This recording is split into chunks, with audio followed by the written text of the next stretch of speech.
Newsflash! Penacony's Charmony Festival has entered its countdown phase. Accompanied by Clocky's TikToks, after 12 system hours, this grand celebration will commence with much fanfare. I already told you! We can talk things out! I'm sorry, Fluffy. I really have something urgent to attend to, so I had no choice but to resort to asking this favor of you all. Since you already know what you're doing, I'll also have to remind you of its risks. Hey, partner, what's with the hostility? I thought pulling this thing out was just a way of saying hello. For the last time, state your identity and purpose. My name's Boot Hill, and I'm a Galaxy Ranger. A Galaxy Ranger? You look like you seen a ghost. Did you think we all went extinct? Well, that's the price you pay for being off-grid for too long. The righteous heroes of the hunt would never hijack the Astral Express. I ain't hijacked anything. What, chatting with someone while holding the gun is considered a hijacking? It probably is.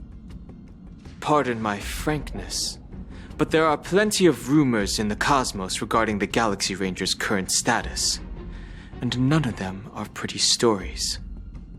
I have a hard time believing you. Oh, this is hilarious.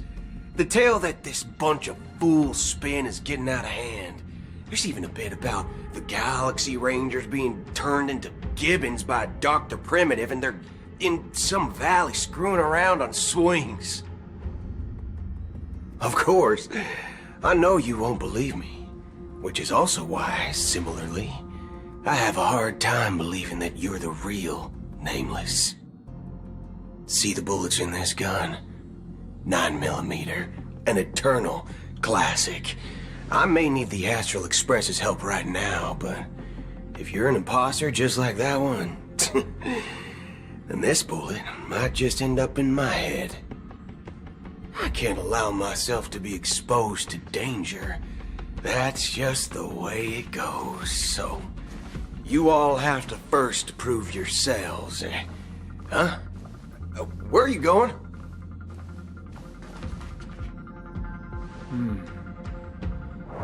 Recognize this?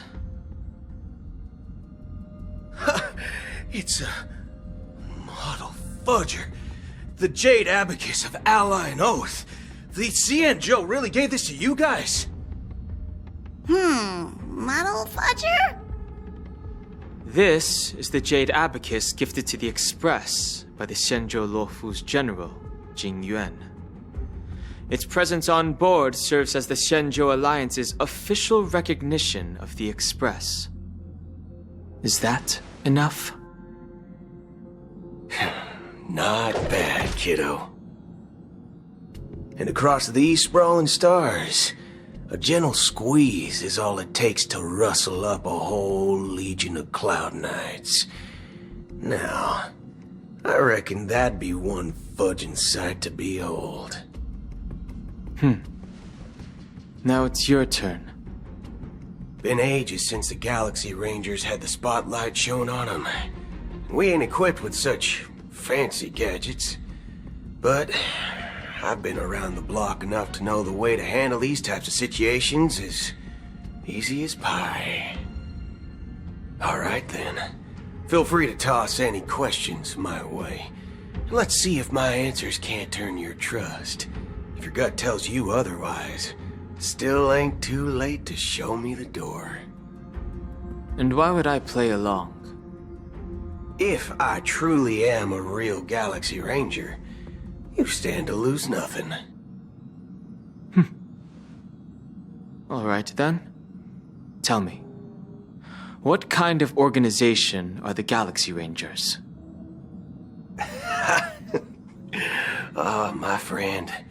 This question is a hard one. I don't think I can even consider us an organization to begin with. Everyone's on their own fated path along the hunt, with their own resolute sense of righteousness and not so welcome among such so-called universal values. This reply does not instill trust. It only makes your predicament more precarious. I'm guessing you're gonna ask about some form of shared faith, right? But us Galaxy Rangers don't need that sort of thing. What brings us together is a shared bottom line. Never bully the weak. Never kill the innocent. These oaths aren't some lofty beliefs, but the fundamental bottom line that one must never cross as a person.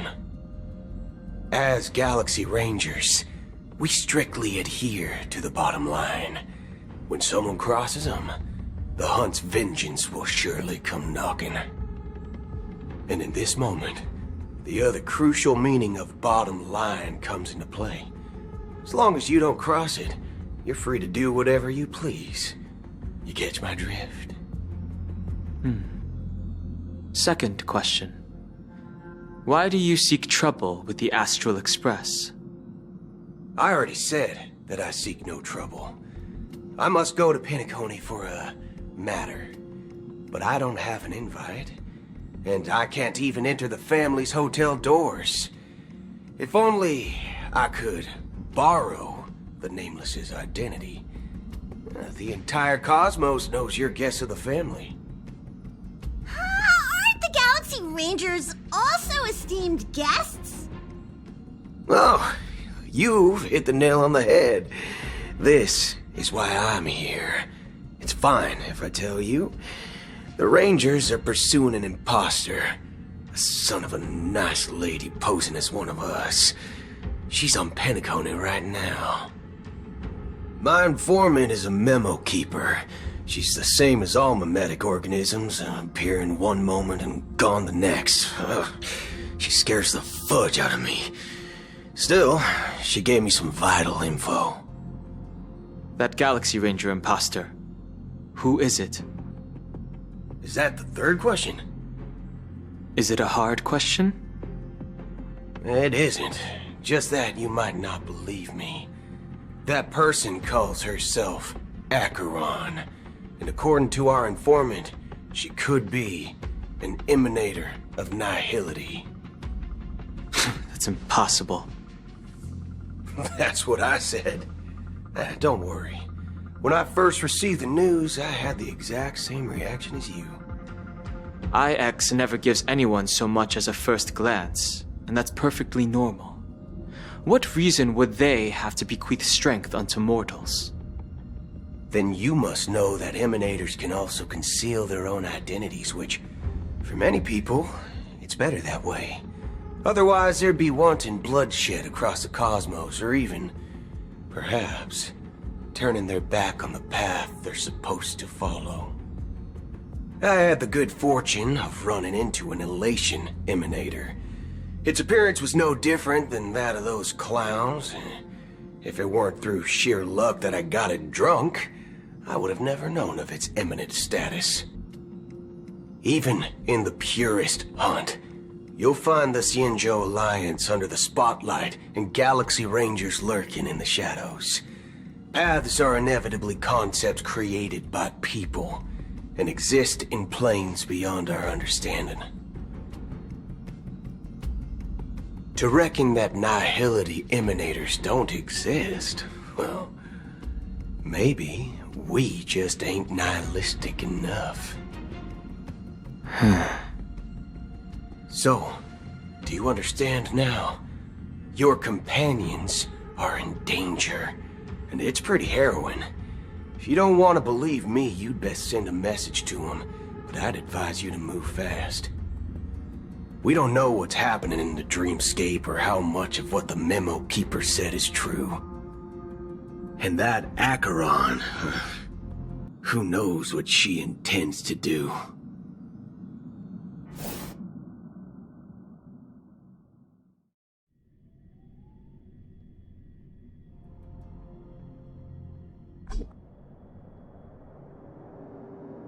I don't intend to do anything. That's not up to you. Did you know? People who come to the land of dreams for the first time, they'll subconsciously stop to reaffirm that they're still walking on solid ground. And then they will unanimously raise their heads to gaze at the sky. Be it reality or dream, staring at the sky is instinctual for humanity. Since the day that the golden hour was completed, it's always been there, watching over every single night of decadence. But now this night sky has been mercilessly severed, dyed with the mist of nihility, and this whole event happened within the course of a single slash of a blade. A single slash of a blade isn't really accurate. It was actually 2 blades, just that the second one was faster. That's not the point. Many guests who weren't supposed to be invited have gathered at this banquet. Even if the harmony is all-embracing, I have no choice but to show some of them the door. For the sake of Penacony and the peace. The planet of festivities has no place for you, a puppet of nihility. Those who live in the shadows do not bear the right to tread the illuminated stage. Speaking of living in the shadows, there's probably not much difference between us. It's only polite to reveal your true self, at least when speaking to others. Penacony's Dream Master.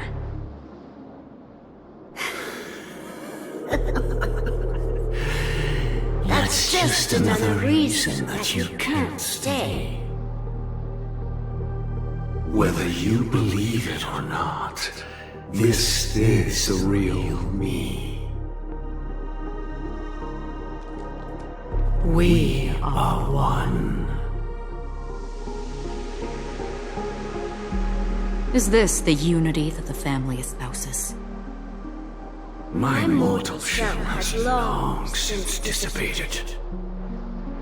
The Oak family's 107,336 offspring are now my eyes, ears, and mouths, spreading joy across dreams when required, and in times of essential need, exiling evil from this haven in my stead. From the sound of it, it seems like you're asking me to leave Penacony. I am glad that you're an understanding one. Alas, I'm not asking. If you think you can. Are you threatening me? I ended it with a period. It was a statement, not a threat. Knowing who I am and still showing such malice. You're not the first, nor will you be the last. This scene played out many times before. And usually, when faced with my questions, most people retort, "Why can't I?" The result has invariably been that they can't. You are confident. But be reminded, the family is forgiving, but not weak. The cords of the harmony extend across worlds. If you do not comply, When the blade is unsheathed for even a hair's breadth, you will never be able to escape the eternal Centurion's wrath in all of your lifetime. 137 individuals. That is how many heathens I have exiled since I became Dream Master. Among them were those who once severed my wings, and those who immolated my body. And here I stand again, about to add another mark to the tally. And you will die. I mean, all of you will.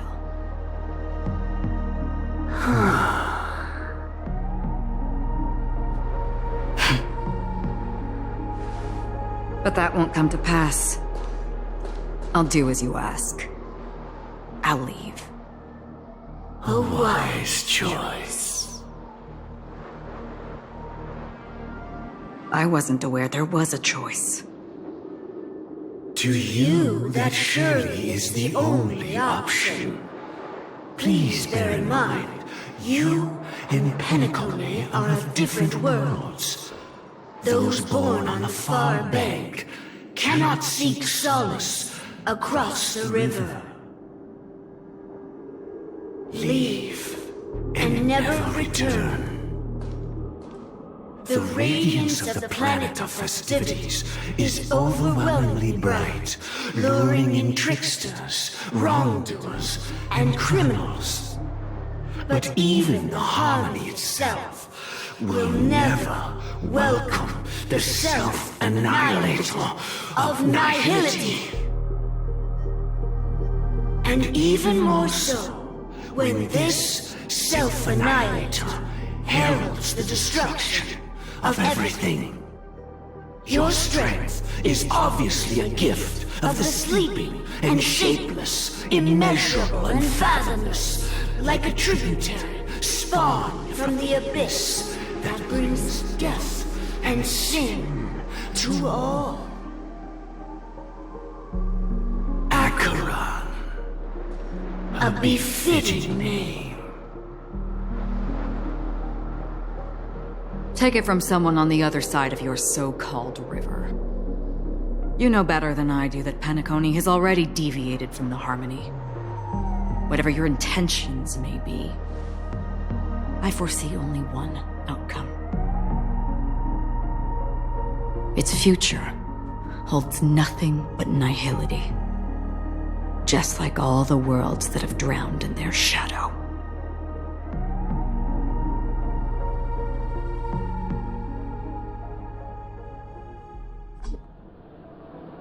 Attention, please.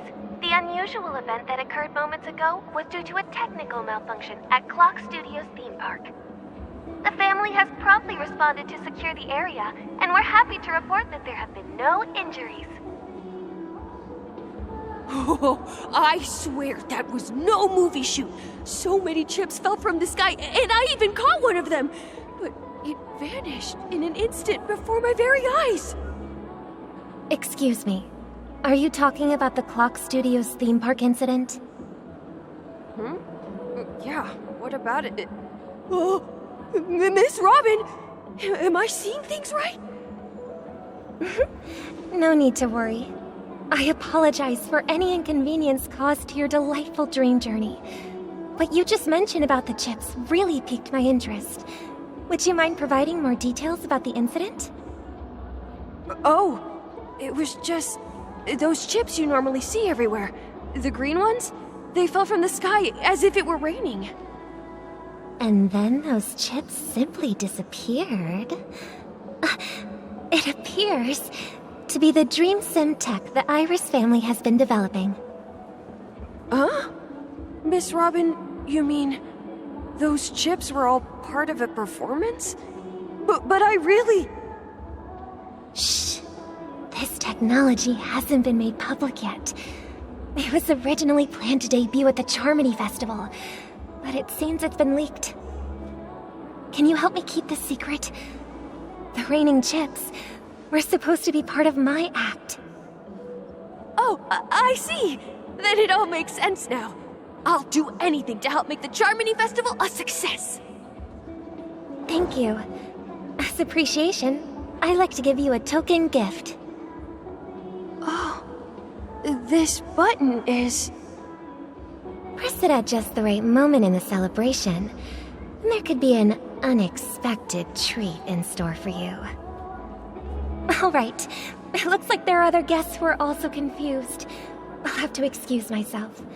Please, enjoy the dreamscape. The family promised they would protect the guests within the dreamscape, but I witnessed a group of organic life forms making their way to the theme park. And soon after, a rip tore through the sky, and black rain started leaking out of the void. The family needs to provide a reasonable explanation, or I'll take my loved ones and return to reality. I thought the dreamscape was supposed to be a paradise. If it's not, then there's no point staying here. It appears the good sir has seen many great events. And it's true that an uninvited guest has unexpectedly entered the dreamscape.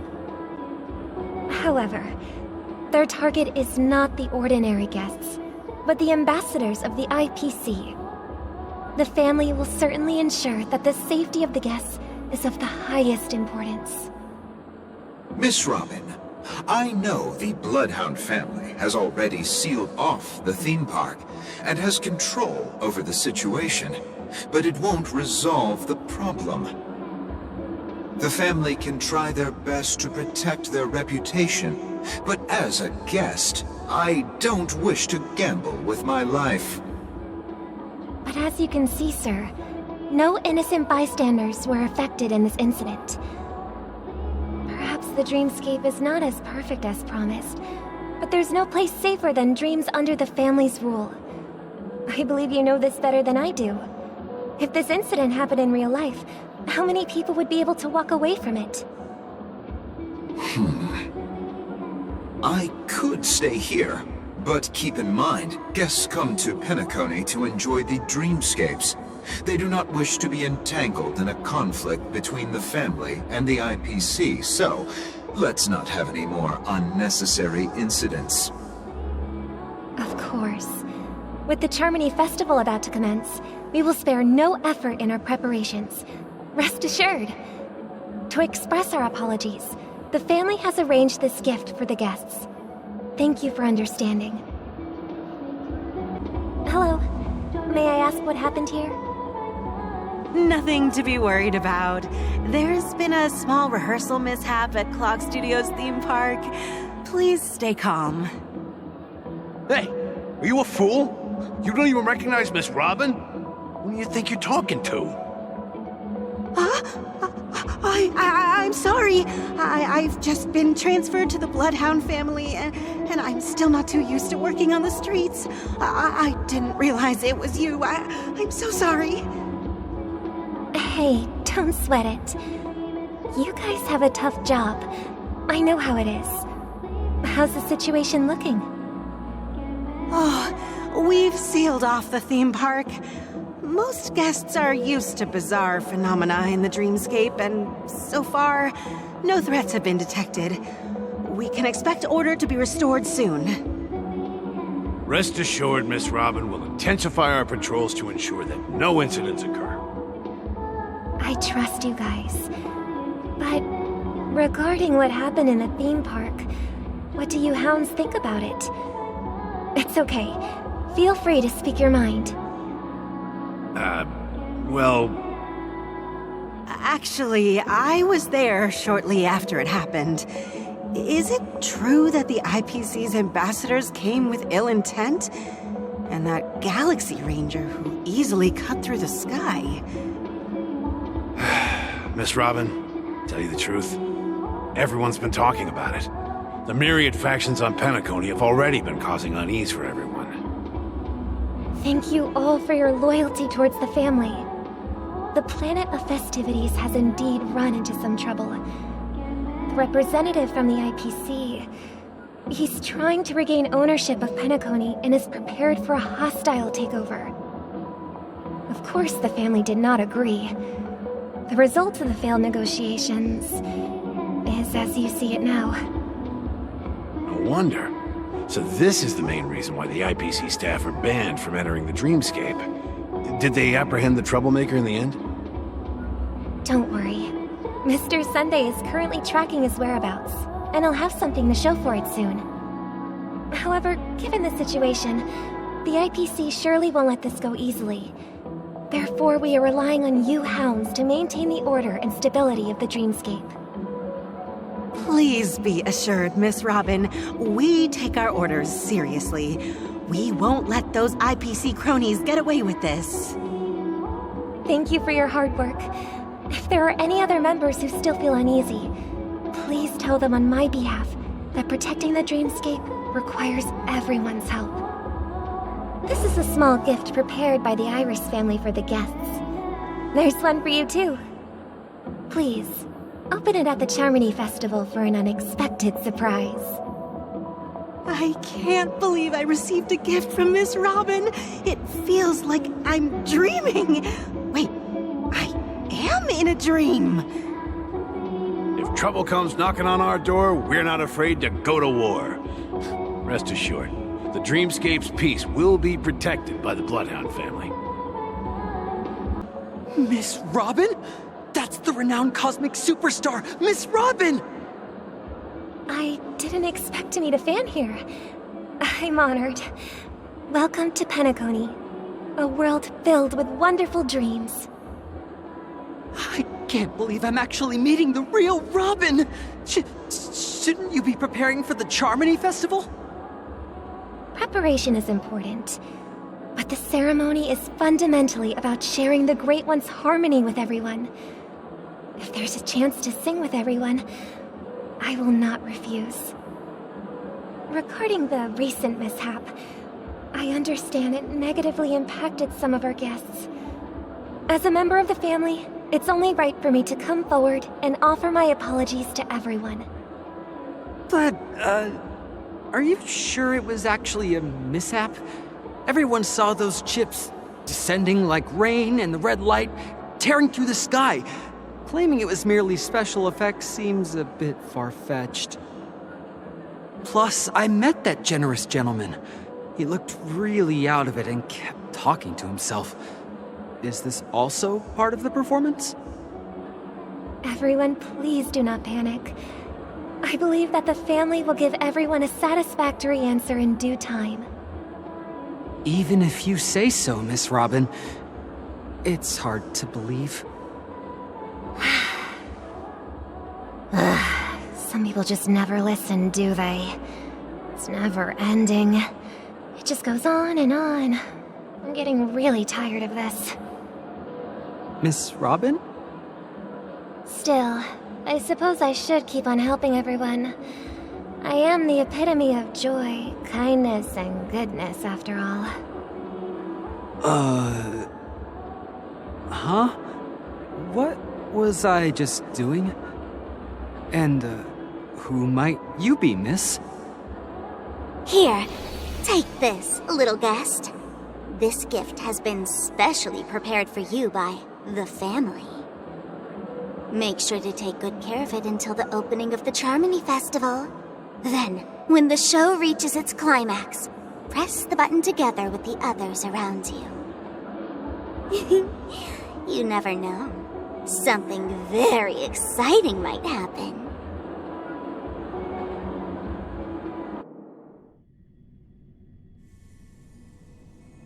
We're back to where it all began. You entered the golden hour from this place. And it is also from here where you will enter the true Penacony. It is a pleasure to journey alongside you once more. But it's time I laid bare the entire truth before you. As you might have heard, I also go by another name. Stellaron Hunter Sam.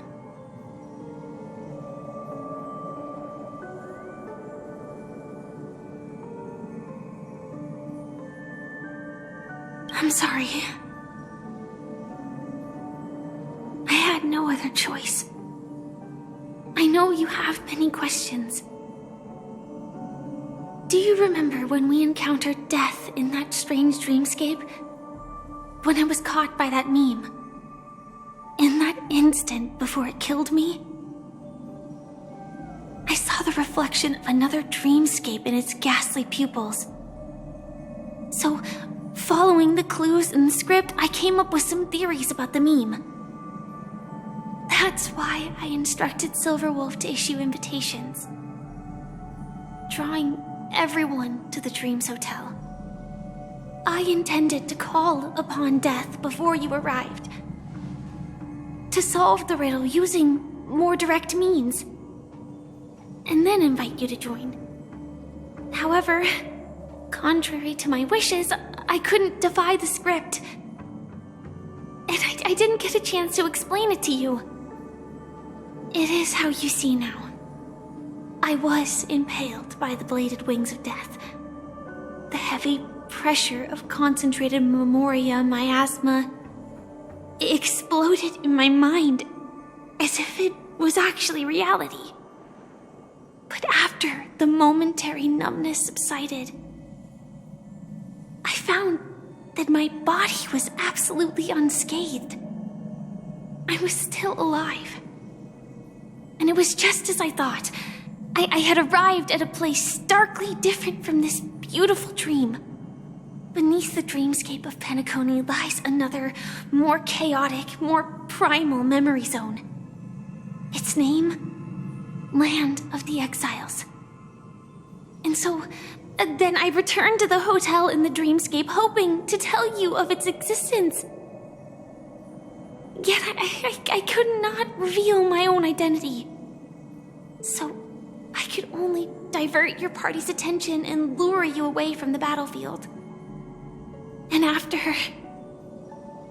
all my attempts proved futile, it wasn't until not long ago when a crimson blade of light shattered the high wall of the dream, causing you all to fall far into the abyssal depths of the dreamscape, that I was able to awaken you and your companions one by one.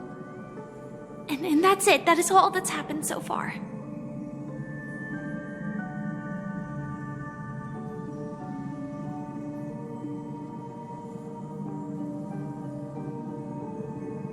I know it's tough to believe all this without reservations. I just want to say, you are very close to the final answer. Just one more thing needs to be done. And then I can prove it to you. Now, let's leave this place. Please close your eyes. Take a deep breath and visualize the dreamscape's outline in your heart. And remember, you must not open your eyes at all times. 3, 2, 1. Don't be afraid. The one who has come to greet us has arrived.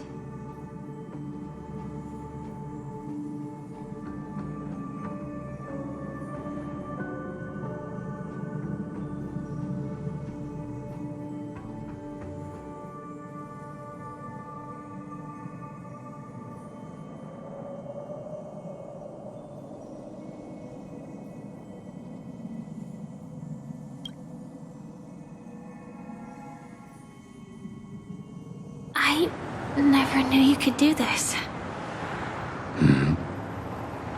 Do you have a driver's license?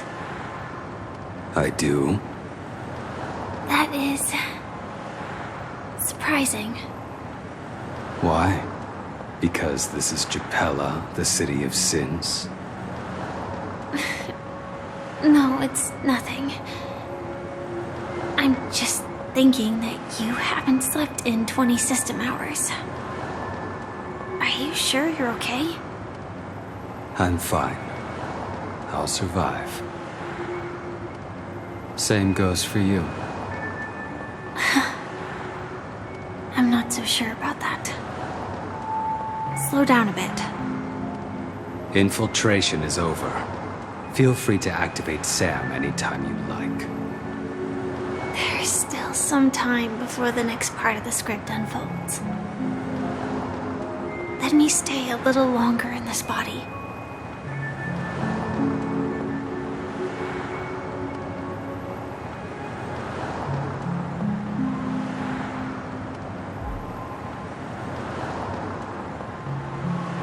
Such a long tunnel. Didn't feel this long when I set off. In half a system hour, it will lead us to Kafka. And then comes the downfall of the Japella Brotherhood. Is that also part of the script? It's in your script too. Sorry. I didn't notice. Their destiny won't change just because of your selective ignorance. I told you before, it's a bad habit. What about you then? Is this the moment you finally find the death you've been looking for? As always, it's a blank slate. It's not on this planet. Why the sudden inquiry? Because I'm currently in a car with a sleep-deprived driver. I just want to get there in one piece. This car has full self-driving capabilities. I'll just put my hand on the steering wheel. Will that do? Hey, don't take everything so seriously. Elio would always say there's only one type of destiny. The inescapable type. He can see the future, and we, likewise, are aware of our predetermined end. But before that moment arrives, we can still choose what we do. We all have this right, don't we? After today, Japella's name will disappear from cosmic history, and the Everflame Mansion will take its place. In the not-too-distant future, you'll receive an invitation. That's your next stop. Land of the Dreams. Penacony. I hope you find whatever you seek there. Be it answers or salvation.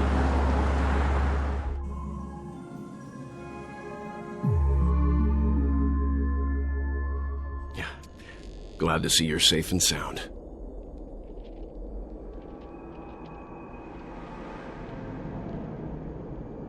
Close your eyes. This is the answer. Isn't it incredible? The monster that we have always known as Death is actually the guardian of the land of the exiles. It abides by a certain rule, abducting people from their dreams and bringing them here. The question that has been perplexing us, does death really exist in the dreamscape, appears to be a cognitive trap. It was laid by those orchestrating events from the shadows to cover up the truth behind the disappearances and the existence of this fortress known as Dreamflux Reef. Every emergence of that meme is related to the Watchmaker. Since Dreamflux Reef is where it brings its captives, it's likely that many of our long-standing questions will be answered in this place. The atmosphere here is starkly different from the beautiful dream. There are no regulators here like the family. And they all look like they're mildly dazed. But from the whispers of the residents, they've heard a familiar name. Gallagher.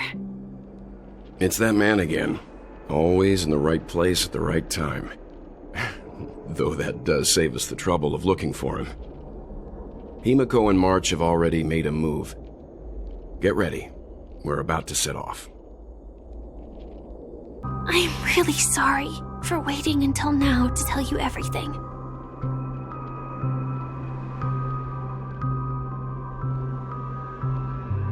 Elio only gave me one instruction. Allow the Astral Express to pursue the Grand Legacy. It means that the Watchmaker's legacy holds great significance to trailblazing. And to you. Elio's scripts used to revolve and expand around certain specific Stellarons. But with your appearance, this condition has apparently ceased to be appropriate. Perhaps he also saw the impossible in the future.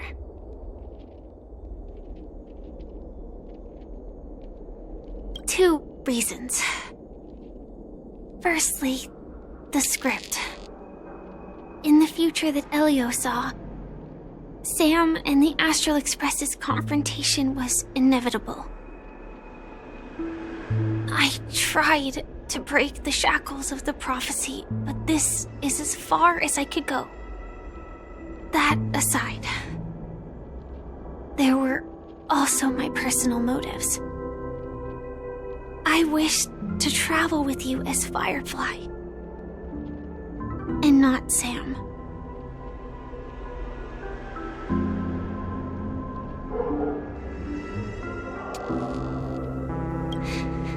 Thank you. Do you still remember that medical cabin I told you about?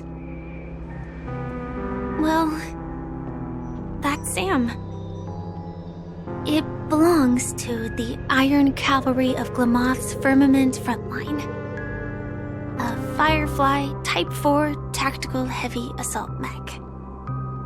It is the cradle of my vitality. And the meaning of my birth. And for the longest time it was how I should have looked to the rest of the world. The timescale of Dreamflux Reef differs from reality, so we mustn't lower our guard. You're sensitive to Memoria. A slight misstep, and you could get lost in this memory zone. Something on your mind? Let's talk about it. No wonder Miss Acheron is so averse to drawing her blade. It's hard to imagine such terrifying power could reside in an ordinary sheath.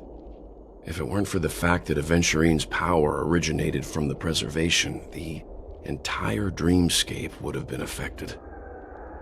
Don't feel burdened by this. Even without that Stellaron inside you, Aventurine would still have found other methods to accomplish his goal. Let's just believe in Miss Acheron. And given her prowess, I don't think we've got anything to worry about. During your investigation, he shared a vital piece of information. Mikhail, the former watchmaker who collaborated with the family to construct the Penacony we're familiar with today, had a falling out with the family for specific reasons. But this is precisely where the problem lies. You were clearly investigating a murder, so then why, as a security officer, is he changing the subject to talk about his past with the watchmaker? And now, with Firefly mentioning his name again, it's hard not to be suspicious.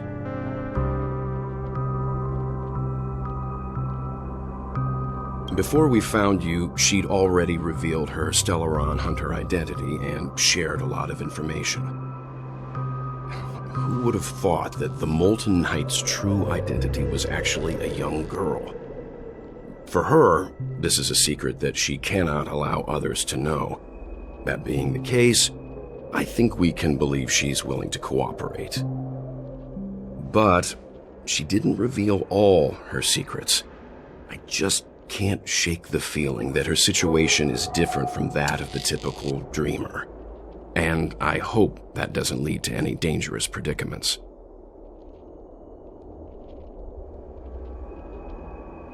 I hope you've regained a little composure. We'll move out when you're ready. The atmosphere in this fortress is pretty different from that in the beautiful dream. When I first saw it, I was in awe, too. The sky here, it's like a reflection of the 12 dreamscapes. What's even more bizarre is that this place is also separated into trade and residential areas. The layout may be simple, but the facilities are very comprehensive. It seems that there are quite a number of people living here. Though both dreamscapes have distinct styles, the architectural designs are quite similar. Works of the same hand, perhaps. Hard not to speculate on the connection. But there's no point in overthinking things. Let's meet up with Himiko and the others first. Take a right turn at the end of this road and you'll reach the trade district. There are more people there. And perhaps someone knows where she is. Not coming with us? The Astral Express likely needs room for some internal deliberation. In the meantime, I'll try and locate Gallagher. Sure. Let's reconnect later. Letting her go was the right decision. Further observations are needed before we decide whether to trust her. But first, there's someone I need to talk to. Let's go. I'm sure you've already noticed him. He's right over there. The Reverie Hotel's bellboy. How did he end up here? And right after Miss Acheron severed the beautiful dream. We'd better check, just to be sure.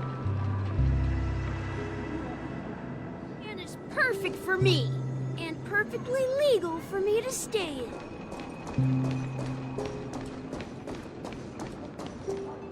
Huh? You're the guest from before. We meet again! And a new friend. Forgot to introduce myself.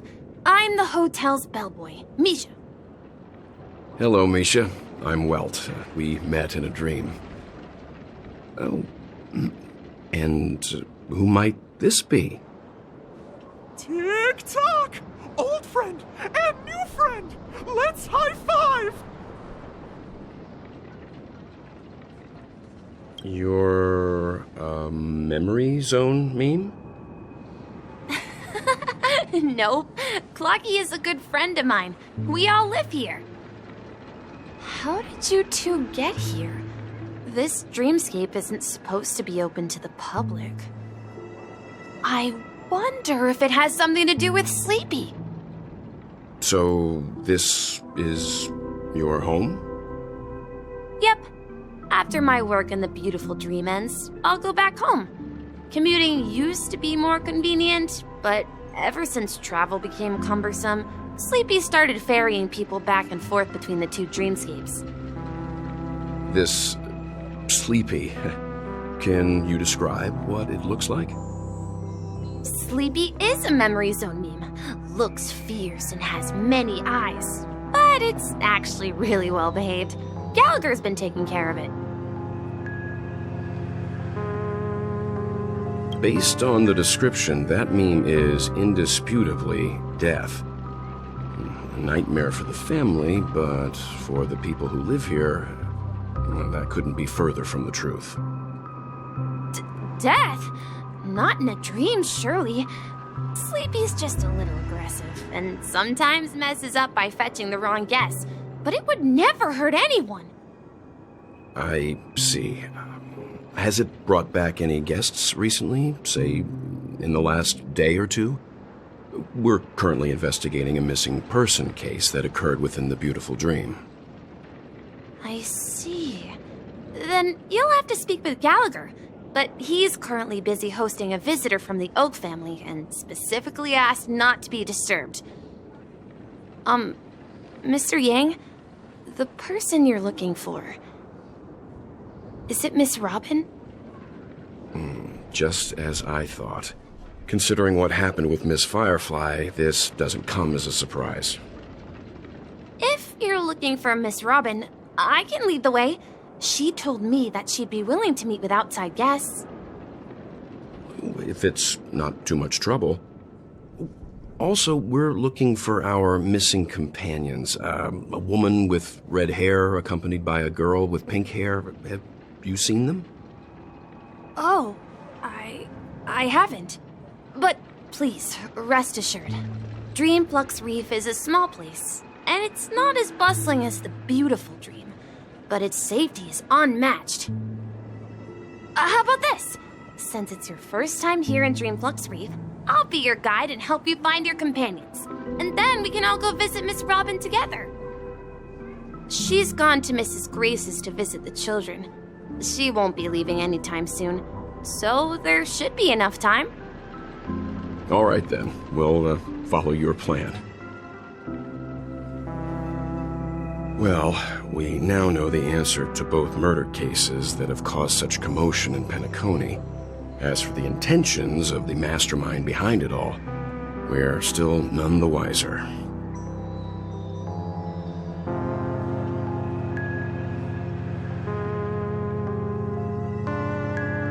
Yes, and I believe their relationship with Gallagher may run deep. Why else would they be so clandestine about their discussion? Regardless, we have to find Gallagher. Say, you mentioned before that you saw a Clocky that only you could see, right?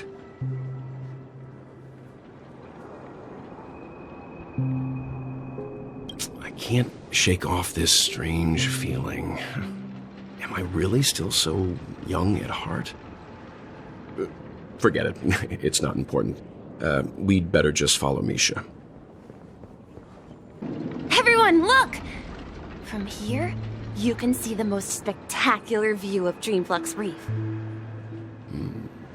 A black hole? No. An accretion disk formed from consolidated memoria? Was Dreamflux Reef built on such unstable memoria? Oh, so Mr. Yang is also versed in memoria dynamics. I was just trying to figure out how to explain this huge hole to everyone. I bet you guys have a lot in common with Miss Kami. My calculations are finally done. In another 10 system hours, the above dream will swallow the dream below. My hypothesis was correct. This place will cease to exist as the dream devours everything. Who are you all, and why haven't you left yet? This place is about to disappear. I'm Kami, a dreamscape surveyor specializing in memoria dynamics, and this is my life's work that I'm researching. See that huge gaping hole? It was just a narrow rift many years ago, but now it's grown into a giant hole. The surrounding memoria has been flowing towards the other end of the hole at a constant velocity, slowly but surely. But the scary part is, according to my calculations, the flow rate of memoria has recently changed, and it's faster than ever before. It's almost as if something is sucking it in from the other side. By constantly improving upon Madame Rosalina's memoria measurement method, I've finally obtained accurate results. After 10 system hours, the Dreamflux Reef will cease to exist. Just like the melting of glaciers, everything will crumble and disintegrate. The dreams on that side of the void will fuse into one. Please don't worry. This sort of thing has happened many times before. Miss Kami isn't a bad person. She's just a bit lost in her own world. She'll probably realize she's wrong soon enough. You don't say. There was something else that piqued my interest. Who is Madame Rosalina? Oh, do you know her too? Or are you also a fan of Memoria Dynamics? We're very interested in Madame Rosalina's achievements. Could you tell us a little more about them? Why, of course! She's an excellent scholar of Memoria Dynamics, and the first person to apply Memoria rate measurement methodology on interstellar travelers. Regrettably, due to the presence of the Garden of Recollection, ordinary people don't pay much attention to the nature of Memoria. She departed this world without much fame, leaving only a few thin journals behind. I came to Penacony to learn more about my idol, and went to great lengths to seek out Dreamflux Reef, all because this is her final resting place. Prodigies always meet their demise prematurely. If only Madame Rosalina had more time, she would have discovered a way to reverse the flow of Memoria. I felt it. The source is in the Golden Hour. There is a certain anomalous presence stirring the currents of the memory zone. I must uncover more concrete proof. I must convince everyone. Does the name Madame Rosalina sound familiar to you?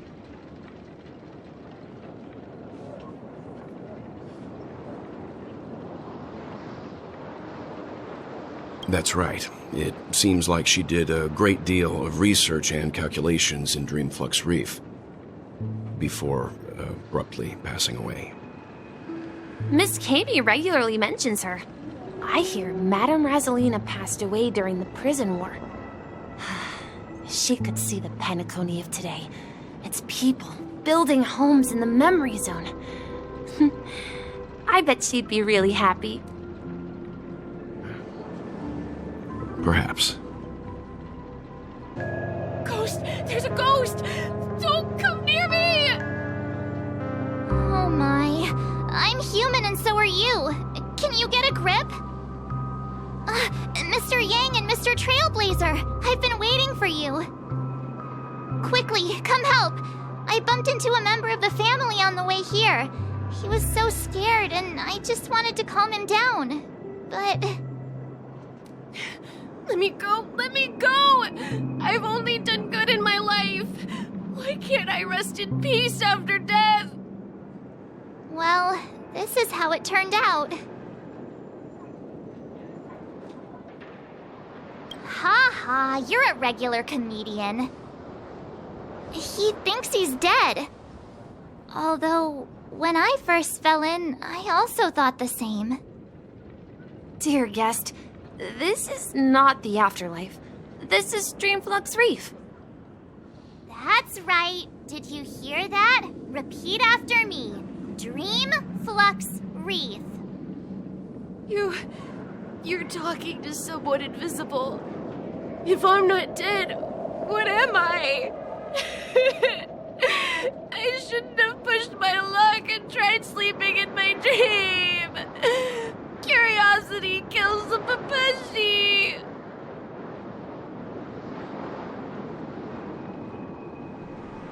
Stop asking! You'll alert the monsters! All the dead are right here. All of them! You're not talking about the memory zone meme, are you? Don't say that name! It's all your fault. They're coming!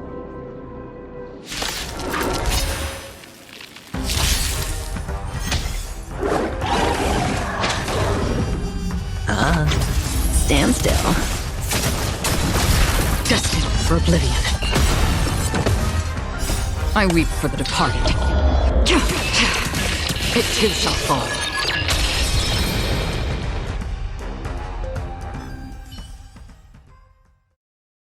He passed out. His intense negative emotions attracted the nearby memory zone memes. I see. But why aren't the other people around here scared? Unlike in the Sweet Dream, people here don't see memory zone memes as dangerous monsters. And even if they pose a threat, people can easily escape by forcing a wake-up call. But we can't just leave this man here. Can we take him somewhere safe? Evening, Jessie. Is it evening? Welcome, Miss March. Who might these be? These two are my friends. As for the man lying on the ground, he's a scaredy cat who fainted from fright. I see. Another poor guy who accidentally ended up here. I'll take care of him. There have been a lot of new faces lately. Things must be tough in the beautiful dream. The few remaining havens of freedom in Asdana will soon face trouble.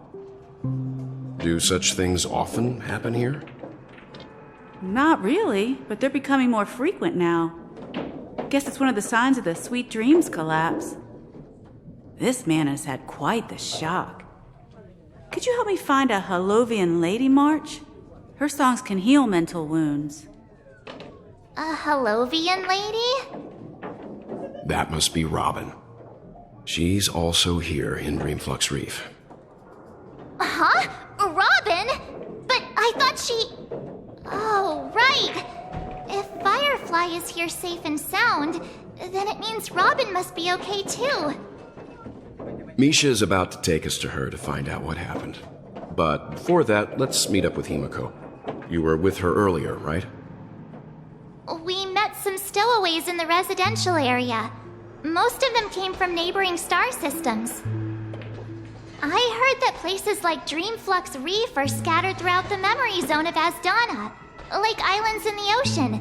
They existed before the family arrived. I also heard that when Dreamflux Reef took shape, it was the center of all dreamscapes in Penacony. If that's true, it's no wonder there are so many similarities between this place and the Sweet Dream. Himiko must be gathering information. Let's hurry up and get going. So that's how it is. I never imagined we'd gather the remaining details here. To borrow Gallagher's catchphrase, what an unpredictable twist of fate. Himiko, here they are. Ah, perfect timing.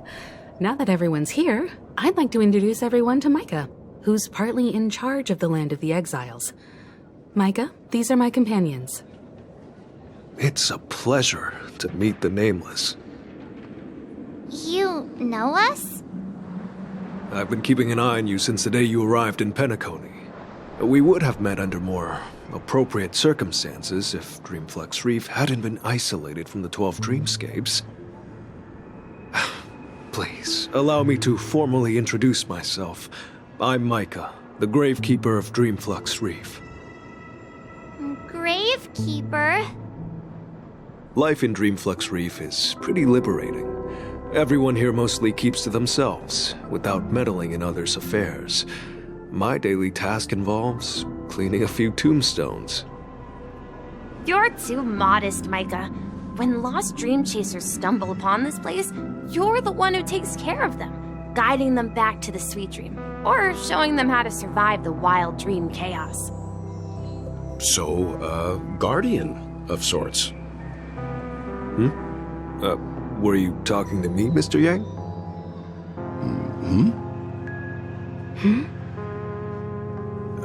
On that note, Mr. Mika, which tombstones are you referring to? We didn't come across any graveyard when we arrived. They're actually just symbolic stones. But since you're curious, Mr. Yang, I'll take you there. I have a feeling you might find something of interest there. But before that, you have an important guest joining you. Everyone sang so wonderfully. It's not often that I tried this music style, but I've gained some valuable insights from it. Oh, I can't thank you enough, Robin. Well, these kids have made incredible progress in only a few days. It was nothing, Grace. I merely taught them how to sing. It was you who brought hope into their lives. Life must be quite difficult for them in reality, I imagine. That's right.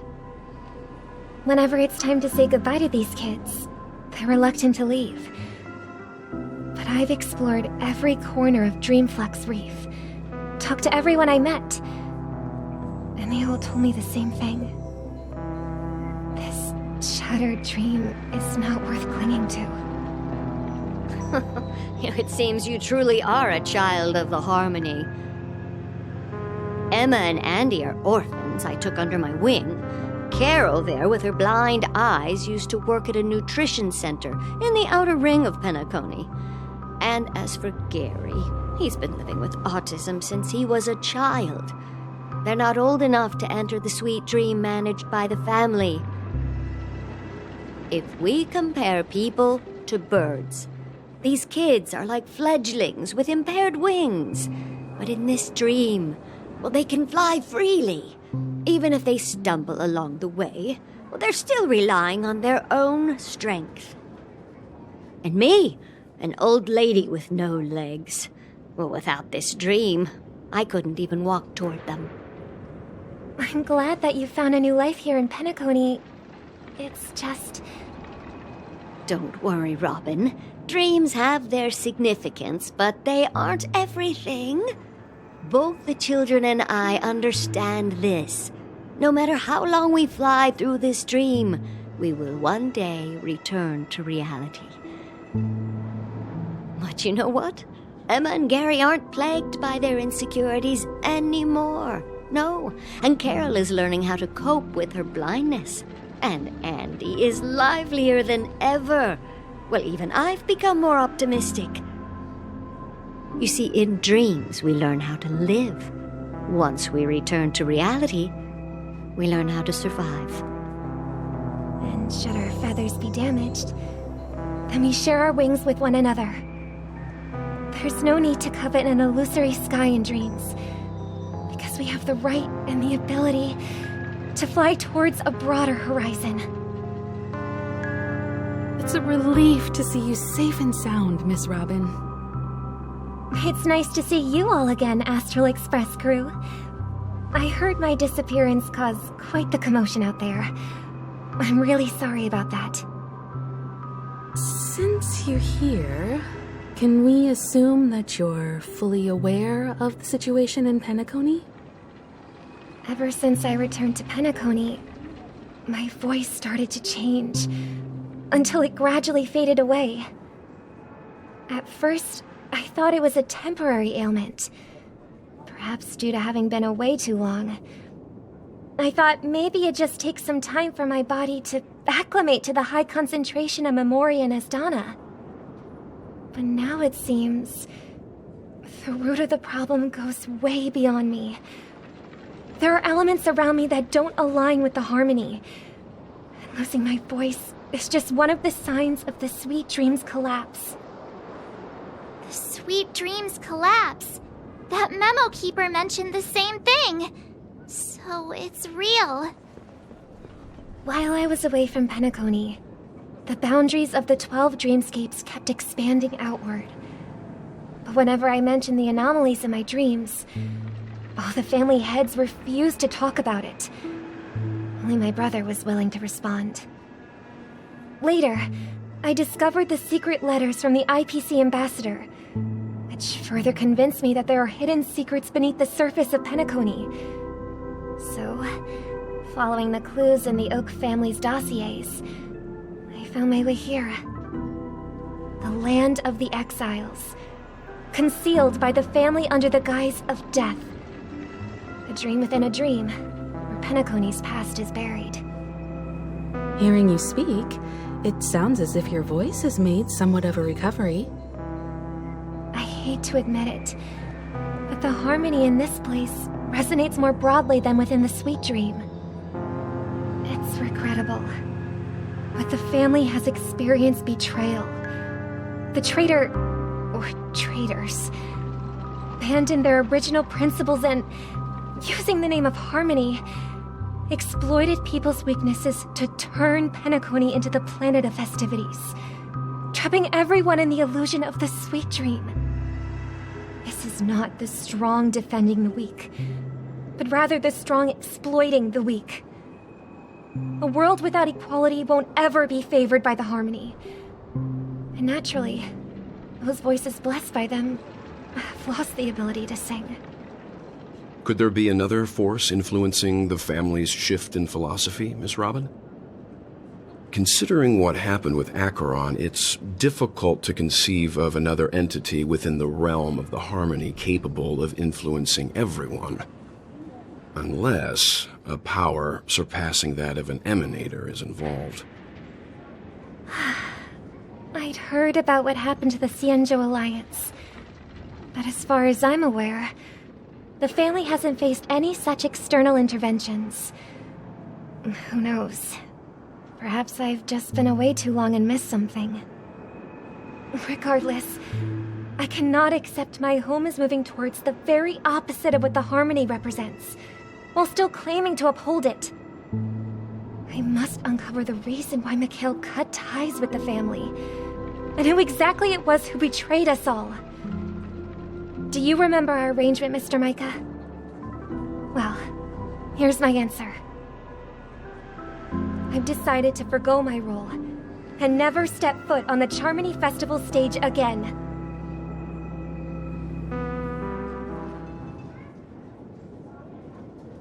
Look here, brother. A little bird. Looks like a fledgling Charmony dove. But Charmony doves don't live here. So how did this little bird get here? Maybe its parents abandoned it? It looks weak and frail.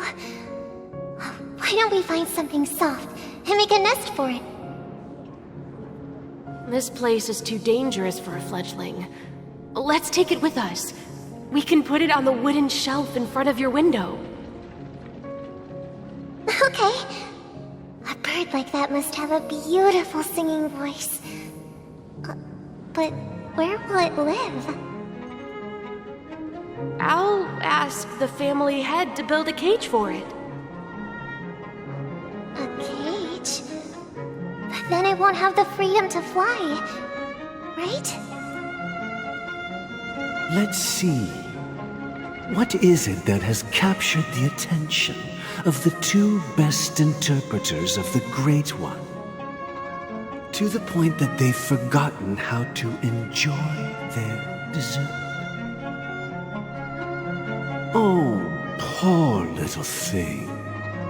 Doesn't look like it's doing well. Do you want to rescue it? I do. But I don't want to lock it up in a cage. Why? Even if it's small and not fully feathered, and can't sing, it didn't come into this world just to be locked up in a cage. Birds, they should be flying free in the sky. That's quite the romantic idea. And what about you, a young scholar? Do you agree with your sister? I think she's right. But if we leave it out in the wild, it won't survive for more than a few days at best. Ah, I see. It seems our little scholar is still a bit unsure. Well, let me tell you youngsters a story. As you probably know, Charmony doves can fly through the air. When they fly really high, the friction caused by the flapping of their feathers against the atmosphere creates amazing lights, so that they look like shooting stars. We've seen this spectacle so many times that we think it's just something they can naturally do. But that's not the truth. Their radiant display is the result of countless struggles against nature over generations. Their ancestors were too weak to survive on the ground, so to escape predators, they started seeking new opportunities in the air. After countless attempts by many generations, one of them finally figured out how to fly. It soared into the sky and never looked back at the ground again. So, you mean birds aren't born to fly, but they find a way to do it through their determination, right? Well, that's an idealistic way of putting it. So, what are your thoughts, Sunday?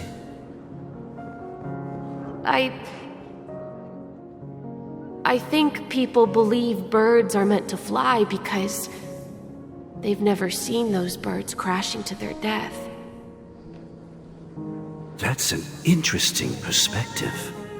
So, have you decided what to do with the bird now? For now, I'll keep it in a cage until it can take care of itself because I want it to live, no matter what.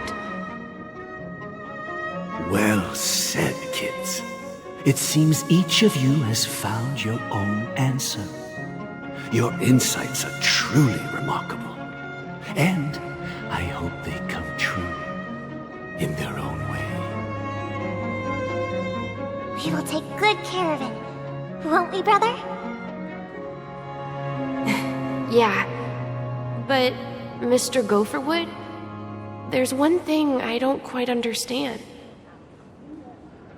And what might that be, my son? What if this little Charmony dove never learns to fly in the end? I mean, if there are fledglings in this world that can never fly throughout their lives, should we let them go back to the sky, only to see them crash to the ground and die? Talking in your sleep, Birdie? Time to wake up.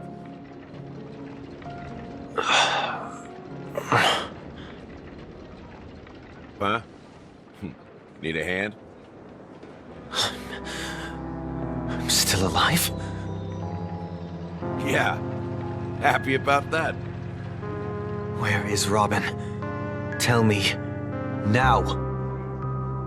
I knew that was going to be the first thing you'd ask.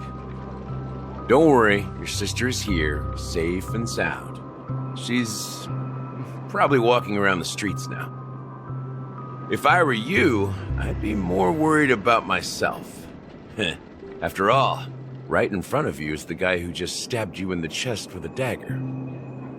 If you wanted to kill me, you wouldn't give me the chance to speak. Just tell me your demands, lackey of the Watchmaker.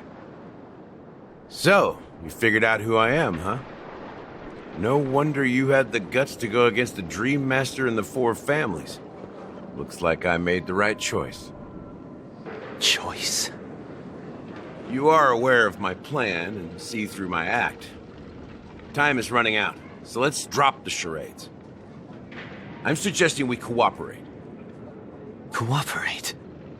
What makes you think I'd cooperate with you? The fact that the famous Robin has chosen my side. Plus, some clues about a traitor and a bright future for Penacony. Any of that catch your interest? I find it hard to believe a man who's full of deception. Fine. You don't have to trust me. What you should trust is the sense of justice inside of you. Show me Robin first. All right, as you wish. Here she is. Huh? What's your trick this time? Just kidding. I mean, this lady will lead us to Robin, right? And the crew, too. There are too many people who you owe an explanation. That'd be great.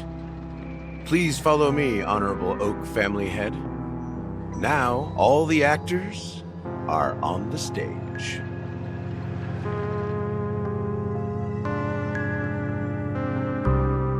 This is the monument I mentioned earlier. The names inscribed on it should be familiar to all of you. Rosalina and Tiernan. When Penacony was known as a frontier prison, it was the Trailblazers who connected it with the stars. They were the heroes who saved Asdana, and their names deserve to be immortalized, not just on this small stone tablet, but in the annals of history for all of time. However, today, the planet of festivities is nothing but sweet dreams. That heavy piece of history is all a distant memory. Just like that prison. If their names are inscribed here, then that means... According to Micah, they died long ago. Rosalina was killed during the War of Independence. She ventured alone into the heart of the star system to investigate the flow of Memoria, but she never returned. Tiernan was a skilled gunslinger, strong and reliable. He led the people through countless battles, but he didn't live long enough to witness the arrival of true peace. In the decade following the war, Penacony faced challenges internal and external. To protect Asdana, Tiernan took up the way of the Trailblaze and led the Lampmoth family to explore beyond the system, only to be surrounded and wiped out by the Swarm. Though I had expected as much, the tales of these heroes truly are sorrowful. True to the title of Trailblazer, they spent their lives venturing into the unknown. But what about this tablet? There are no names carved on it. When Dreamflux Reef was created, its owner was still alive. However, he insisted on erecting a monument for himself, saying that it will happen someday. Here we meet again. Everyone from the Astral Express. Robin. I promised to give the siblings some privacy, so let's talk about our business first. What do you say? That sounds sensible enough. Since you went through the trouble of gathering the family head, the crew, and the Stellaron hunters, I'm guessing you have something important to say, Mr. Gallagher? Oh? Is it that obvious? The look on your face is practically screaming I'm the one behind all this. You're right, Mr. Yang. It is indeed time to come clean on everything. The siblings already know what they need to, and they've made their choice. But you, Nameless, arrived a bit late. So it's only fair that I answer your questions. Before we begin, let me reintroduce myself. I'm the founder of Dreamflux Reef, the deputy of the Watchmaker, and the one who sent out that invitation. As Gallagher, the history fictionologist, I humbly extend my greetings to you all. History fictionologist? So what, everything you told us was made up? Well, don't worry. Almost everything I shared was true. Well, except for the part about the family accepting me back. I double-checked with Micah, and everything he said about the family, the Watchmaker, and Mikhail is true. Thank you for your understanding. Now let's get down to business. I'm sure you're all wondering why I went through the trouble of setting up this battle for the legacy, inviting different factions and stirring up a ruckus all over Penacony. Well, it all boils down to something very familiar to all of you. The Stellaron. The Stellaron? But how is that possible? Penacony is a free-flowing interstellar hub. There are no signs of contamination whatsoever. You're totally correct. So, care to take a guess at what that means?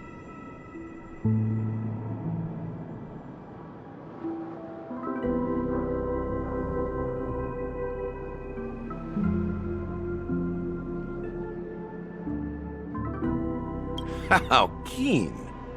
Well, what should I say? I expected nothing less from the person here who is the most familiar with Stellarons. The sweet dream doesn't come out of thin air. If you think of the memory zone as the sea, creating the land of the dreams is like filling that wild ocean with earth to make an island. To achieve this feat, without the help of an emanator of remembrance or enigmata, the only way is to use a Stellaron. And that's not something you can achieve with a simple wish. It requires vast quantities of knowledge, time, and manpower. I'm sure you get what I'm hinting at. In Azdana, the planet of festivities itself is a Stellaron disaster. The planet of festivities itself is a Stellaron disaster? It all started a long time ago, back when the Watchmaker and his crew liberated the frontier prison. They faced countless challenges as they began building Penacony from the ground up. That's when the idea of using the Stellaron came into play. The Stellaron first entered the Azdana system during the war. The Nameless warned everyone against the folly of attempting to tamper with such a power, and most heeded their words. But there are always people in the shadows with ulterior motives. The turning point came after Tiernan's death. With 2 of the Nameless gone, the Watchmaker had to go to the front lines. It was at that moment his rivals saw an opportunity. By the time a representative from the Montour Systems family arrived at the Watchmaker's call, the Stellaron had already been activated and was seeping into the primordial synesthesia dreamscape. And I suppose the family happened to possess the knowledge to seal the Stellaron? Not just that. They knew far more about the Stellaron than the average person. They helped Mikhail swiftly quell the civil unrest and played a part in building Penacony under the disguise of the Harmony. Those 3 eras were known as the Age of Dreaming. The Watchmaker, who had been left in the dark, sent out invitations across the universe, spreading the hype around the land of the dreams. Then, how did they turn against each other? Remember the island in the ocean metaphor? The truth is, the Stellaron was never truly sealed. It existed in a different form within the dreamscape. Think about this. What would it cost to create and maintain such a lavish dreamland? It's people's lives. The opulent dream is built upon the decay of spirits, with a toxic elixir called pleasure flowing through the dreamscape. It tempts people to indulge in the dreamscape, and gradually their minds succumb, becoming nourishment for the sweet dream. Confusion, laziness, and cowardice, weaknesses that plague humanity, were magnified and nourished by the family. Penacony became a new kind of prison, even more impenetrable than the previous one. Sadly, we realized this far too late. By then, the family had a firm grip on Penacony, swiftly quelling any opposition that arose. At my wit's end, I had to use the power of the Enigmata, and sought refuge in this chaotic realm. Over the years, I created a meme within this dream for our use. Dormancy. That's its real name. We exploited a loophole. You see, regular people can't fall asleep again while they are inside the dreamscape. So this is the true meaning of the impossible.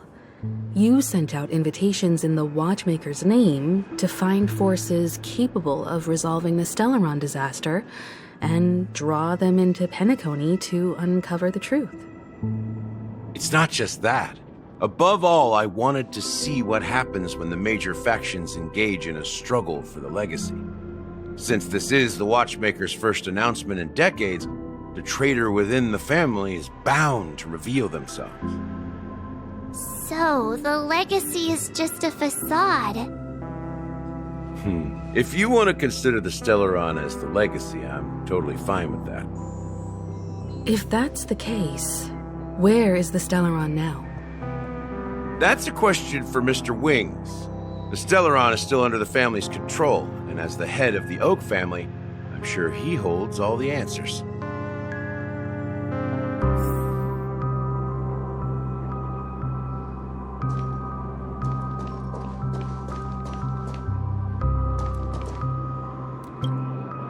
Are you done talking?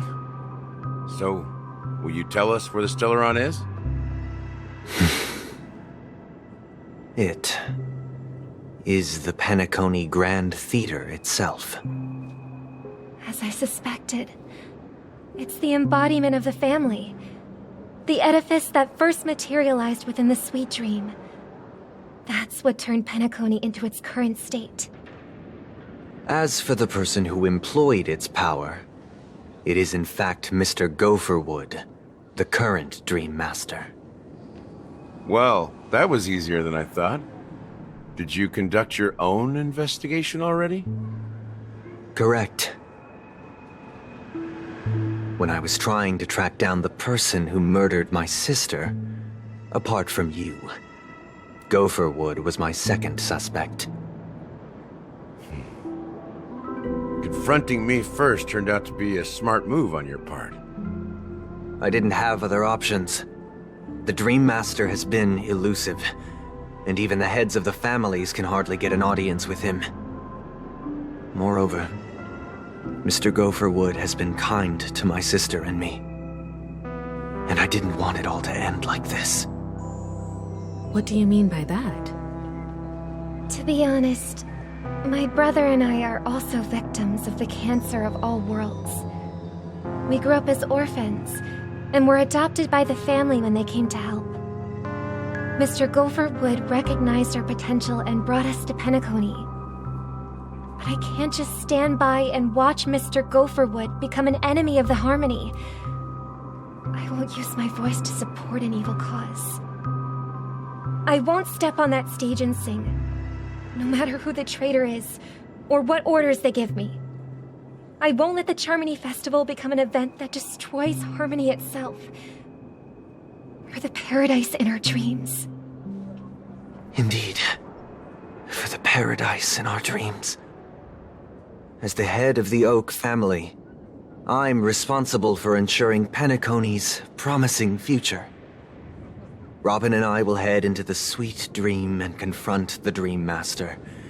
And if it turns out that the family has truly strayed from the Harmony, I'll fight alongside you.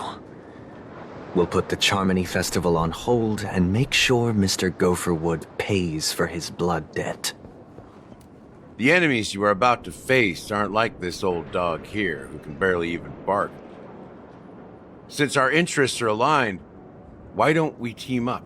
Maybe, just maybe, we'll have a shot at success. We have always been following in the footsteps of our nameless predecessors, and there's no reason to stop now. Yeah, we Nameless won't back down from a challenge. Isn't that right, Mr. Trailblazer?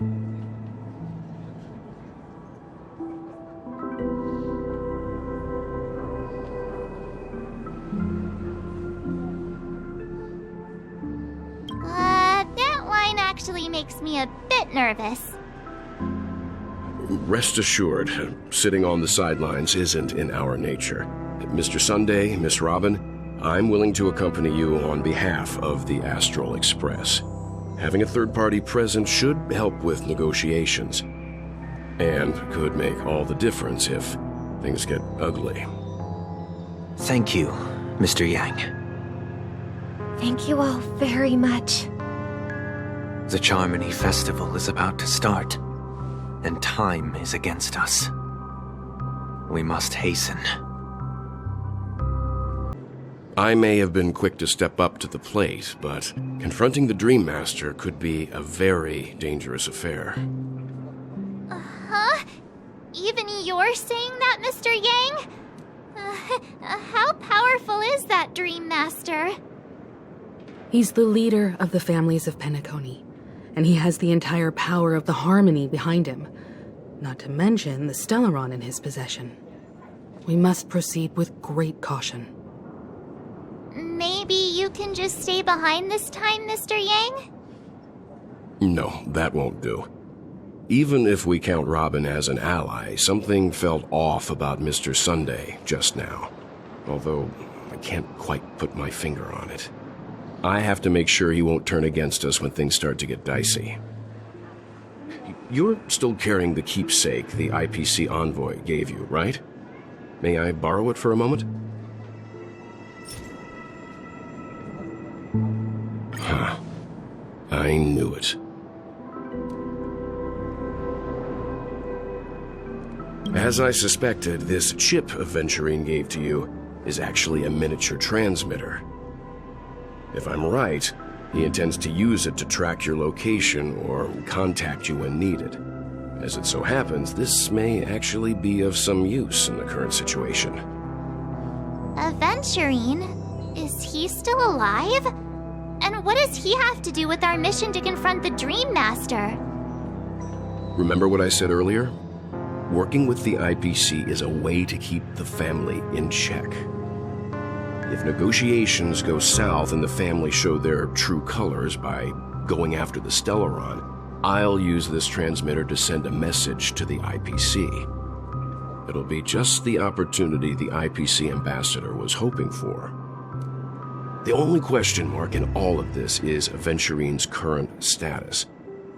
But the IPC is always listening, especially senior strategic investment department heads like him. Getting the message across shouldn't be a problem. Good luck to you, Welt. Well, you take care too.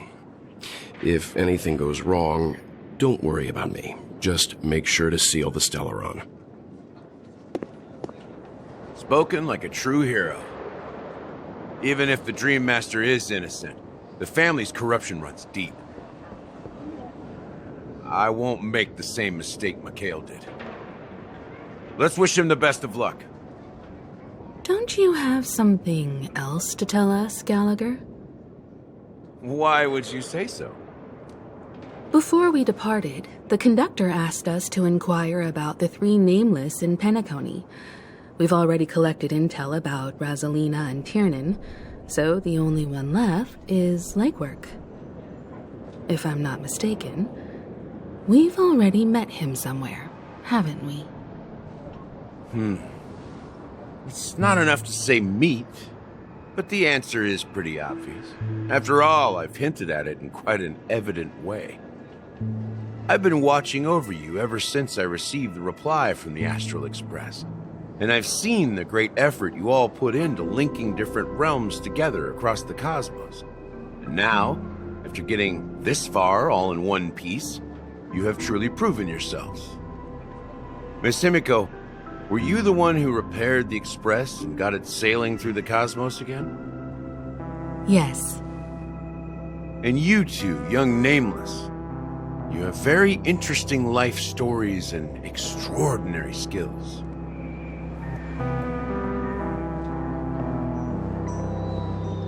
I don't know much about my life story, but I do have extraordinary skills. You're full of energy. Please send my regards to the conductor, Pom Pom. Please let them know that their friend had fond memories from his time aboard the Express, which he reminisced on every time he had a good drink. As for the last Nameless, he embarked, disembarked, and embarked again, traveling in a great circle, ending up back where he started. On his deathbed, he told me to find the Astral Express and deliver an invitation to the future Nameless. He left behind a special gift, a true legacy. Something that belongs only to the successors of the Trailblaze. Come with me. Now is the time to reveal it.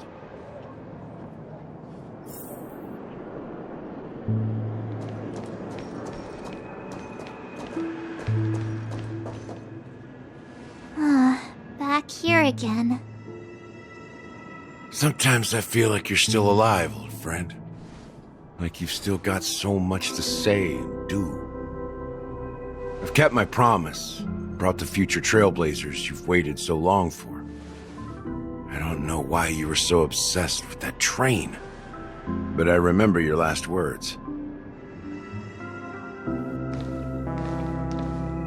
Don't let us down, old man.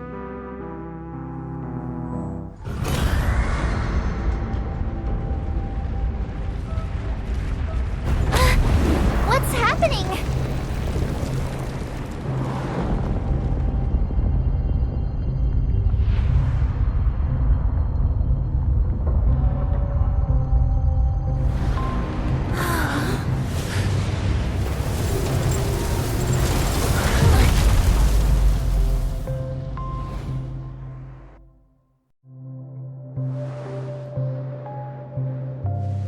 Go ahead.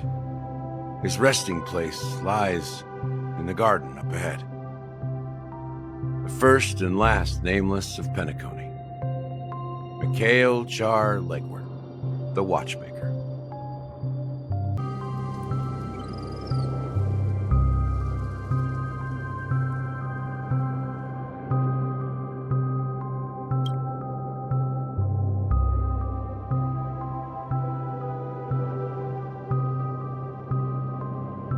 Sure enough, the Watchmaker is the third nameless.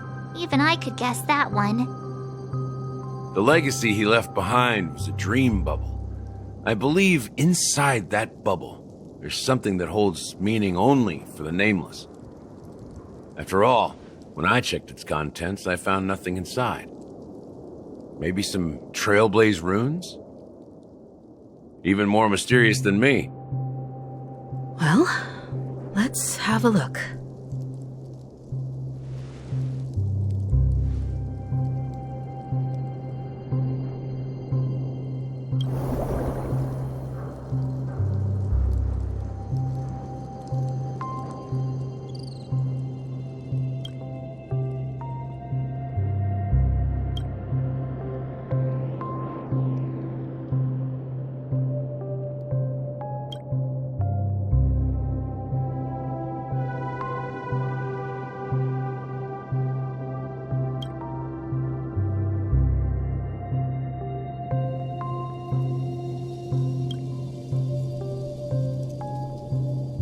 Wait, what's going on? Seriously? There's nothing inside this dream bubble? How could a dream bubble be empty? Just as I suspected. That old man always had this strange belief in the nameless and the Trailblaze, and I never understood where he got that confidence from. Especially since he never managed to get in touch with the Express while he was alive. I could never figure out what was going on in that old man's head. But this empty dream bubble is so typical of him. He was always full of weird fantasies and incomprehensible romanticism. That mischievous old man. Well, I didn't expect him to leave anything concrete behind anyway. Don't think that's the case, Gallagher. I'm sure Mikhail has left us the most precious thing of all. Don't start getting all philosophical on me, all right? Just as Mikhail believes in the nameless of the future, we unconditionally believe in the nameless of the past. How could they leave with regrets for the future when they were ready to dedicate their lives to the land they loved? There must be something contained in this dream bubble. It's just we haven't figured it out yet. You also have faith in the Watchmaker, don't you, Gallagher? Well, I'm a follower of the Enigmata. My philosophy forbids me to have faith in anything. That's why I understand what faith means in the path of Trailblaze. And I also want to know what he left behind. I'll leave it to you guys then. Can I borrow your pet? I need to make a trip back to Golden Hour and check something at the Dreamscape sales store. It's for Mikhail, and for the future of Penacony.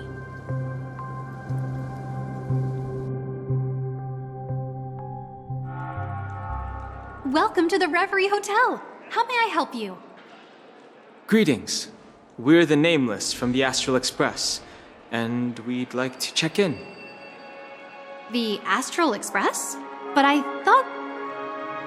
Yes, my companion's already checked in. My name is Dan Hung, And I believe my personal information is recorded in your system. I see, but your companion said you wouldn't be coming due to a change of plans. Now the plans have changed again. And you are... Me? I'm Pom Pom, a new nameless who's also with the Astral Express. He's my fellow trailblazer. We responded to the family's invitation before he boarded the express, so he wasn't registered in your system. Is it possible to accommodate him as well? Oh, I see. Another one of the Nameless had a similar situation. Seems like a lot of people are joining the Trailblaze these days. Since there's a precedent, it shouldn't be a problem. Just give me a second to contact your companions. I'm sorry, dear guests, but it seems I'm unable to reach the other members of the Astral Express. What do you mean by unable to reach them? My apologies. This is the first time I've encountered a situation like this. However, the system indicates that those guests are still in the dreamscape. How about this? Give me their room number, and we'll go check on them ourselves. I'm afraid that's not possible. I need to verify both of your identities before I can share any guest information. How about you just wake up someone? Let's say, Welt? I'm sorry, but there are strict rules regarding forced awakening. It cannot be done without the proper clearance. So nothing works, huh? What's your solution then? Are you saying we sleep here? At the reception? Please be patient. We need to contact your companions in order to confirm your identities. And now it seems you need to confirm our identities before you can contact our companions. It seems so. Oh, fudge! Look, nothing personal, but if you can't handle this, go find someone else who can, okay? Please calm down, dear guests. I do recall that Mr. Sunday, the Oak family head, personally handled this issue earlier. Oh, please wait a moment while I contact him. I don't think she's trying to give us a hard time. She really just doesn't know what to do. I have a bad feeling about this. You tried to contact them on the express earlier, but they didn't respond.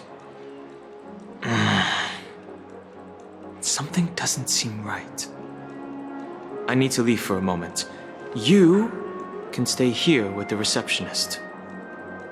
Sure thing. Just don't keep me waiting forever. The Charmony Festival is about to start! I'm so excited! Hey! You guys here for the Charmony Festival too?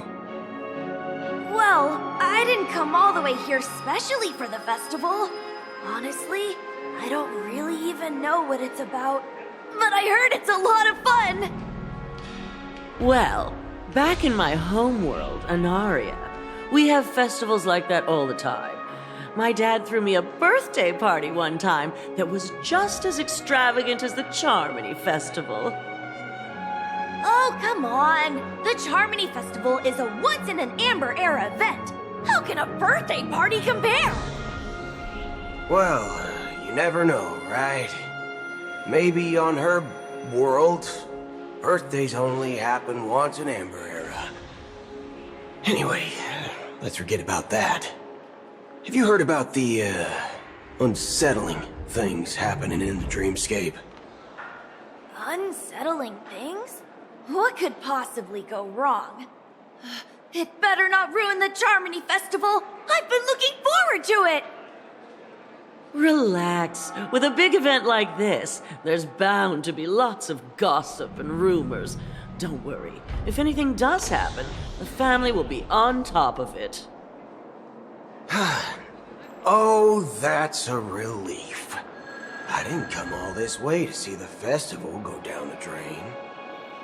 Well, looks like I won't get any fudging clues out of these two. They're clueless. Greetings! I'm Cody of the Bloodhound family, head of security for the hotel. How may I assist you? Hello. So, there's something I wanted to ask about. I've been hearing some unsettling rumors about certain incidents that might affect the Charmony Festival. Do you think there's anything to be worried about? I've traveled all the way from the Hawaii Federation, and I don't want my trip to be ruined. What do you mean? Wait. You haven't heard? I'm not sure where you heard those rumors, but they're completely baseless. I can assure you, as a representative of the Bloodhound family, that everything is going smoothly for the Charmony Festival. At present, all of the families are focused on making sure the festival starts on time. Even the Dream Master himself has arrived. So don't worry, your trip won't be in vain. That's a relief to hear. She doesn't appear to be acting. So, it seems that even the hotel staff are out of the loop. Back already? Hasn't she returned yet? Nope. I'm starting to wonder. Sending her to contact Sunday was a good idea. Neither the staff nor the guests seem to know anything about what's happening in the dreamscape, and wherever we go, all we see is people enjoying themselves. Definitely not a good sign. I agree. Another unusual thing is that the Oak family is supposed to be in charge of organizing the council and managing everything inside and outside the dreamscape. However, I walked around the hotel but didn't meet a single member of the Oak family on such an important day. Well, I'll be forked. If I remember correctly, the head of the Oak family is that Sunday guy, right? We shouldn't linger here too long. Let's go back to the Express for now. Not so fast. Have you ever robbed the IPC, bro? If you run away now, everyone will be chasing after you. Are you suggesting we sit here and do nothing? I wouldn't say do nothing, but let's stay put for now. Even if the family has ulterior motives, they couldn't have anticipated us showing up here. We're the surprise factor for them. They don't want to attract unwanted attention from certain outsiders, so they won't do anything reckless. See? The IPC lackeys are keeping a close eye on this hotel. If I were a family member, I'd find an official excuse and keep the surprise factors here. If we just wait here, that would be like walking into their trap. Of course, we don't need to walk into their trap. I gave a backup plan to the memo keeper. If it turns out we won't be allowed to enter the dreamscape, she'll order a drink for me in the VIP lounge at the hotel. In reality, a secret signal. That's right. Oh, a concrete object can indeed help the memo keeper establish a connection with you. But Boot Hill, if you have more backup plans in the future, I hope you'll let me know in advance. I'm sorry, but it's one of my quirks. I have too many unreliable friends. And if I reveal that I have backup plans, things can go awry. And that would leave all backup plans completely useless. You're the lobby manager, right? Yes, I am. How may I assist you? We're the Nameless from the Astral Express. We wanted to check in, but there's something wrong with your system. The lady at the front desk said she would contact the manager, but now she's nowhere to be found. Now, we've been waiting here forever, without any food or water. What the fork, man? Is this how the family treats its guests? Is this your idea of street smarts? Starting an altercation? It's called standing up for your rights. I apologize for the inconvenience. Please wait while we try to contact Mr. Sunday. I'll arrange 2 premium seats in the VIP lounge so you can rest there while you wait. See? Just like that. Just don't call yourself nameless next time. Wow, this bar's something else. Certainly worthy of the planet of festivities.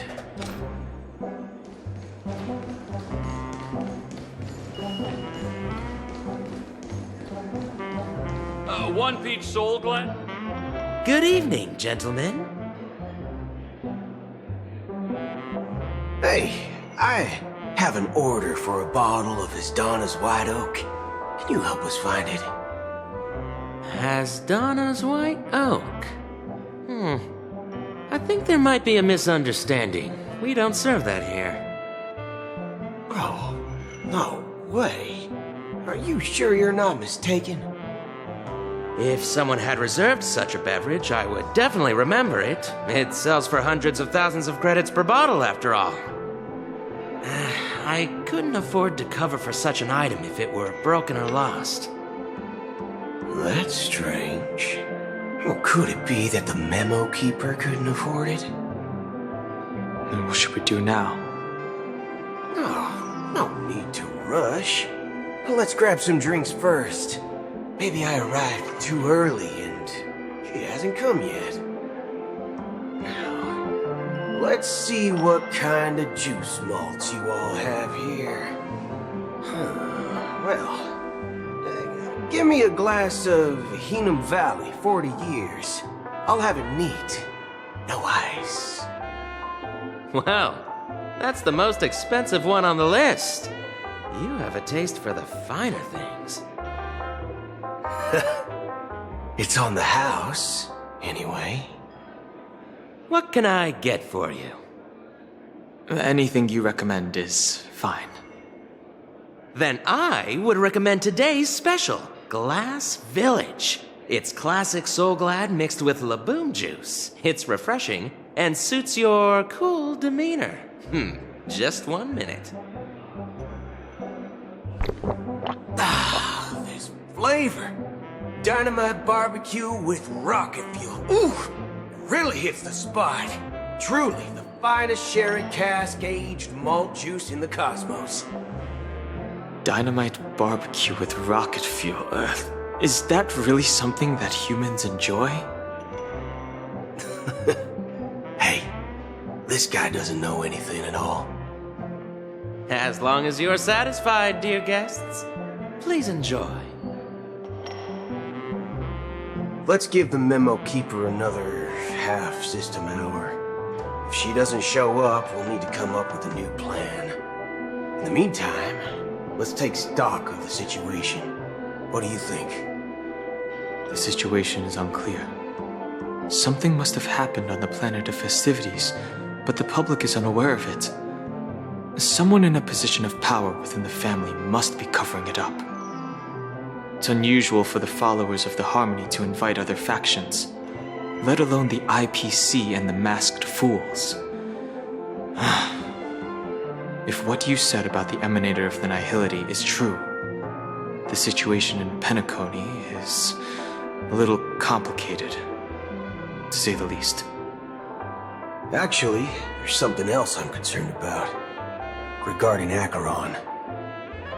As you know, the faction that follows the path of the Hunt are some of the most dangerous folks in the cosmos to mess with. I mean, who in their right mind would impersonate the Cienjo Alliance or the Galaxy Rangers? It's like asking for a death wish. Isn't there a saying among the Xianzhou people that the rainbow sect lets their luck's arrow do all the beating? Talking. Do all the talking. Well, you know what I mean. Even though the Galaxy Rangers have been out of sight for years, we've been keeping an eye on this region. Even the dumbest criminals know better than to mess with the Annihilation Gang, much less the Rangers. But that Acheron lady, she doesn't seem like a lunatic at all. On the contrary, she's highly logical and organized. She knows exactly when to hold back and when to strike without mercy. And you believe that someone like her would have an ulterior motive for impersonating a Galaxy Ranger? I'm not entirely sure, but I do have my suspicions. Maybe she knows a Galaxy Ranger, or perhaps she's trying to lure us out for some reason, which I can't figure out. Anyway, what worries me more are the anomalies within the family. They've summoned followers from various paths for the festival. No matter how generous such a gesture is, this move seems highly unusual. Unless the invitations weren't sent by them.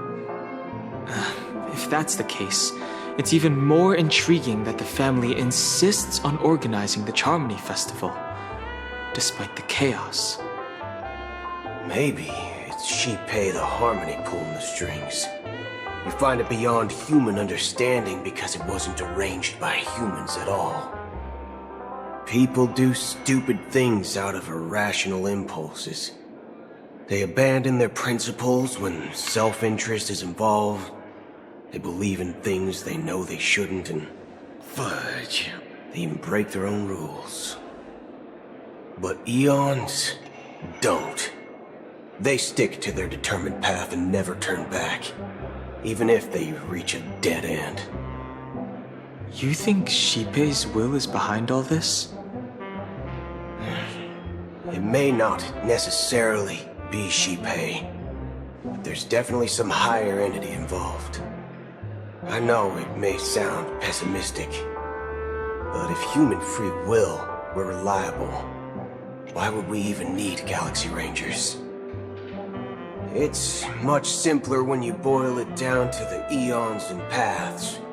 Like how Lon always follows the path of the hunt, or how the Express stays true to the Trailblaze despite Akavili's disappearance. But in my opinion, Akavili's fall holds significance for the Nameless. Oh, so you're saying the Nameless now have to take responsibility for their own choices because their absolutely right leader is gone? Exactly. I believe the purpose of the journey isn't just about following a path that's always considered absolutely right. It's more about doing your best to choose the right path for yourself among countless possibilities, even with limited insight and judgment. I don't know what you've been through, but I agree that people must take responsibility for their choices, because no one else can do it for them. That's why the Galaxy Rangers need to uncover the imposter and figure out her true intentions. Just in case. I have a backup plan if the Memo Keeper doesn't show up. This is my final backup plan. I promise. You sure have a lot of cards up your sleeve. Well, going back to my old career would make things a lot easier. By the way, when you were walking around the hotel, did you happen to see any important-looking guests? What's your plan? It's simple. We just grab some hostages and use them as bargaining chips with the family. Or maybe we can even take their identities. No need for that. We'll return to the Express now. Wait. Are you getting scared? Draw your weapon. Let's make a big scene. Are you leaving, esteemed guests? Would you like to cancel that Asdona's White Oak you just ordered? Huh? Asdona's White Oak? But didn't you just say... Ha ha. Looks like you are a bit intoxicated, esteemed guests. You ordered a bottle of Asdona's White Oak just a moment ago. Looks like your memo keeper friend has finally arrived. Oh, right. Sorry, my memory's not the best. You know, too many modifications and all. Anyway, let me check. Well, fork me. It says Donna's White Oak, all right. And there's a note. I'll be waiting for you on the Astral Express. No mistake, that's her message to you. She knew the hotel wasn't safe, so she suggested we find another place. Well, looks like we took a detour, but now it's back to the Astral Express. So, what are we waiting for? Let's go.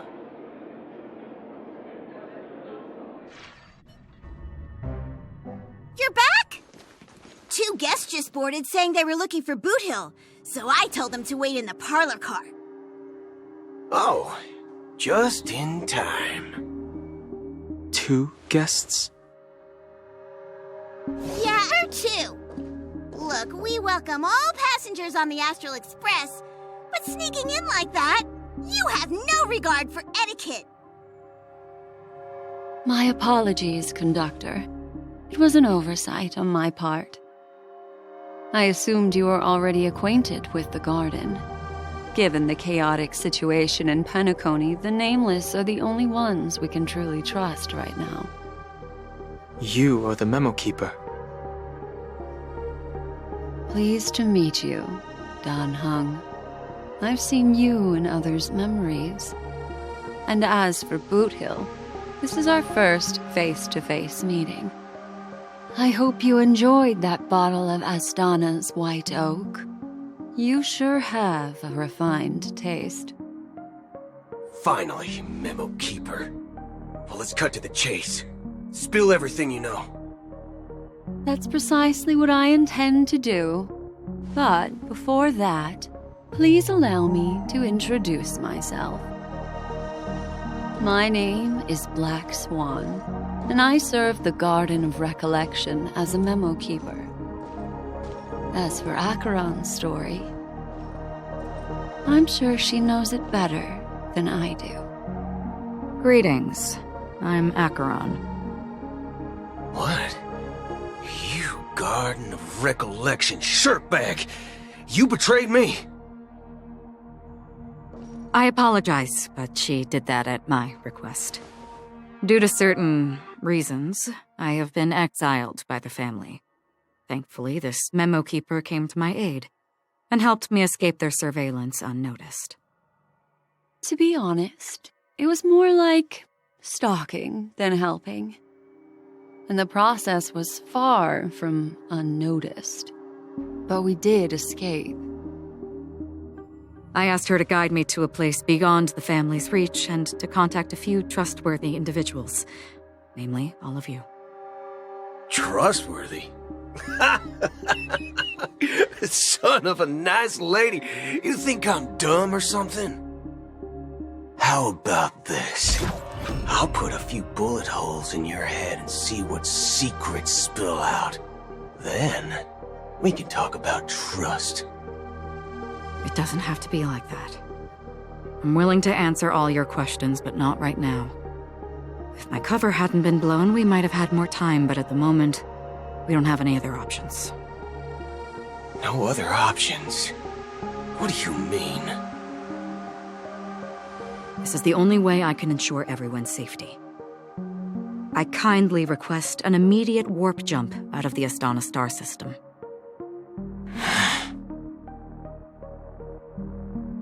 This passenger is requesting...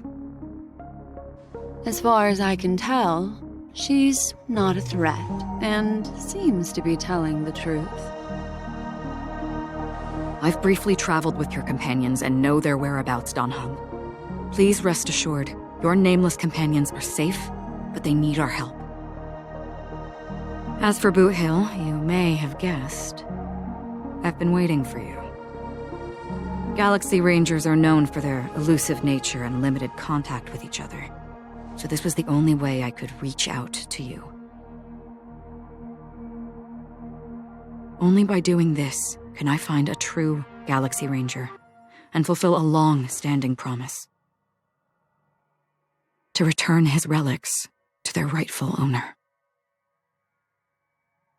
Someone once told me that every rainfall is like a gift from the heavens, a sign of their mercy upon the world. Raindrops are said to be the tears of the gods, shed in response to the sorrows of the world. Their constant pouring is a reminder that the gods haven't abandoned us yet. So, how long has this rain been going on for? I used to believe, just like you, that it would eventually stop.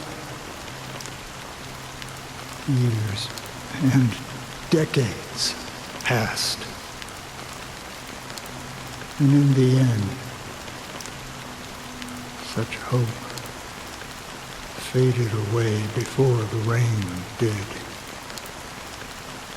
Looks like the god you mentioned doesn't exist after all.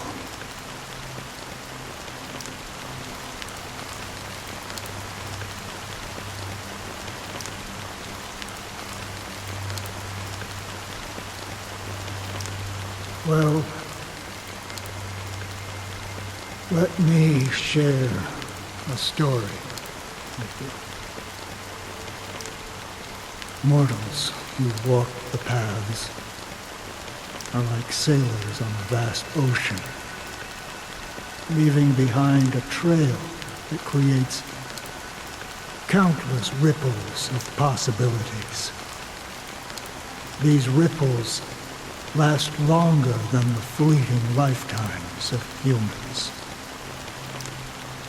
And for some, their presence leaves such a strong mark that it's reflected in the waves. Like those shadows on the ocean. Sin-thirsters, the obsessions of the Pathstriders, they emerge from the depths of IX, seeing themselves as masters of their own destiny, unknowingly repeating the actions of their past lives. They emerge from the nihility and head toward it, leading purposeless lives. However, these hollow phantoms, they were once my dear companions. A group of Galaxy Rangers. Are you watching over them? Watching over them? No. I'm guiding them toward transcendence. It was a brutal war. A crusade that shook the universe. The universe witnessed the fall of Zulo, the Lord Ravager, but it came at a price. A price so hefty that only those who were there still remember. The unwavering determination of the Hunt followers persists even in death.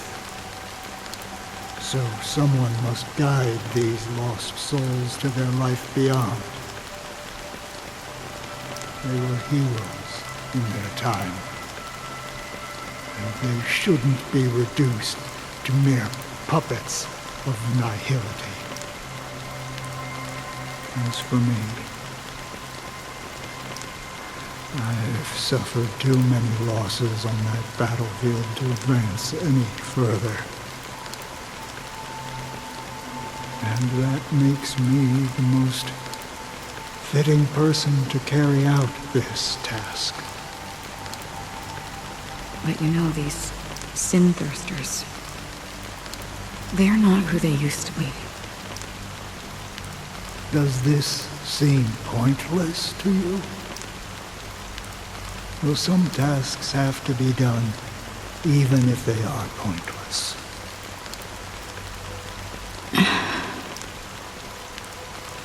I can help you. For what? For the meaning of the nihility. That's what I've been seeking. I see. After all, this realm is off limits to ordinary souls, right? Thank you, stranger. I wish that you find what you seek. Before we part ways, I have one more question. It is true that their actions and even their entire lives may seem pointless from our perspective. But if, and it's just an if this is what the departed ones expected, should we try to change it? A good question, and a profound one. I don't know the answer. What I do know is that one day I too will pass away. And when I bid farewell to this world, someone will stand at my grave and place a bouquet of flowers on it.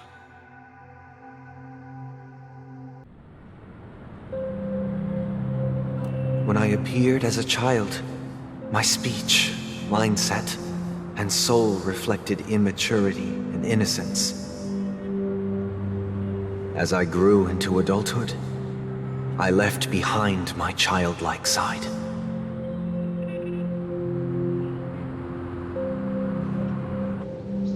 I humbly request your blessings, esteemed advocate of Shipe.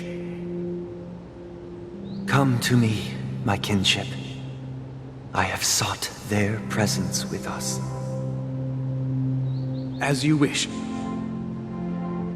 I have faithfully served the Alfalfa family for nearly a decade, promoting the path of the harmony to the best of my ability.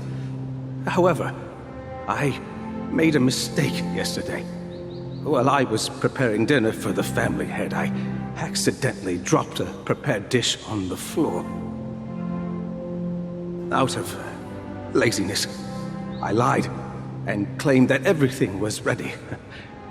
Although the head has dismissed me as punishment, it has been tough to sleep with the guilt still gnawing at me, as I worried that the seeds of evilness may have taken root in my soul. So, I confess to you now to seek atonement for my sins.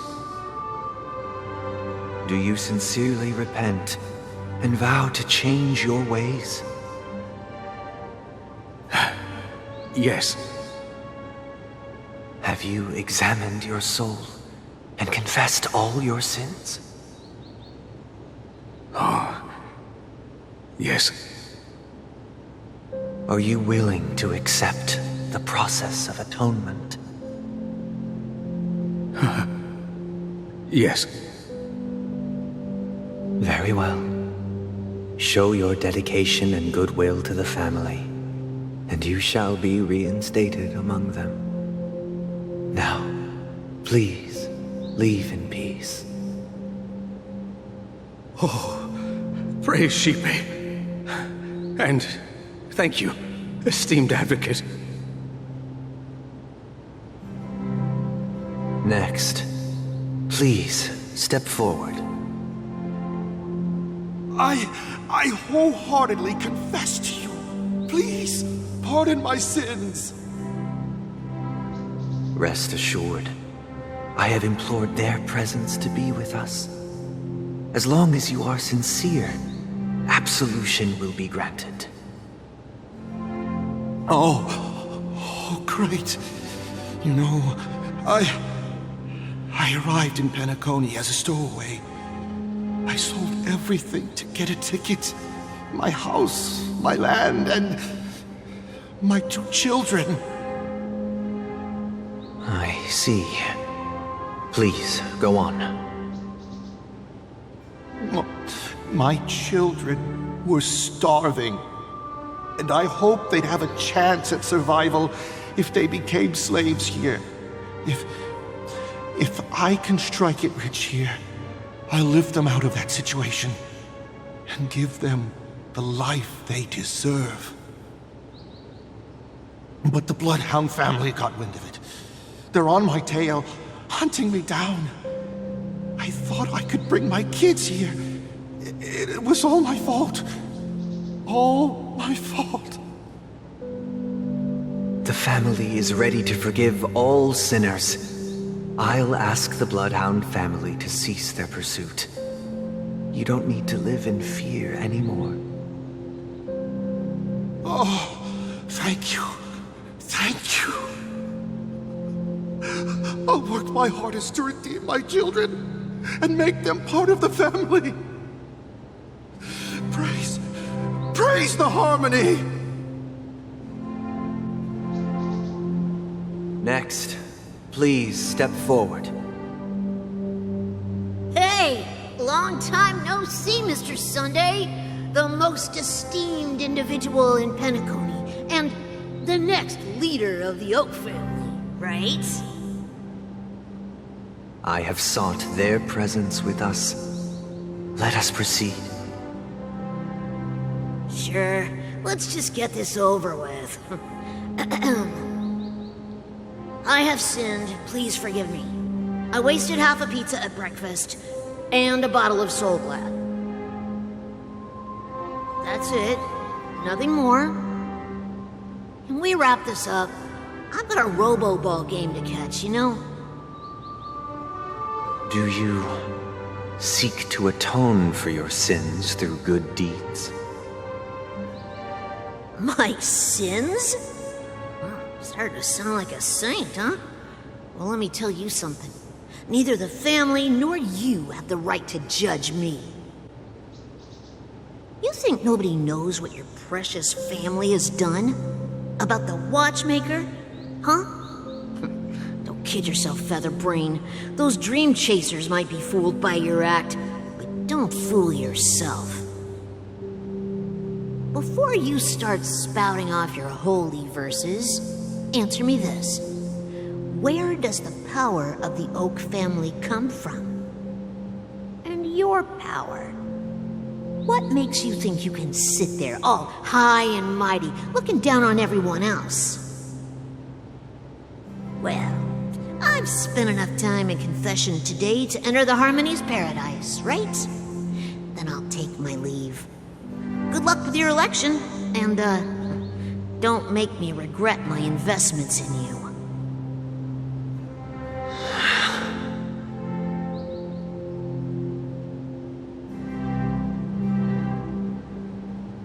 Oh, revered triple-faced soul, hear my doubts. Who can judge the strong when their power hides their crimes? Who can vouch for the weak when they will pay any price to survive? Who can comfort the purest souls when even they get led astray? If the strong defending the weak is truly the foundation of paradise, then who is responsible for the suffering and anguish in this wretched world?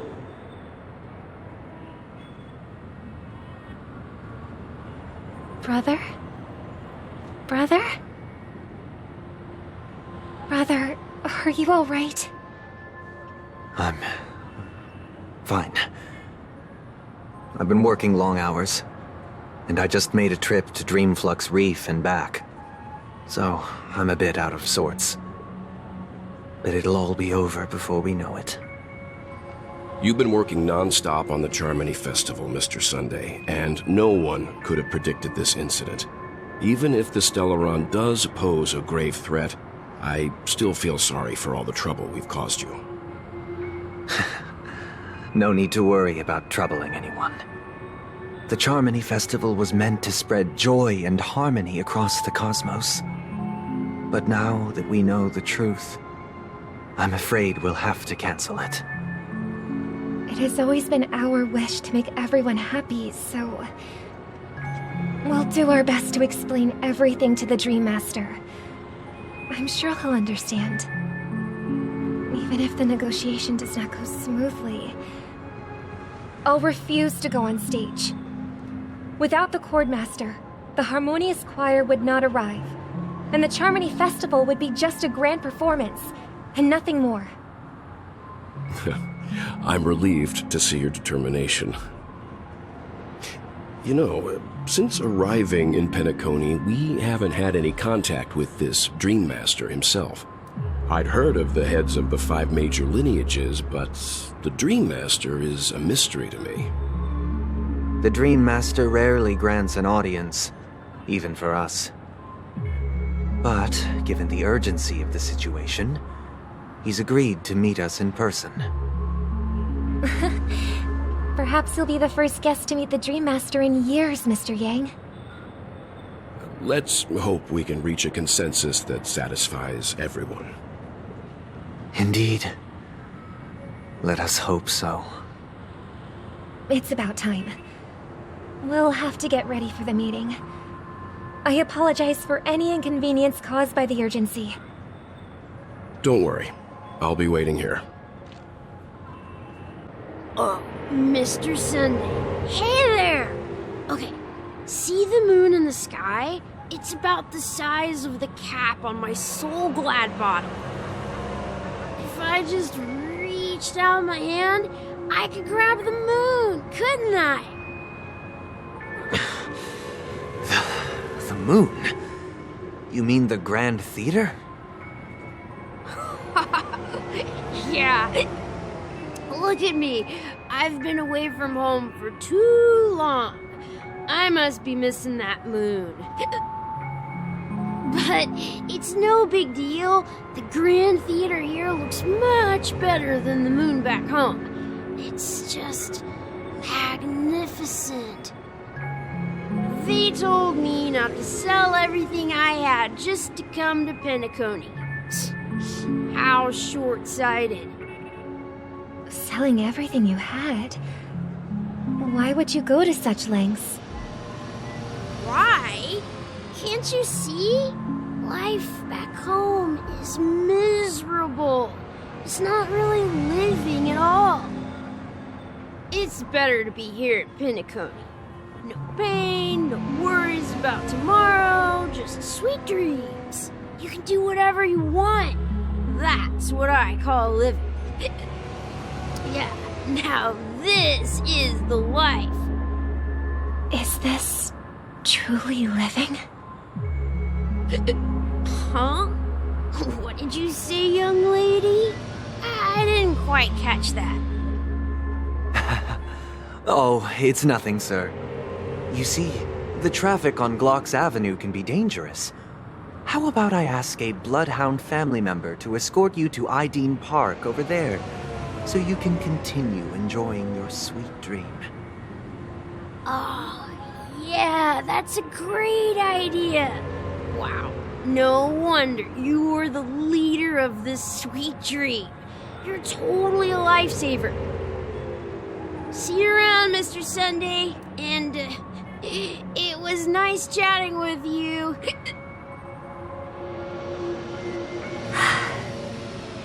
What's up, sister? This is the land of the dreams. But why do they live like this? The man we ran into, he doesn't seem happy at all. Even though sweet dreams are nice, they're just illusions. But for him, they're the only way to survive, even if it means giving up on reality.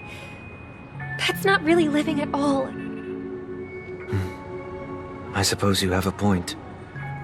But, in my opinion, that's how most people live their lives. Why do you say that? You think that man is not actually living, but that's not quite accurate. Even without Penacony, people create their own illusions called self-value. People believe they have a predetermined value to fulfill. Gaining value means gaining power, and those deemed worthless are seen as the weak. However, value doesn't come out of thin air, and there's a limit to it. To accumulate value, people have to take from others, so the weak get exploited and oppressed. Are you suggesting that this is not how things should be? Exactly. But, ironically, people don't think there's anything wrong with it, because they uphold the illusory notion of self-value, and even the weak believe in it. The survival of the fittest. That's where all the tragedies in the world come from. People come to the sweet dream in Penacony to escape from that reality and find solace. No tragedies exist here, only happiness, although in its nascent form. Isn't that the same paradise we yearn for in our dreams? Perhaps that man is just an exception. Let's not jump to conclusions. We should experience the dreamscape ourselves, just as I did at Dreamflux Reef. Yes, seeing is believing. I'll accompany you. The Dream Master hasn't shown up yet, so we have some time for a stroll.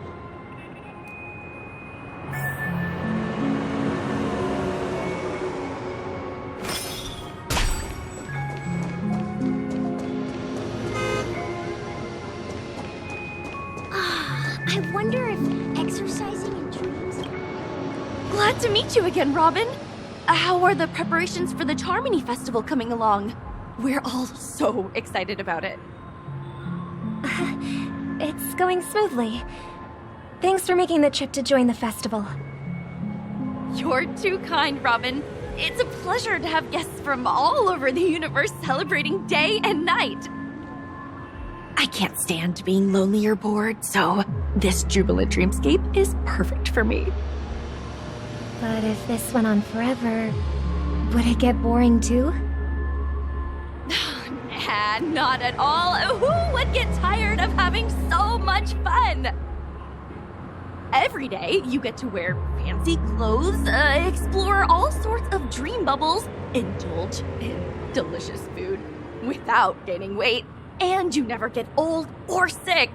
As long as you can afford a room, this place is the ultimate paradise. But you know that only a few things can be brought back from the dreamscape to reality, right? That's exactly why I don't plan on bringing anything back. Just enjoying the dream itself is good enough for me. I mean, I'm not one of those long-living species. I only have around 60 or 70 years in this lifetime, and there's so much to worry about. Being happy here is pure bliss. Only in this sweet dream can I truly feel like I'm in control of my life and fate. Who would want to go back to reality after experiencing this bliss? I see. I genuinely wish you all the happiness in the world. And I wish you a fantastic performance, Robin! I'm off to the Blue Hour for the ball. See you later.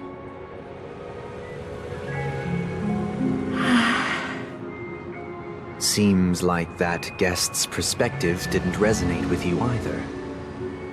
She had a valid point. I could sense her genuine happiness. It's just that...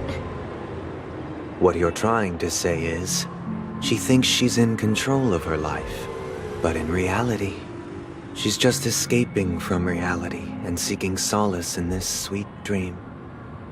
Once she steps out of this sanctuary, everything will be lost. Well, she did make mention of being able to afford a room, didn't she? However, the paradise in our dreams, it doesn't have to end.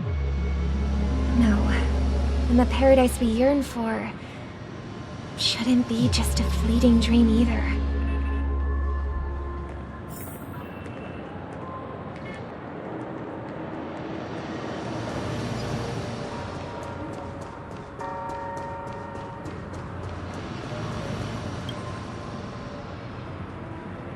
The scenery in this dreamscape is truly breathtaking, isn't it?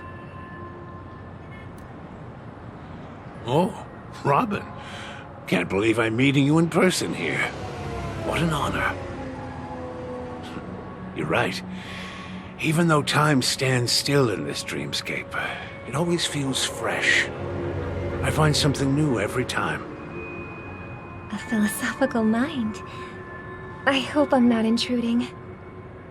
Oh, not at all. No. With little time left, I yearn for meaningful conversations, especially with someone as esteemed as you. Do you mind if we chat? It's my pleasure. No need to be formal. Just speak your mind. You said, with little time left.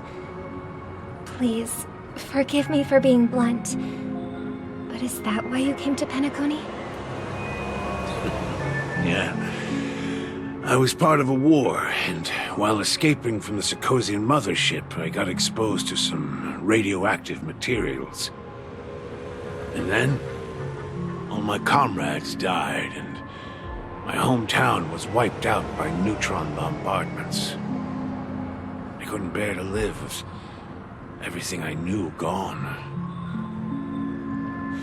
That's when I heard about a possible solution here, so I came. How heart-wrenching. I hope the family has been able to help you. They have, and I'm truly grateful for that. They provided me with a comfortable room, the most advanced life support devices in the cosmos, and a stellar team of caregivers. My physical body is now in the dream pool, sustained by life support. The me you see here is whole, rational, and no different from any other person. But I can't say the same for the me in the hotel room. My true appearance? No.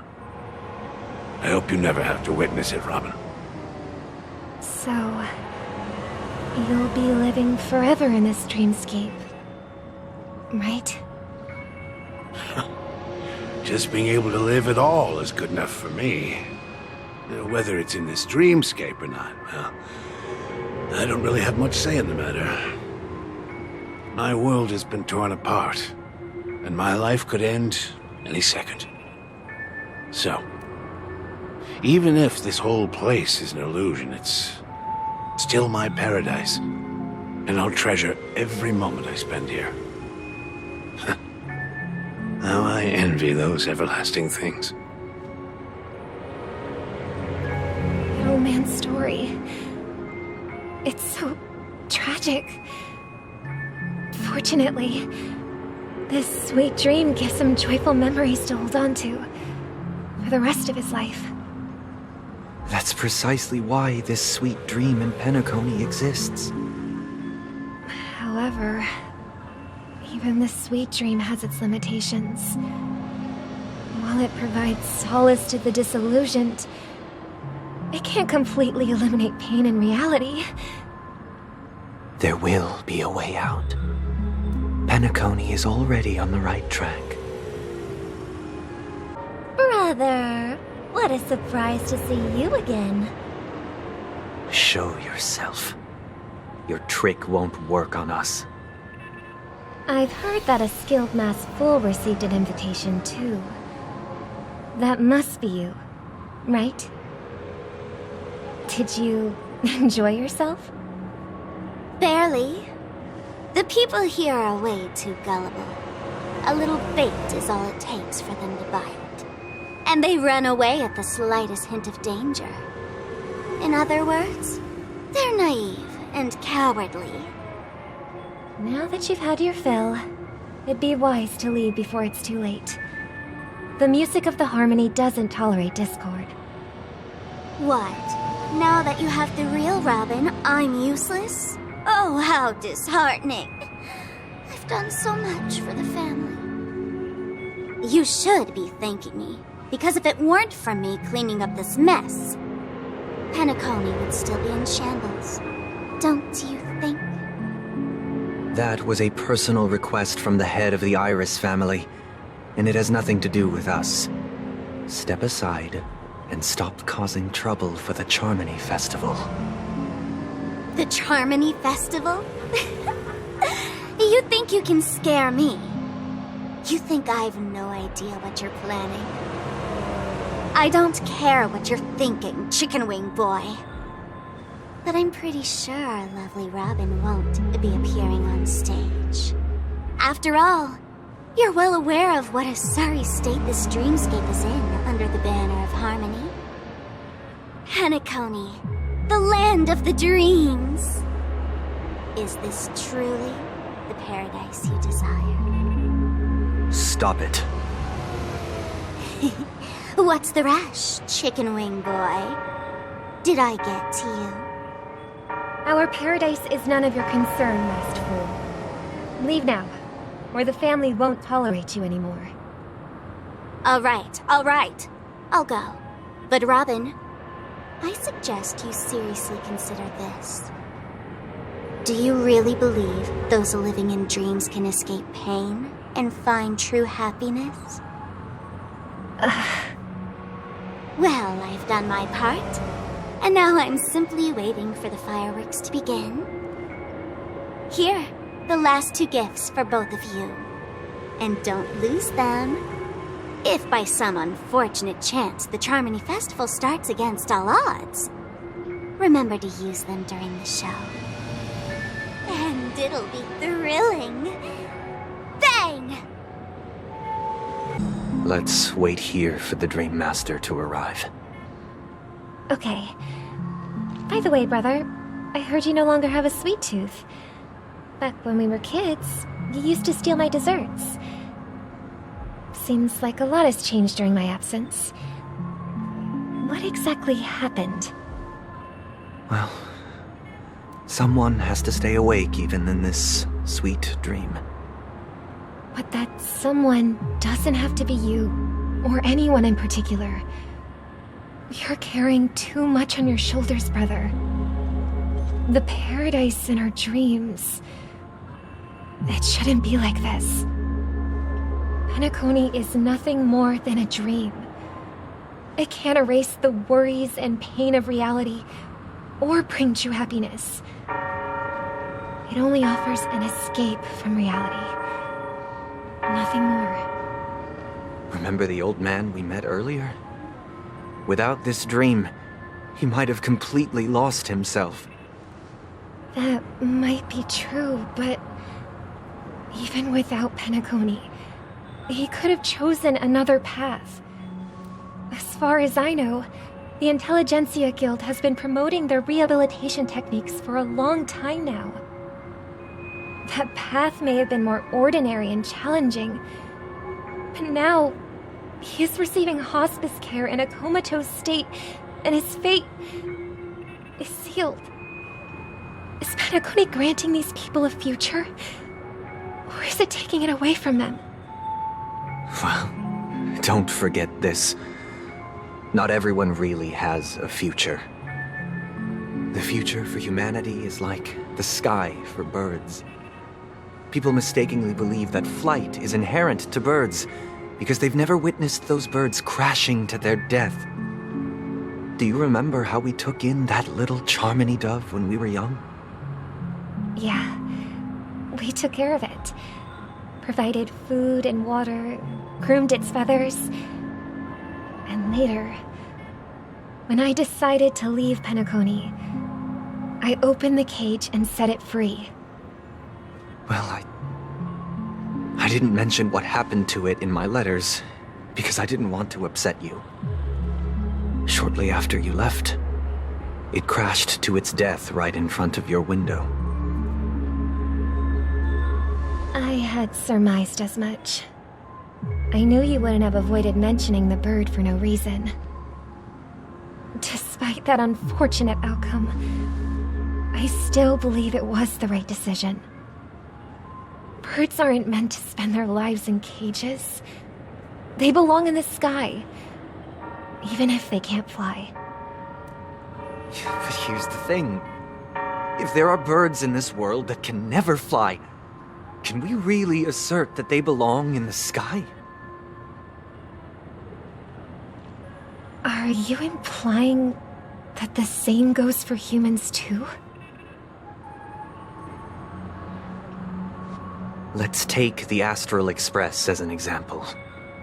The Nameless made tremendous efforts to bridge worlds, gaining fame across the universe. However, only a few extraordinary individuals can endure such a perilous journey. That's because the pursuit of the Trailblaze exceeds the capabilities of ordinary humans. Otherwise, why would this path be filled with broken rails, an abandoned express, and even a fallen Eon?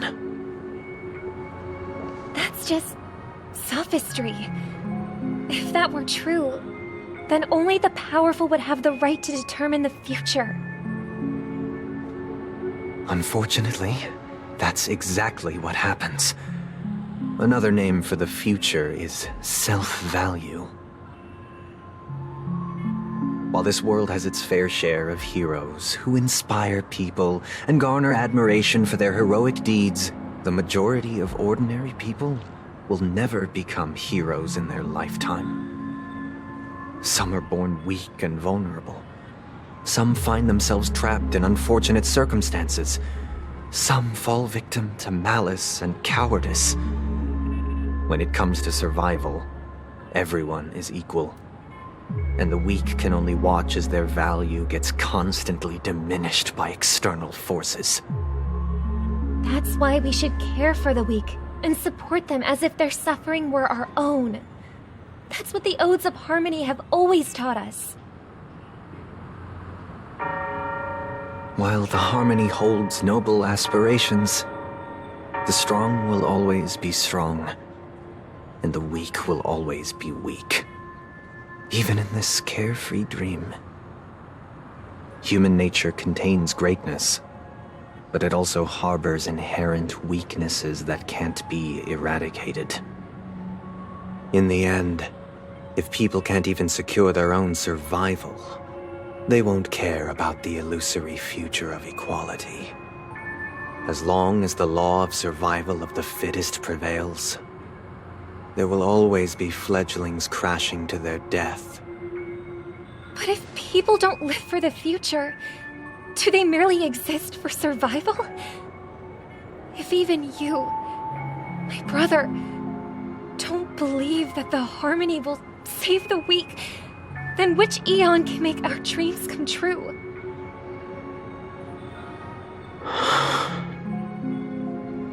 People often forget that when the first bird took flight, the entire world envisioned a future where no more fledglings would ever crash to their death. Are you reading, sister? What are you reading? Mr. Gopherwood gave me a picture book. It's about the story of the harmonic strings. If I could become a chord master, I'd like to summon Dominicus, the harmonious choir. I want to sing with everyone and spread our wishes so that all can feel happiness and joy. I see. Then, I would summon the harmonious choir too. Don't you have a wish of your own, brother? Of course I do. It's just that it includes your wish and everyone else's. I long for a true paradise where everyone can find peace. Then, let's build a stage there and invite everyone to our performance so that both our wishes come true through the power of the harmonious choir. It's a deal then. Yeah, it's a deal. But how can I become a Lord Master?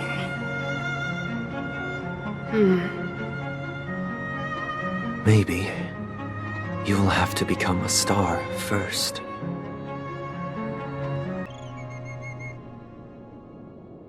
You're back sooner than I thought. Any results? Yes. And now, it's up to us to forge ahead. Since he's already carried out his last wish, my final mission is complete. But pardon me if I sound curt. It's good to have determination. The path Mikhail left for you is not an easy one to tread. Why else would he have chosen to sleep in solitude, staking everything on some nameless in the future? But you have the numbers, and in numbers comes strength. So that might just delay your inevitable a little more. Got any more encouraging words? As I see it, relying on Welt's negotiations alone is far from enough. Regardless of whether the other party will be compliant, negotiating simply allows us to meet them as equals and won't grant us an upper hand. Penacony is our rival's home turf, and we already have very few chips left to play with. Rather than idly sit around while the family's got us blocked off, an offensive approach might be a wiser course of action. We're more familiar with the Stellaron's properties than most, and since it's the key to stabilizing the sweet dream, it's vital to the family's interests. By attacking their core interests, they're bound to retaliate hastily. And as the saying goes, haste makes waste. That's right. As long as we pose a threat to the Stellaron, either with words or otherwise, we have a chance at gaining the upper hand. But the problem is, on the eve of the Charmony Festival opening, how exactly are we going to get close to the theater?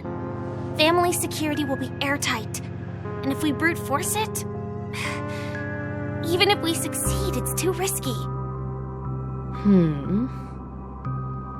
So, no one's gonna say anything? Then I'll raise my hand. I know the answer to this question.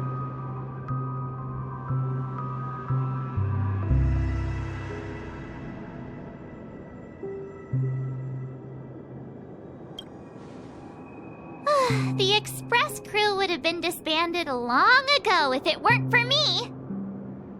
So, I heard that before the Charmony Festival begins, there'll be a pageant to kick off the festival. It's called the Soulglad TM Festivity Auditions, or something, and it's going to be held in the moment of Scorch Sand. As long as we clinch the top spot, we'll be able to attain the title of Festive Superstar, and be able to personally bask in the graces of Miss Robin. Not that that's important. What's crucial is that we can enter the Grand Theater before the audience arrives. So, how do we go about participating in these festivity auditions? I've already procured special invite tickets from Miss Robin's fan club. To tell you the truth, I had been preparing to join the auditions all along, but now it looks like even if I scrape through, I probably still won't have the chance to shake Miss Robin's hand. So they're still running this thing, huh? It was originally just a publicity stunt, set up by Mikhail to drum up attention. But it looks like it might be worth a shot. We'll follow Marge's plan. Mr. Gallagher, will you be joining us? I'm afraid I won't have the time. As a virtual character, I've already completed my final mission. Whether Penacony can awaken from this dream is all down to you. Should we ever cross paths again? I'd love for you to visit the Express. All right. I'll have to add to that data bank of yours you've got on the Express. And Miss Firefly, we thank you for all your support. We're faced with a formidable enemy.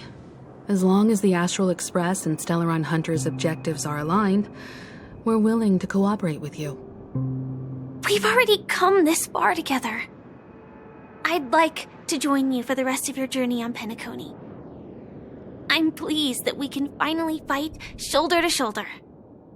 I couldn't ask for a better ending. This is also the spirit of the Trailblaze. Now, everyone, let's prepare to move out. Ladies and gentlemen, welcome to Scorched Sand Hall. This is where challengers thrive and dream chasers shine, all under the watchful eye of the entire universe. If you have ambition, dreams, and the drive, dear friend, the next superstar of Penacony's Charmony Festival could be you! Oh, wow! They've really outdone themselves! Oh, I'm starting to get excited! Behold! Here come 4 friends with spirits high and full of steel! Are you aspiring to be the superstars of the festival? Is he talking about us? Yes, you! There's no doubt about it. I see you have all the potential of a superstar in you! Excuse me, you 4. What are you hoping to get out of all this? As the last group of contestants, how confident are you in overcoming all of the challenges? Would you be open to a brief exclusive interview with us? It'll be quick. Your journey is long and fraught with peril, yet under a sky blanketed by banners, you vie for the crown. The sword and rose! Protect the beauty! The beauty! The beauty! Magnificent and majestic! A knight's head is hard as steel. Brotherland's focus is stubborn as a heel. We don't all have to be winners, but if we don't have fun, we'd all be sinners. People are pouring in. It kind of feels like all sorts of baddies are showing up. Let's get in there quickly and enter the competition. Ladies and gentlemen, please make way. Make way. Coming towards us now is one of Penacony's top 10 wealthiest tycoons, and the soul-glad business empire's founder, Mr. Ideen. Allow me to introduce myself. I'm the director of Soulglad's factory, Ideen Lena. My 4 friends, introduce yourselves to the audience across the cosmos. Hello, everybody. I'm Himiko, a nameless from the Astral Express, and these are my companions. Don't you guys need to hide your identities? Can't hide it anyways. Penacony is plastered with our posters. And because the Astral Express is so well known, the family won't dare to make any rash moves.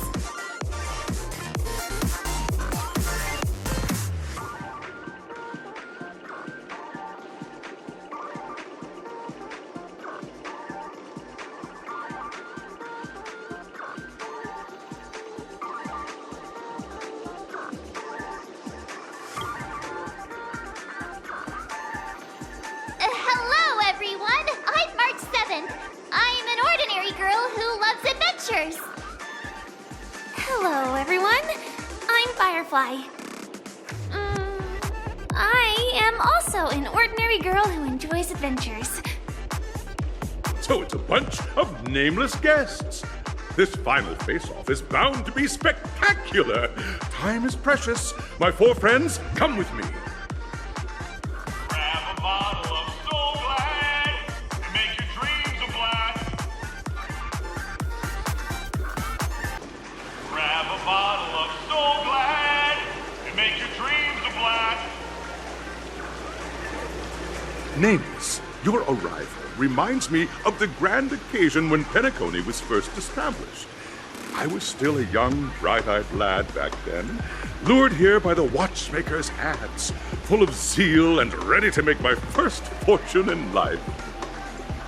Once, During a particularly grueling day, I passed out and was resuscitated by a drink from Mr. Sousa. That sweet taste has since been etched in my mind, and that was what drove me to create the Soul Glad that we all know and love today. The dream-chasing era was truly a wondrous time. Oh, I miss those days, and the watchmaker. Scorched Sand Hall is my homage to that time of boundless possibilities. I wholeheartedly hope you make it to the finish and emerge as the next superstars of Penacony. Now then, is there anything you'd like to say before the competition officially begins?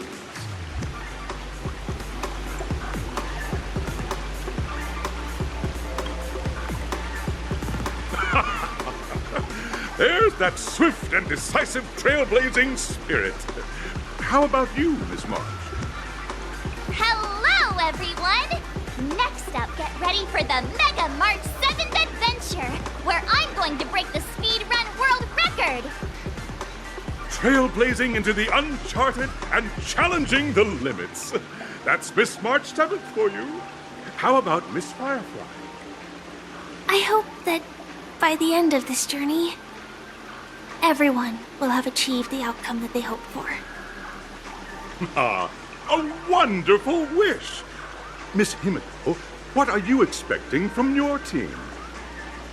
Safety first, everyone. Simple words, but full of warmth. Waiting for you are 3 stages, each connected to that era. The first 2 stages offer 2 distinct paths to choose from, with unique challenges on each route.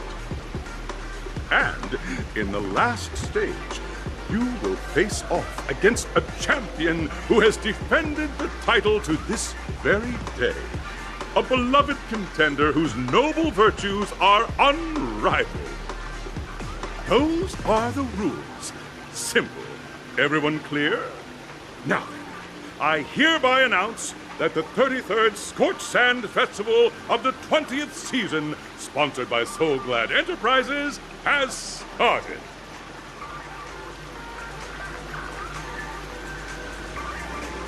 Everyone, as the Charmony Festival is drawing closer, we must reach the end as quickly as possible. Factoring in efficiency and safety, splitting up into 2 groups is the best choice. March and I haven't known Miss Firefly for too long and aren't overly familiar with her. It'd probably be better if the 2 of you paired up. Fine by me. Let's do it. All right. I don't have a problem with that.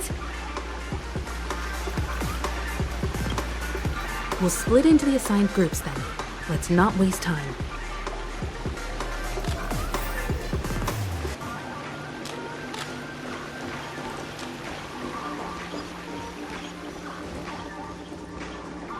Welcome to the first stage of Soul Glad Enterprises' 33rd Scorched Sand Festival of the 20th season, Dream Play Fantasia! In this stage, you can choose between 2 challenges, the School of Acting or School of Action. In the School of Acting challenge, you have to complete 3 performances from 3 scripts and move the panel judges. In the School of Action challenge, you have to defeat 3 groups of enemies convincingly and reach the end. Now, make your choice.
welcome to the School of Acting Stage.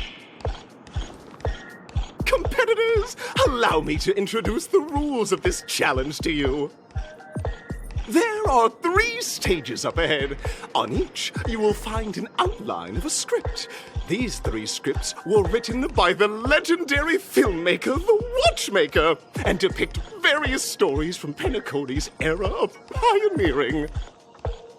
Your task is to bring those moments to life, find the right words, and act convincingly to make the judges feel the script's intended emotions. Oh, I wish you a successful performance. Also, a bit of trivia. The record score for this stage is held by a participant with fiery red hair. His exceptional performance brought even the strictest judge to tears. It's like he wasn't even acting at all. We are running out of time, so let's get this over with quickly.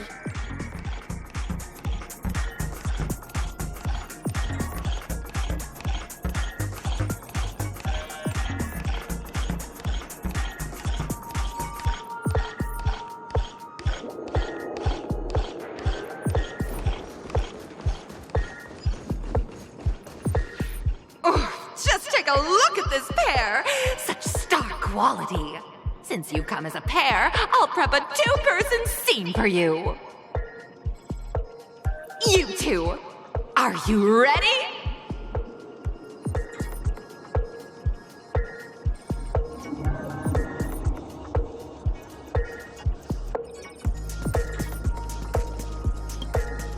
Envision that you both, driven by the spirit of exploration, are arriving at the land of dreams that is Penacony for the first time.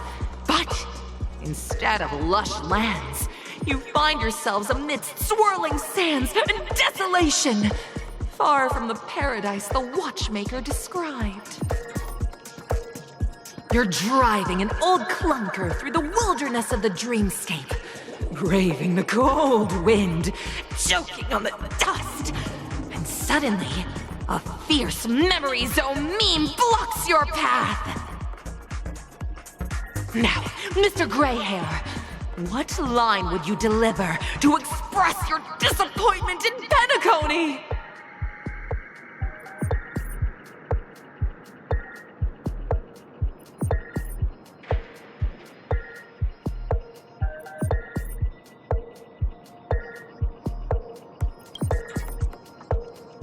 No, that's not right.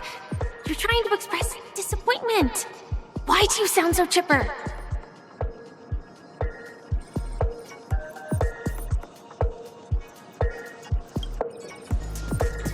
Very good! Now, though you're disappointed, your screen partner is conversely very enthusiastic. Now, young lady, you will say... This is great! I love living on the wild side! Very good! Very intense!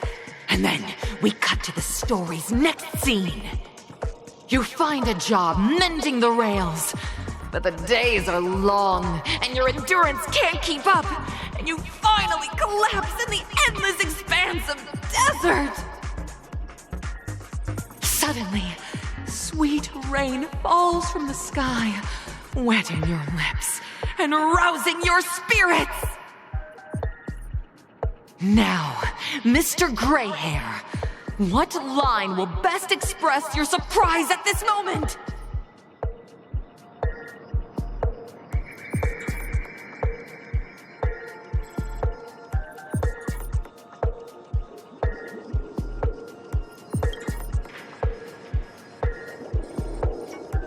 But at this moment, your partner yet gazes into the sky, both her eyes closed. The raindrops fall, blurring her vision, and she tragically says... Perhaps we were never meant to succeed. Right? Fantastic! Both of you have an incredibly solid foundation in dialogue delivery. However, lines aren't everything in a performance. Please continue this story on the second stage. Up next, you'll be challenged with a body language test. I hope these tests won't take too long.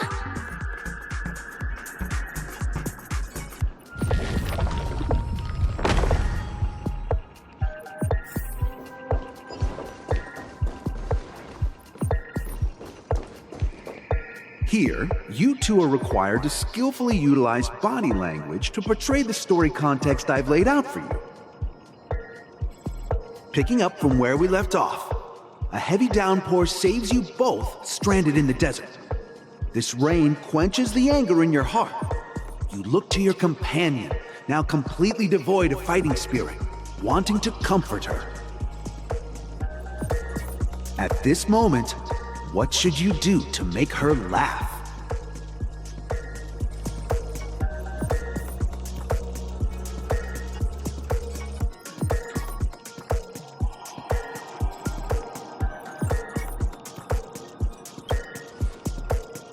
The test now is about body language.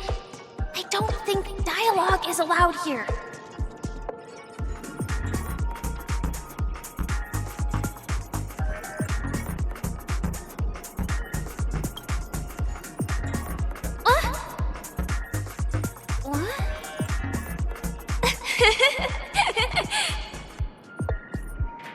Right answer!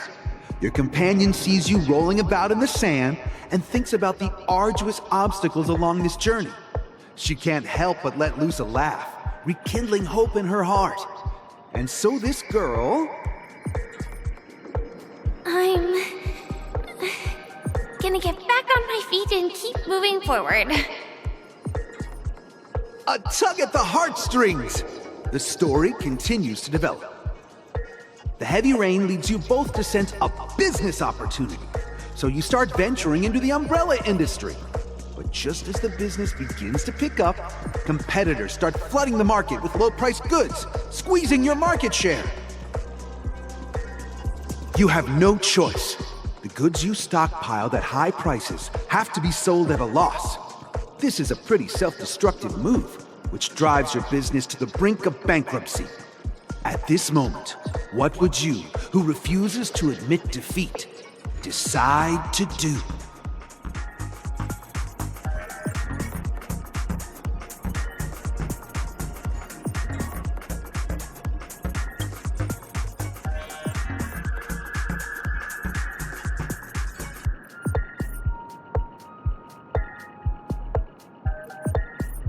Fantastic! But it's a pity your friend does not agree. Seeing that you're up to your eyeballs in debt, she sees nothing but despair in her future. And then... I leave Penacony in utter disappointment.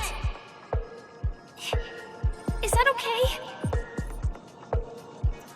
Of course! Absolutely! I was this close to tears! Both of you possess exceptional acting talent!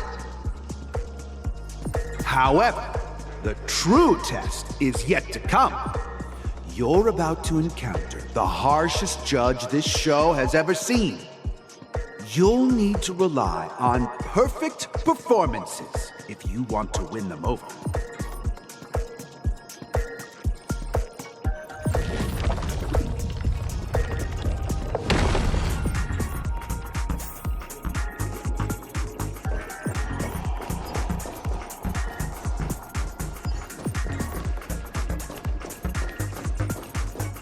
Welcome to the final stage. Actually, all the scenarios that you previously encountered were all from the film Once Upon a Time in Dreams. Two companions arrive on Penacony with nothing but a dream. Their desire for achievement is met with continuous setbacks. Ultimately, one continues on, despite spiraling into debt, while the other concedes defeat and leaves. Many years later, their paths cross once more in the thriving Penacony. Yet, they refuse to acknowledge each other because...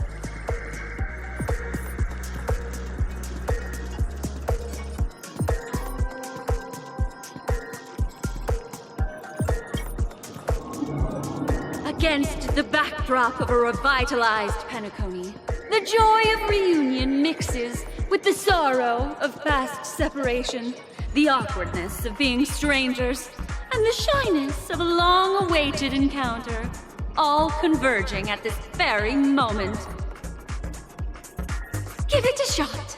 Try and convey this bittersweet scene to me. Bring it to life with precise and emotive acting.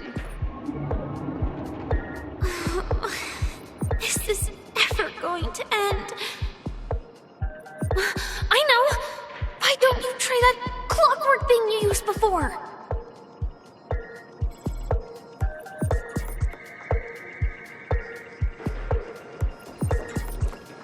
Your performance is far from satisfactory.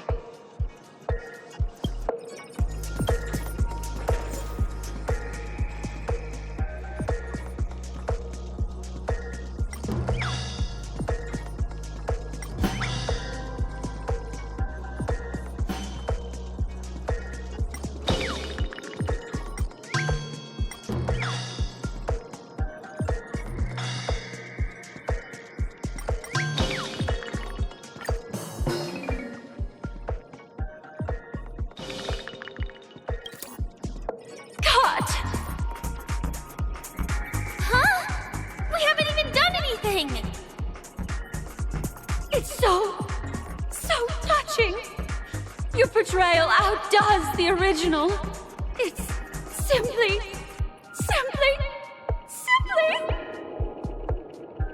beautiful. We have passed the test. We ought to hurry up. Stellaron is at stake.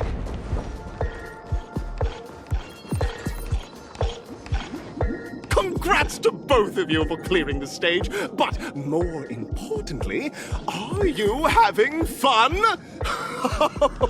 Fun is more important than success. Look at the time! You finished much faster than that red-haired contestant did. That red-haired contestant? Who is that exactly? You'll find out eventually, but only if you clear the next test first. Welcome to the second stage of the 33rd Scorched Sand Festival in the 20th season, sponsored by Soul Glad Enterprises. Gunfire time! You have the option to choose gunfire and undergo Brother Hanu's trial, or time, where you'll face Clucky's trial. And now, make your choice!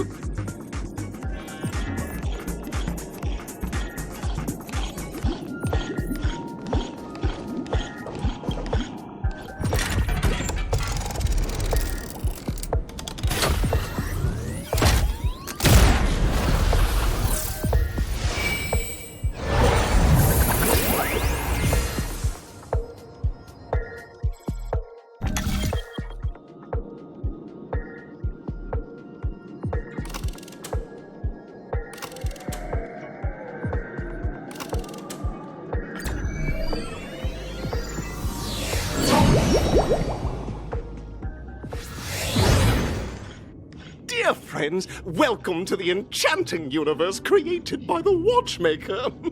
Awaiting you is the morally dubious yet ever-charming character from the animated Clocky series, Hanu! It is said that these cartoon characters were inspired by the Watchmaker's own experiences. According to research by Clocky scholars, the original Hanu of reality shared a deep friendship with the Watchmaker, akin to comrades in arms.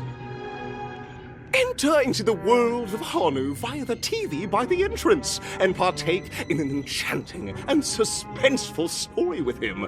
Good luck in there! If it's a gunfire trial, we should be able to settle this with a fight, right? I hope this won't waste too much of our time.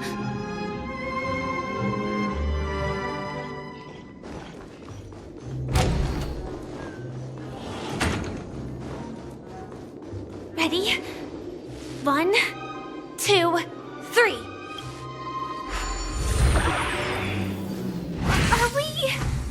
Are we both in control of this Hanu character? Very good. Looks like you've got the hang of it. In this Hanu's Adventure episode, Boss Stone has gathered his battleships for an assault on Dreamville. Old Buzzfly, Cousin Wolf, and Bombhead are all raring to go. The brave Hanu must thwart their advance and protect his home. Alas, Hanu presently is ill-equipped to fend off the malevolent mischief makers, which is why he is preparing to seek out the Puzzle Gentleman's aid. Go forth and speak to him.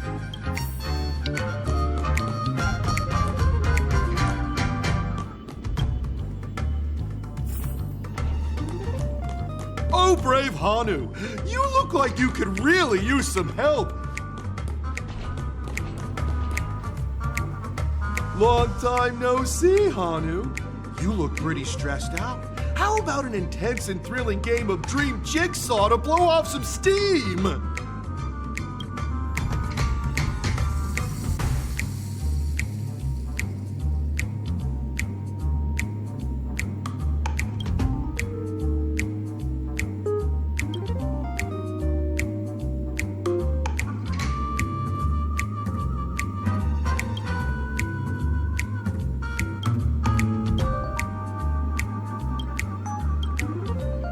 Oh my!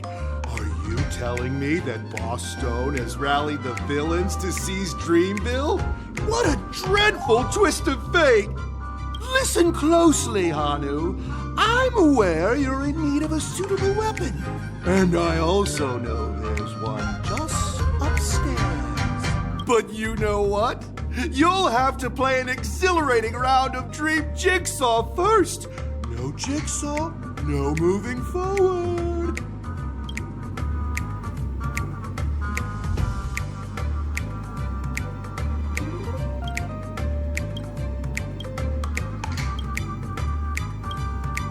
Now scurry along, Hanu, but tread carefully.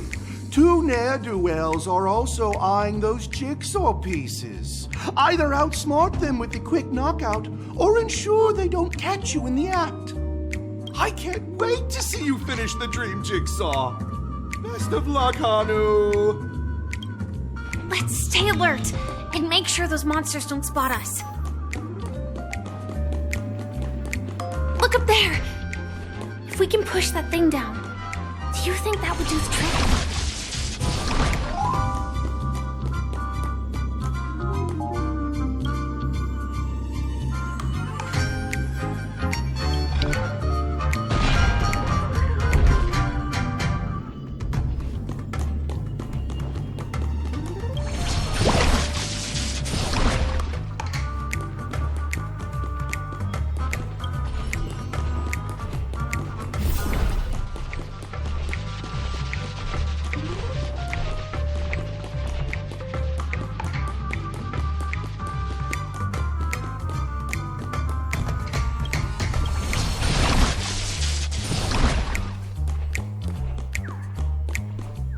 Finally, that's all the jigsaw pieces. Let's hurry back.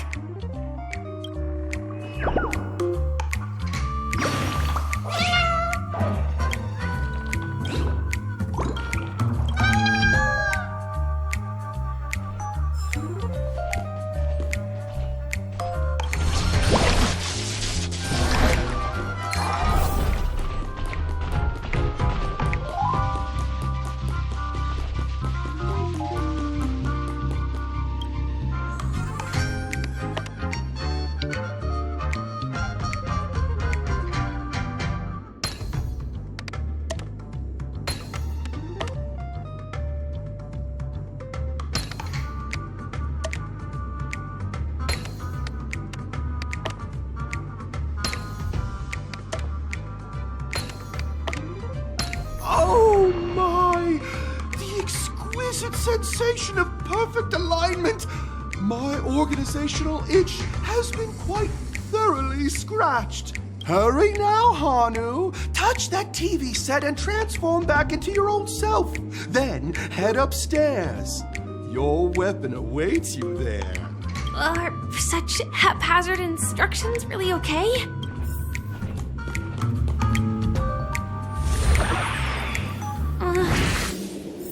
Disconnecting from that thing so suddenly has left me feeling slightly disoriented. Is that Hanu?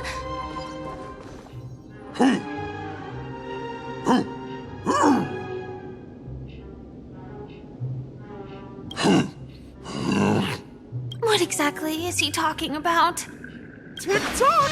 It's time for me to make an appearance!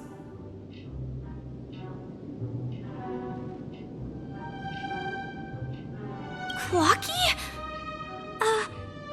I can also see him. Is this character part of the show? In Dreamville, Clocky is everywhere and can do anything! Like right now! I can be your translator! Tick-tock!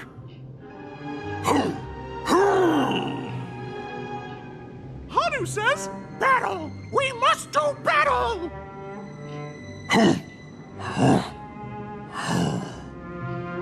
The enemy is at our doorstep, and we have no path of retreat for the future of Dreamville! Touch that suspicious-looking TV right now! So they just jumped inside that TV. Sheesh. Logic in this plot and dialogue is really being pushed to its limits. Well, here we go again. Ready?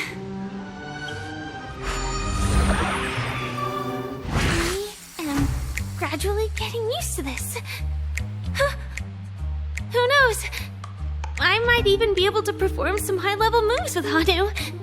Oh, did someone say high-level movies just now? That's right, pal. The upcoming script is just exploding with all sorts of high-level shenanigans. Last we saw, Hanu was preparing for battle. Suddenly, he hears heavy footsteps coming from the hallway. Malevolent mischief makers have broken into his home. But brave Hanu won't go down without a fight. He instantly sprints for the storage room, ready for a do-or-die showdown against the baddies. But we still don't have any weapons in hand. Guess what? Hanu's favorite bazooka just so happens to be in that storage room. So there's a move on. What a coincidentally convenient plot twist. It'd be even more awesome if the organizers allowed me to wear armor.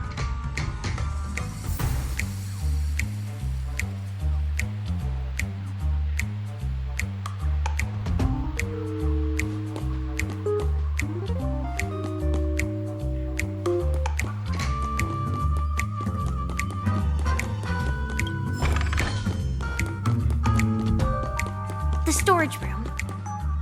It's behind the shelves, right?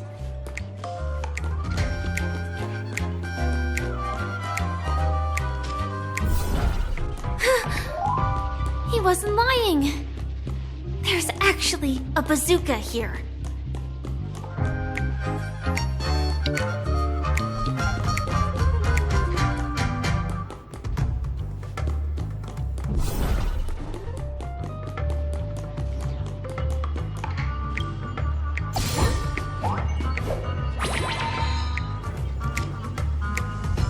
Now we should have a way of dealing with those baddies.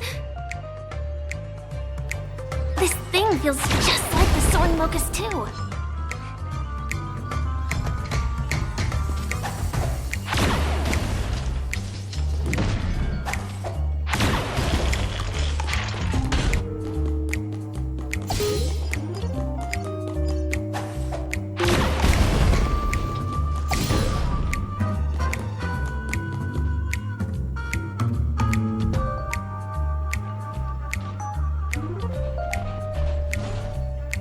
Careful.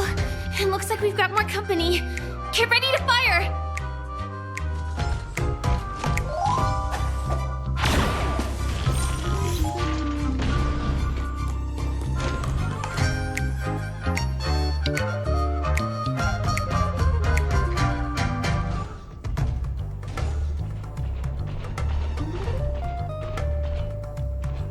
we go again. But no big deal. We're pretty handy with this bazooka now.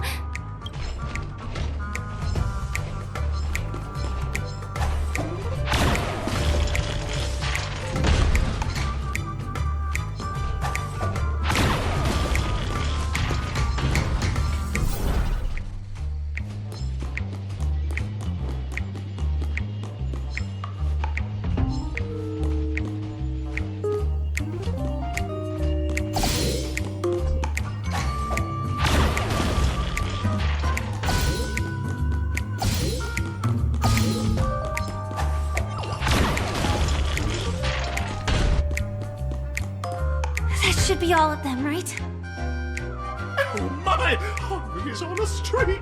Everyone! The stage is complete! Quickly! Head through the TV to the next stage!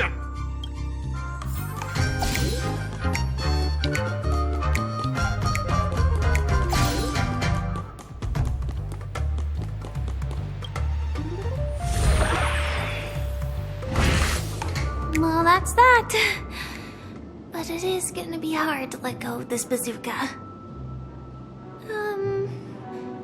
Never mind. Let's hurry over to the next stage.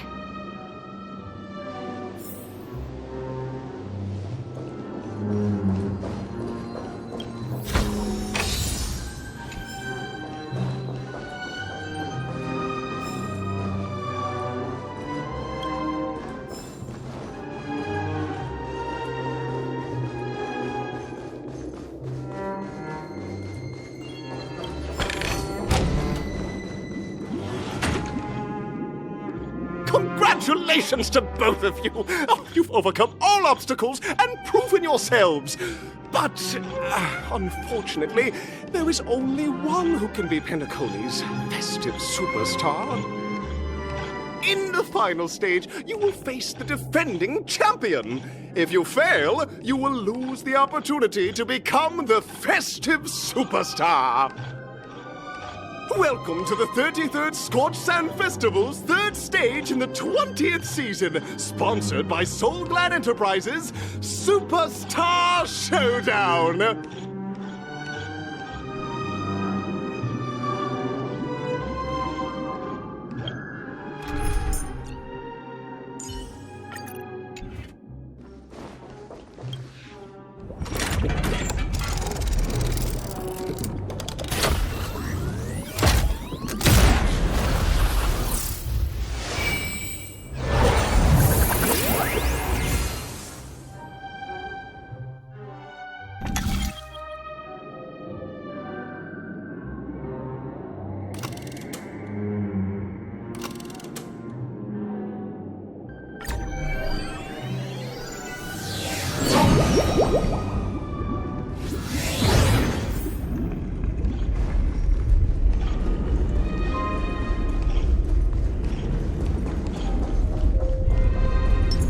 Feeling lucky. No way, I think I just saw someone. Someone extraordinary.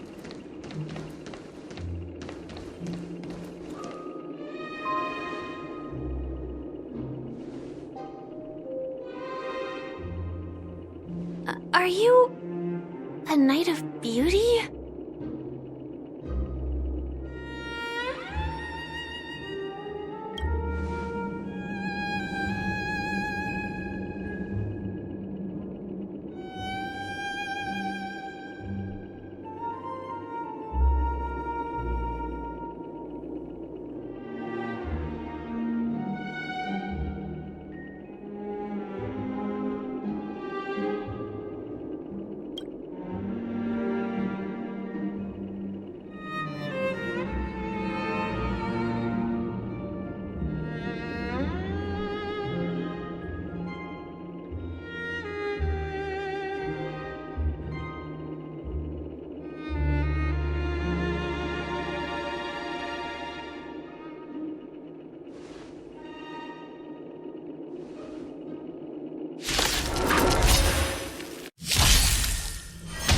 Bear witness to High stakes, high reward. Relax.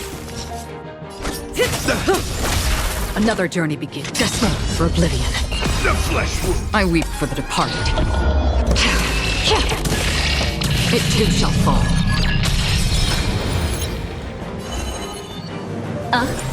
Stand still. Pledge thine loyalty! Put forth all your might! Mind your manners. All in. Hedge your bets. It's on me. Say bye to breathing. The dice have been bust.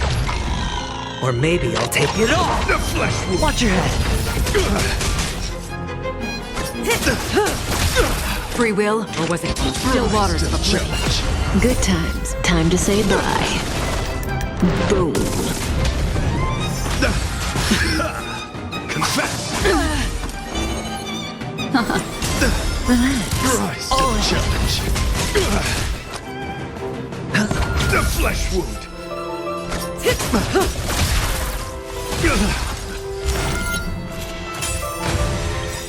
I weep for the departed. It too shall fall.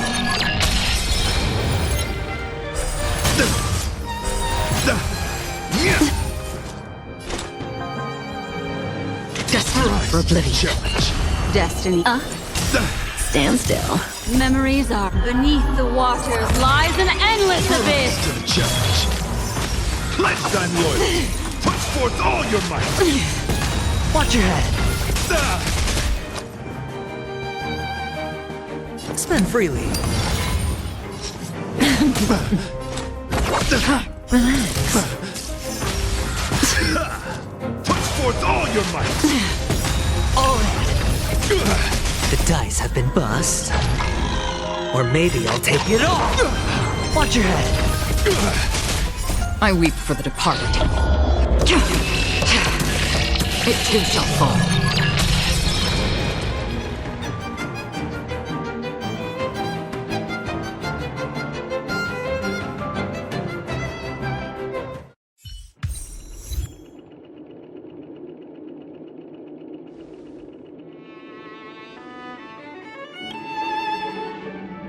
We don't have much time.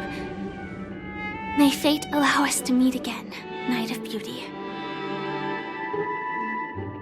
In that case, let's make our way to the end. Penacony's really thronging with talent. I hope we make it in time.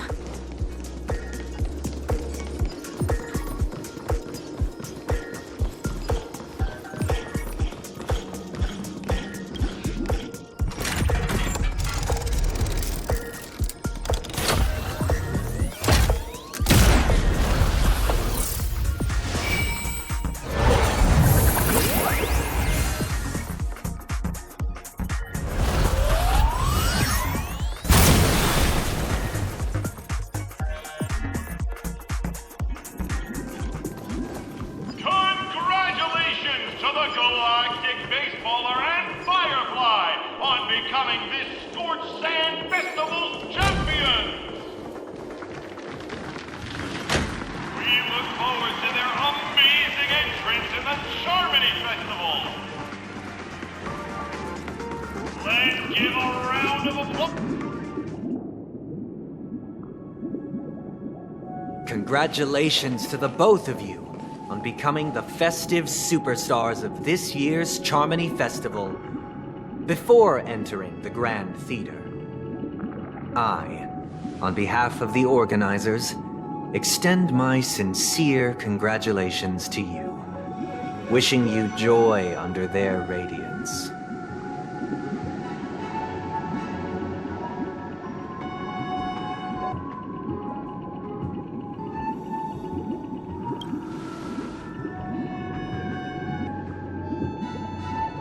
As previously promised, my sister, Mr. Yang, and I have met with the Dream Master. We delved into the truth about Penacony and its Stellaron, and have come to a consensus.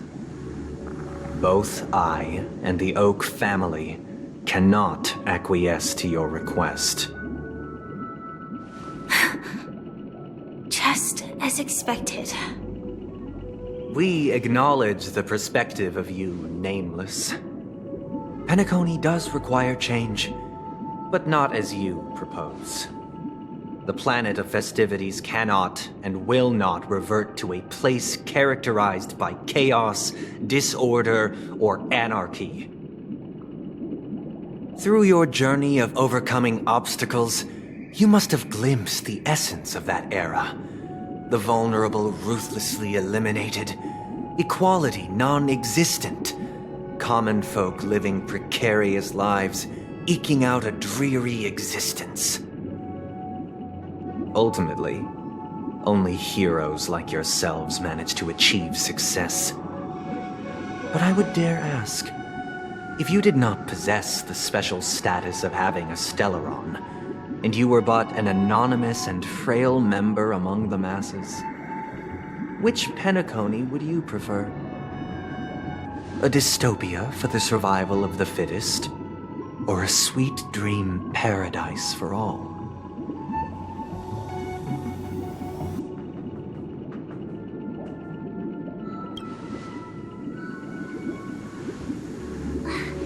That's not the point! Don't let him mislead you! Mr. Sunday, even if the members of the Oak family can't fully agree on what to do about the Stellaron, now's not exactly the time to be holding an extensive discourse about Penacony's past and future, is it? The Stellaron issue concerns the life and death of everyone on Penacony. If anyone has a better suggestion, the crew is more than willing to listen. Also, it'd be best to tell us the ins and outs of that meeting. This way, we'll at least know what Welt and Miss Robin are dealing with, and the reason why they failed to make our appointment. Ah, Navigator. That is precisely my intention. With all present, let's begin by discussing the details of that meeting. Let's talk about our tribulations and choices, our ideals and beliefs, and our final course of action. The only path to take.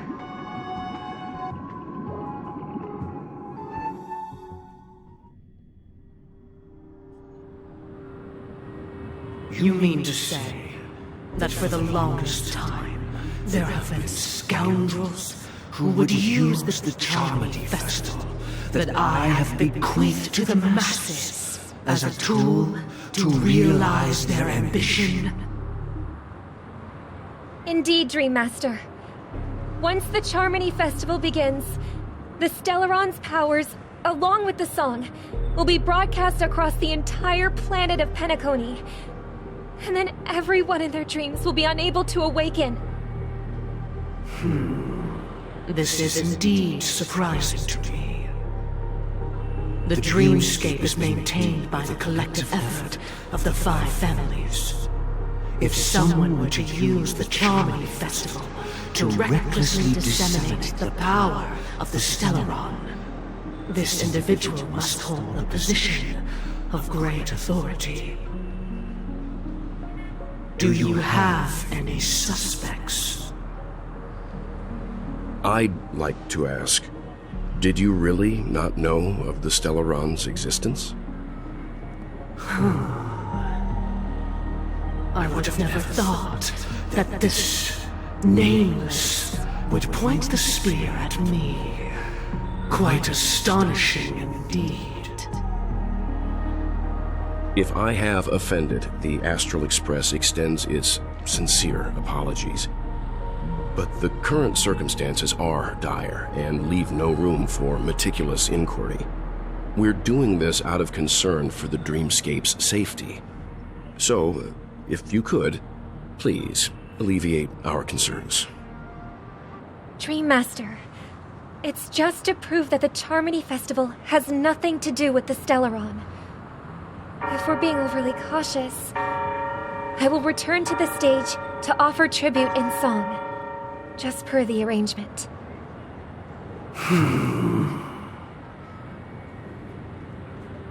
Sunday, Robin, I've watched you two grow up and know your dispositions like the back of my hand. Both of you, right now, can surely be lauded as their most devout advocates. I already know your resolve. The magnitude of this matter is enormous and cannot be taken lightly. Since Mr. Yang has asked with such earnestness, I will personally respond in kind. If there is a need, the entire Oak family will be mobilized to heed your call. Someday, might I ask you to beseech them to cast their light unto me, and question me in their stead, so that no lies may be concealed? I will do as you command. Robin, could I entrust you to be present as a witness, to document the truth, and to proclaim my innocence, so that all slander may be utterly dispelled? I will do as you command. May thy will be carried out on earth, just as it is in the heavens. Oh, triple-faced soul, please sear his tongue and palms with a hot iron, so that he will not be able to fabricate lies and make false vows. Let us begin. There is nothing else to prepare. Understood. Question. Have you devoted your life to your god, never worshipping other gods? Naturally. Do you love your god as you do yourself, always heeding their admonishments? Naturally.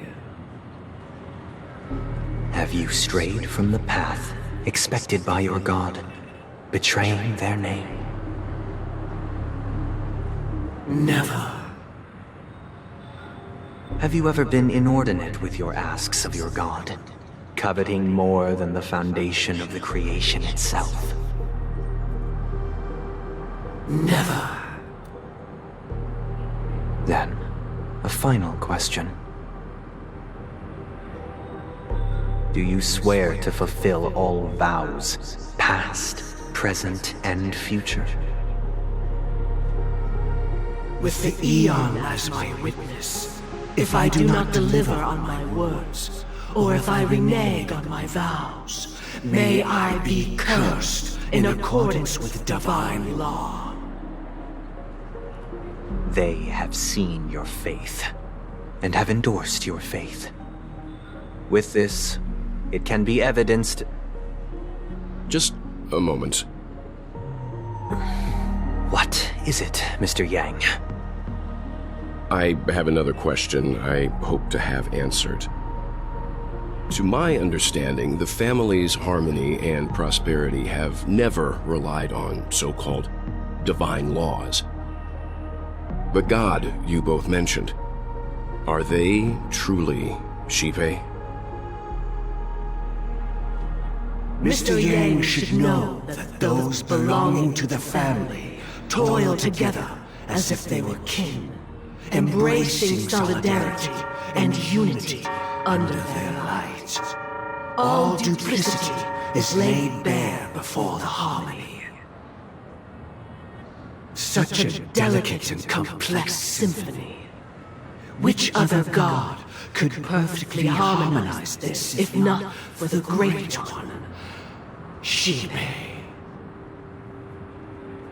Perfectly harmonize. Therein lies the problem.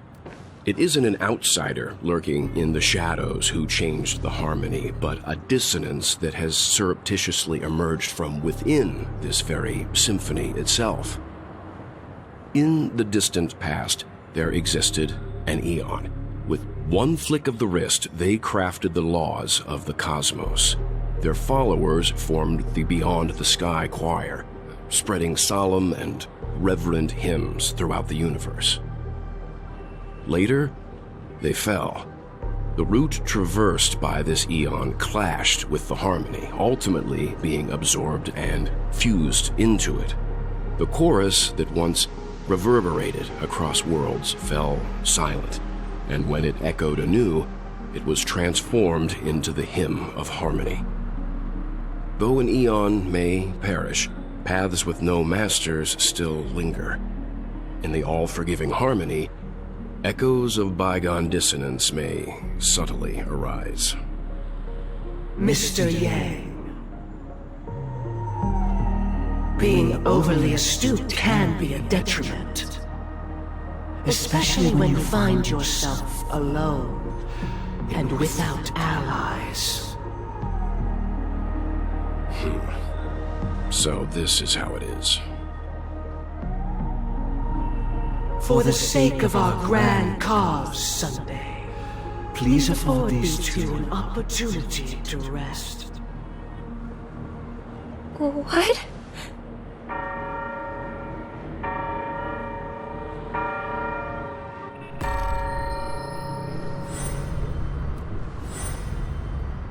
Sorry, Robin. It's just you. I did not wish for you to know this. It's a pity that things have turned out this way. So, this is the true reason I can't sing? The shadow that envelops Penacony is actually... We were never children of the harmony. Our ideal paradise could not have been crafted by Xipe. True bliss can only be guaranteed by the one who transcends the many. Within the foundation of law, humanity establishes civilization, and through harmony, we obtain order.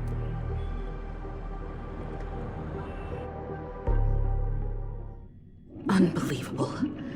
To think that there would be remnants of the Order on Penacony. What have you done with Mr. Yang and Miss Robin? Don't worry. I just gave them some time alone to ponder their fates. You should know that these actions make you an enemy of the Astral Express. Should we need to stand against the Nameless, it would only be myself and the Oak family involved. But we haven't reached that point yet, have we? Your efforts for the justice of Penacony are evident to everyone, and have been widely observed.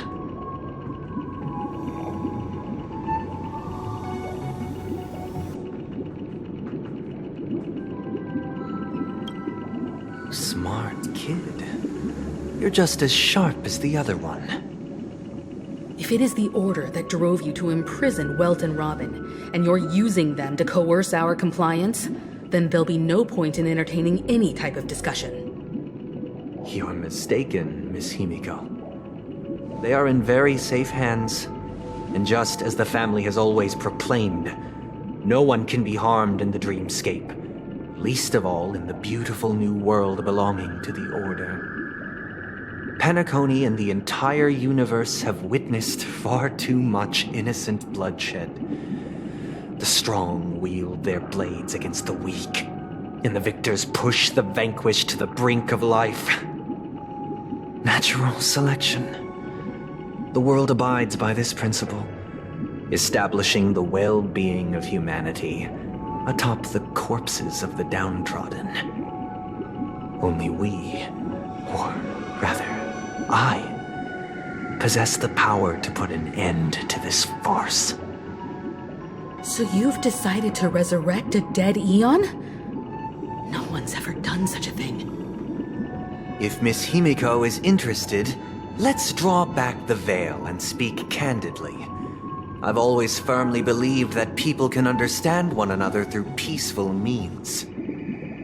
I'm willing to divulge the unembellished truth as to the intentions of the Order's Pathstriders, so that you will make better judgment for the Astral Express, for Penacony, and for this stretch of the universe. Words can hardly do justice to the beauty of that ideal. So, come with me, everyone. Let us retrace our steps and see once again where this road leads. Huh? Where'd he go? Welcome. This isn't any location in Penacony's dreamscape. It's my inner world. The reason the scenery before you remains unchanged is because your consciousness has drawn on similar concepts to fill in the gaps.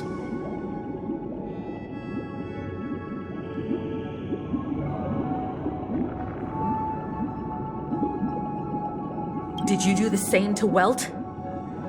It's a tuning process, stronger in effect and more draining on the mind.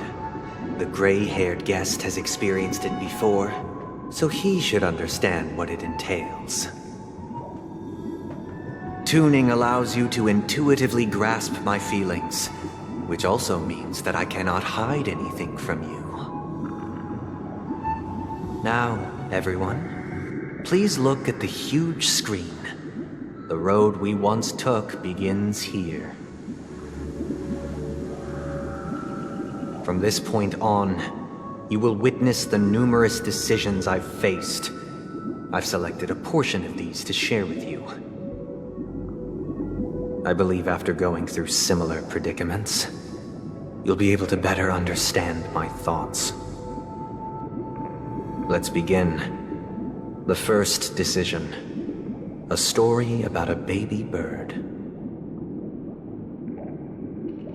This story happened when Robin and I were very young.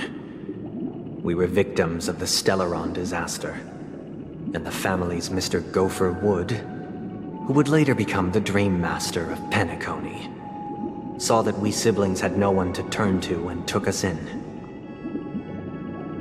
Later on, Robin and I lived a time with nary a care in the world. One day, after dinner, while my younger sister and I were lounging about in Mr. Gopher Wood's yard, we spotted a fledgling Charmony dove all on its own. That baby bird was tiny. It didn't even have all of its feathers, and it couldn't sing. When we found it, it was already on its last breath, having fallen into a shrub, probably abandoned by its parents. We decided to build a nest for it right there and then. However, thinking back, that winter was unusually cold, with fierce winds at night in the yard, not to mention the many poisonous bugs and wild beasts in the vicinity. It was clear that if we left the fledgling in the yard, it stood no chance of surviving until spring. So, I suggested we take it inside, place it on the shelf by the window, and asked the adults to fashion a cage for it. We decided that when it regained its strength enough to spread its wings, we would release it back into the wild. The tragic part, something that we'd never considered, was that this bird's fate had already been determined long before this moment. Its destiny was determined by our momentary win.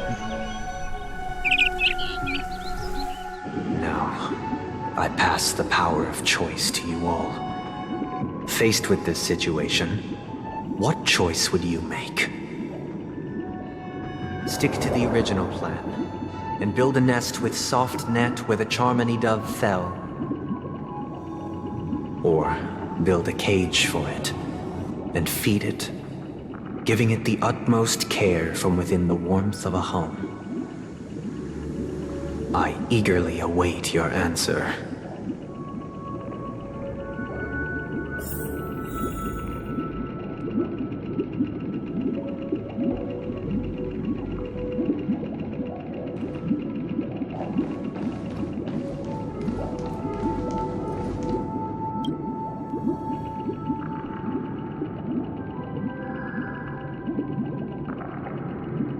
Interesting. Since you've made up your mind, allow me to reveal what fate this choice will bring to the fledgling. From what I've observed, there are at least 3 predators in that yard that prey on small birds. The Vossicle scorpion, Asdana wolverine, and the Huntington winged snake. Even if they shy away from humans, these animals are still near apex predators in a fenced location like a yard. In such a location, only one fate awaits that little Charmony dove.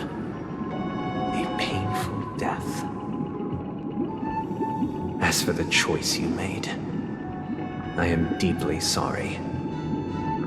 Now, let us advance to the second decision. This time, it's the story of a dream chaser.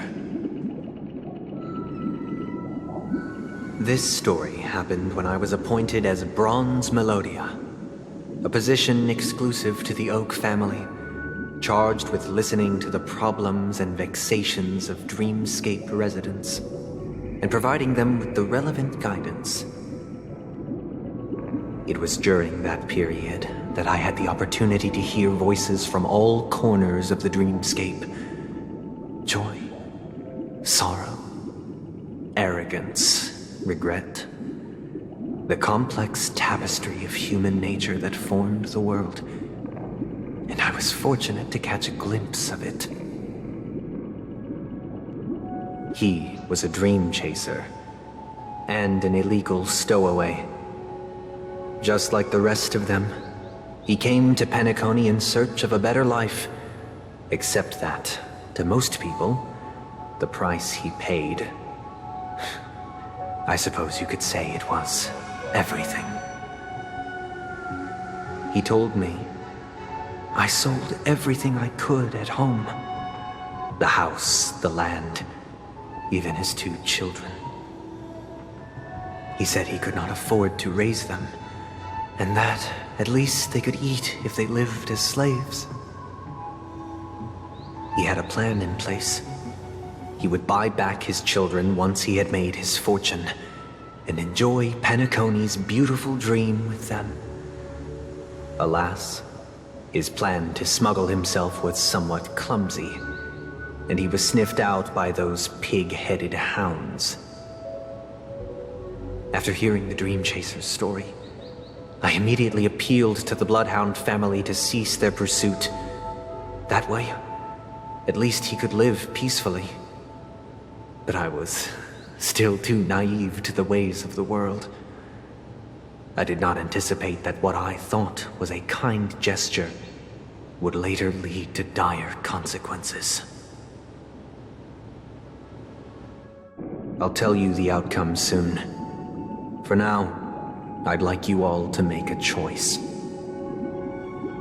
Will you do as I did, and try to convince the Bloodhound family to stop their pursuit, so that the Dream Chaser may live peacefully and realize his wishes?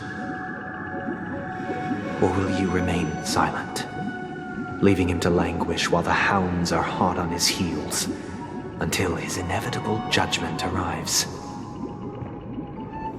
I look forward to everyone's decisions. Who knows? Perhaps they might even alter the outcome of this tragedy.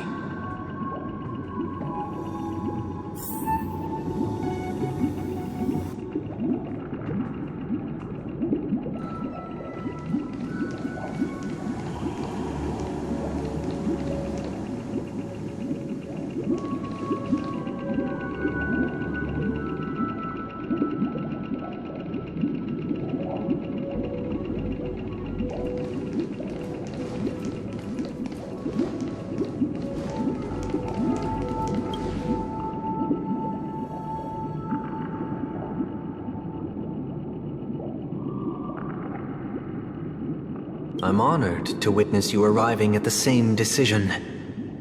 Out of respect, I'll share with you the dire consequences that my choice back then brought about. First, the outcome. He attained major success. After avoiding capture, he ran a business for a few years, very quickly making a name for himself, elevating his status. He might not have become a tycoon like old Audie, but he was considered a character of excellent repute. Now then, did he realize the wish he set out to achieve? No. The last time I saw him was in the real world, where the hounds were going to permanently exile him, and I was the accompanying bronze melodia. The mission was simple. Listen to the criminal's repentance. He told me the reason he was in this predicament was because he conspired to usurp the head of the Alfalfa family. When I asked him about his 2 children, he instead responded with a question. What children? In the end, my heart aligned with the harmony, and the good deed I dared to undertake held no value, turning instead into a wrongdoing. It created a lamentable oppressor and countless oppressed individuals. As to your choice, I once again offer my heartfelt apologies. Next comes the third and final decision. And the story this time is my own. This story happened the day I was appointed the Oak family head. At that time, Mr. Gopherwood was the current Dream Master, and as per his wish, we had a private conversation. What surprised me was that the Dream Master had only come to deliver a letter to me. He let me read its contents, and it was a letter from my sister. The letter contained the usual pleasantries, anecdotes from her travels, nothing out of the ordinary. Just as I started wondering how this letter related to our discussion, the Dream Master began to speak. Do you know who wrote this letter? My sister, of course. But why would you personally visit me to hand me a letter from my sister containing mere trivialities? To help you grasp the full scope of this issue. Do you know where Robin is at this moment? From what the letter indicates, she must be in Caspelina 8, correct? She's touring there right now. Correct. Has she mentioned anything about a stray bullet? A stray bullet? What? A war has broken out on that planet. It is because of this very reason that Robin chose this destination. To spread the word of the harmony. And to save the lives of that planet. She personally made for the front lines. She hoped to ease the people's suffering with song, and was willing to brave mortal danger to deliver the IPC's medical supplies. Unfortunately, stray bullets show no such compassion. Is she all right? If the operation was successful, she should probably be recovering in the field hospital. By the eon above, the bullet struck her neck directly, yet possibly as a reward for her consistent deeds of harmony. It didn't hit any vital arteries. Once you've attended to your outstanding tasks, it'd be advisable to write her back as soon as possible. Those damned savages! I'll pack my bags right away. My gratitude for bringing this to my attention, Mr. Gopherwood. Now you understand why she always wears such elaborate neck ornaments, don't you? How could this happen? Miss Robin. It's all in the past, so please don't worry. I share this in the meager hope that you will understand the harmony's limitations and predicament. As grandiose as the strong defending the weak sounds, many times, it is nothing more than wishful thinking. Likewise, I've prepared one last question, one last choice. But rest assured, this choice will not have any grave consequences. Because this is merely a figment of imagination, a nightmare that has haunted me through countless nights. If you ever had the opportunity to make a choice like I did, would you still support Robin's journey on the path of harmony?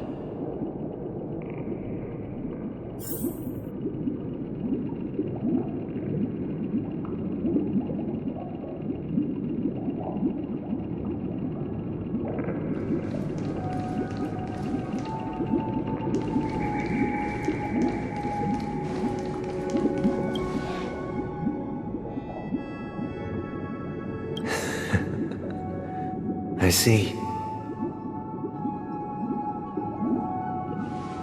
I am now aware of everyone's stances. Raising these questions merely serves to illustrate one point. The plight of Penacony cannot be salvaged by the harmony. The true foundation for a sweet dream paradise can only be established through the order where the strong govern the weak.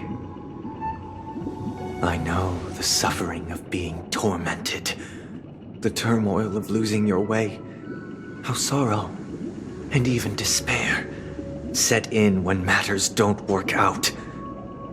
All of this causes me unending pain, because this is not what happiness is at all. We must teach the weak how to live a happy life. And this life isn't some noble propriety that the upper crust preaches, but in definitive terms, a way of survival that belongs to everyone. So what is your definition of living a happy life? Good question. Human consciousness is fundamentally an illusion, a cage known as self-worth. People lured in by this illusion make mistakes, yet still ask that external influences bear the burden. When one mistake after the next permeates the masses, they become impossible to trace. Thus, the amassing of these individual cages culminate to form a prison, a place dictated only by the rule of survival of the fittest. Nature is always accompanied by predation and sacrifice. Its antithesis is known as order. That is what I want to do. Unite people's happiness under the banner of order. They won't need to make bitter choices any longer, nor face the weaknesses of humanity. They can cast aside their primal instincts to build a haven for mankind. Simply describing thoughts is far too abstract, so allow me to provide a simple example. As you all may know, there are societal norms like weekends and long weekends that exist on some worlds. During these hard-earned rest days, people are given the chance to extricate themselves from the stresses of everyday life, allowing a certain tranquility to return to their souls. And it is only on these days that people do not have to adhere to the law where the strong prey on the weak. They can live out their lives happily during these brief intermissions. It's just a pity that 2 or 3 days are still too fleeting compared to the span of a lifetime. From where I stand, society's ideal system should be 7 rest days. Following Sunday, there should ensue a second, a third, and indeed an infinite procession of Sundays. This should be the face of the new world. Idyllic, eternal, peaceful days. And thus, every person can return to their base selves in this utopia. Some gaze in reverence at the stars, pouring their whole beings into calculating the distance between us and the isolated world of Pagana. Meanwhile, some seek refuge in quiet corners, holding one another, unencumbered by the chains of unwelcome obligations. There would be no need to bear the hardships of reality. Only in this way can humanity face the inevitable end with the purest of spirit, living a life of dignity. This is what it is to live in bliss. Miss Firefly, you who are stricken with entropy loss syndrome, you of all would surely understand this.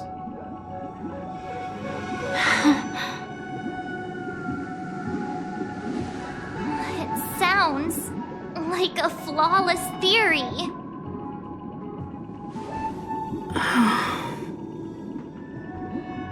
But what is the price to attain all this?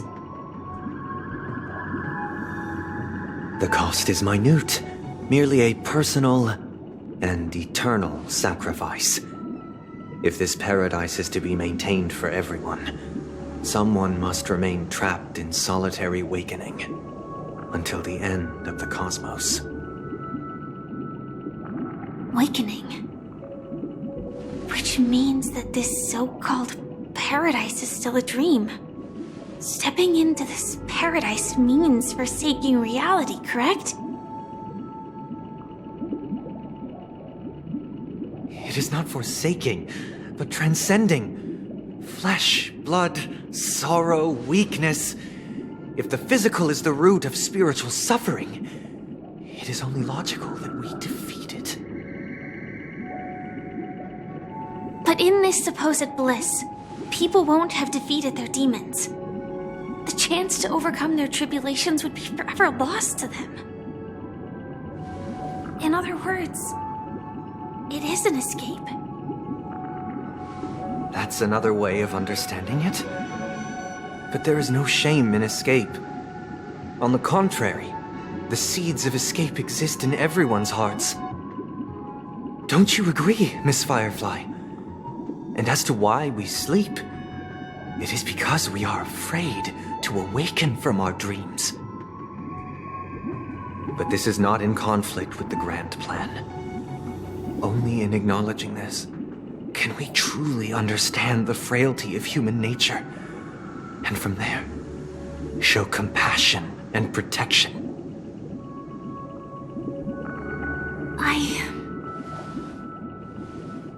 I admit that you are a born leader. Your perspective on humanity brims with pessimism. Yet you express compassion for all, even when your heart pities them. But unlike you, I live for the self. From my perspective, individuals making choices for themselves is their birthright. The want to escape may be innate in the weak. But whether they are weak or not, it is not up to another to decide. Perhaps in your mind, you also view me as weak?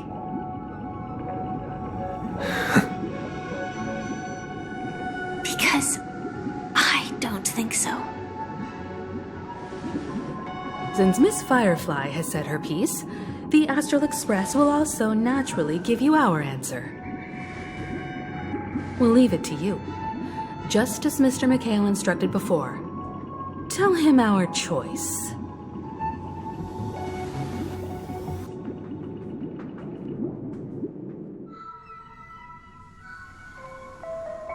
What is this place? Does this place ring any bells, Misha? I don't know, but I feel a sense of déjà vu. What is this place? It's the realm within a dream bubble.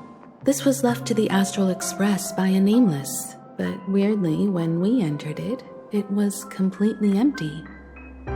Dr. Edward from the Dreamscape sales store told me that dreams are formed from memories, and a dream bubble can't take shape if its core is empty. So I thought you might be able to help us in unraveling this mystery, Misha. As a hotel doorman, you know Penacony best among us. I don't know much about dream bubbles, But if you want to figure out what this mansion is, I'll do my best. I'm counting on you then. Himeko, I still don't get it. Why were you so sure that Misha had a connection with this dream bubble? I wasn't sure. It was just a hunch. But since Misha feels familiar with this place, my hunch might be correct.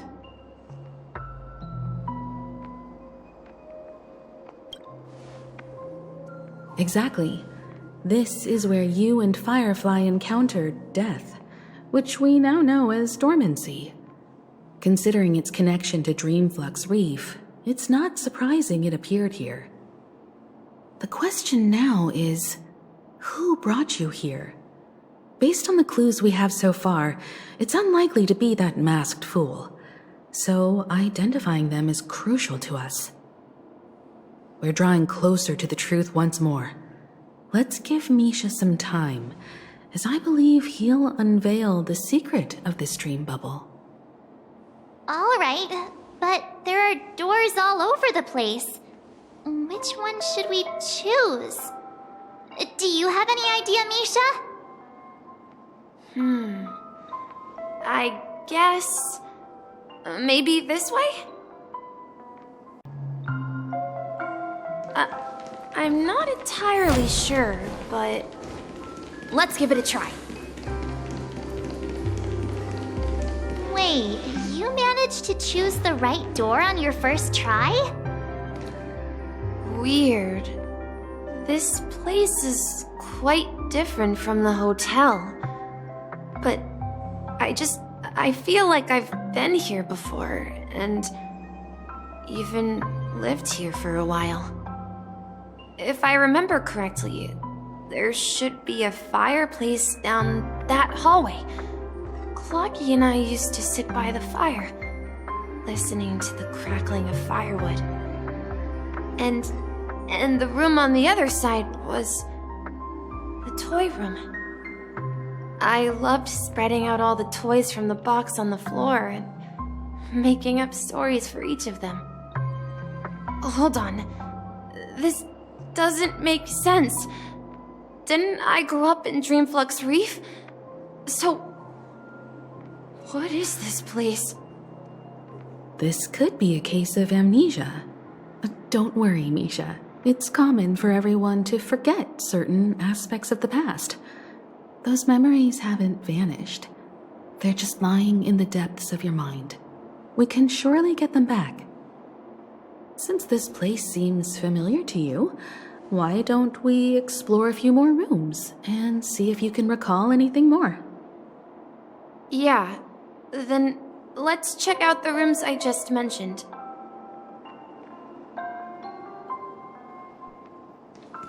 Tick-tock. Tick-tock.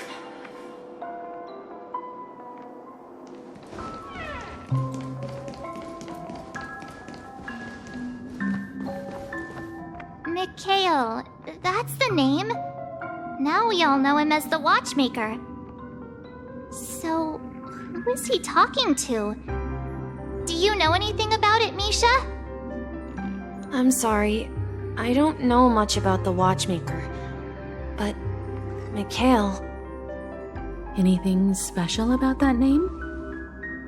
Mikhail is Grandpa's name. Grandpa? Do you mean you're the Watchmaker's grandson? But we haven't heard anything about the Watchmaker having descendants. And the name Mikhail is not rare. Perhaps it's merely a coincidence. Could you tell us more about your grandpa, Mikhail? Yeah, sure. He was a seafarer who fearlessly ventured into mysterious seas and storms. He was always on the sea and had lots of friends who accompanied him on his travels. He didn't want me to call him Grandpa because that would make him sound old. He believed he was still young. The name Mikhail was given to him by his parents, Mihaly and Elise, both renowned seafarers. Every time he came back, He'd share his logbook with me and tell me about his adventures at sea. I want to become a great adventurer, just like him. It appears that the seafarer has nothing to do with the watchmaker. So, perhaps it's just a coincidence? So, where is your grandpa now? He went off on a new journey, and it's been quite a while since I last saw him. So, where has Clocky gone? Did he leave to protect Dreamville?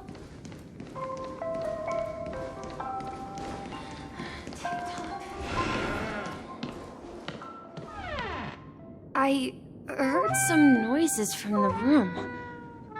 Origami Bird? That's a friend of mine. You and Origami Bird are friends? Yeah. It's a member of the Compass crew, just like Clocky and Miss Mirror. And there's more than just one Origami Bird. They are a big family with lots of brothers and sisters who look the same. They follow Miss Mirror's orders and handle all sorts of jobs on the ship. They're the best sailors. Sailors? Can origami birds be sailors? Could you tell us more about the compass, Misha? The Compass is a ship bound for the New World. Clocky and his partners travel through layers of fog to the depths of the sea. Whenever there is danger, Clocky will use a compass and guide the ship in the right direction. That's a great story.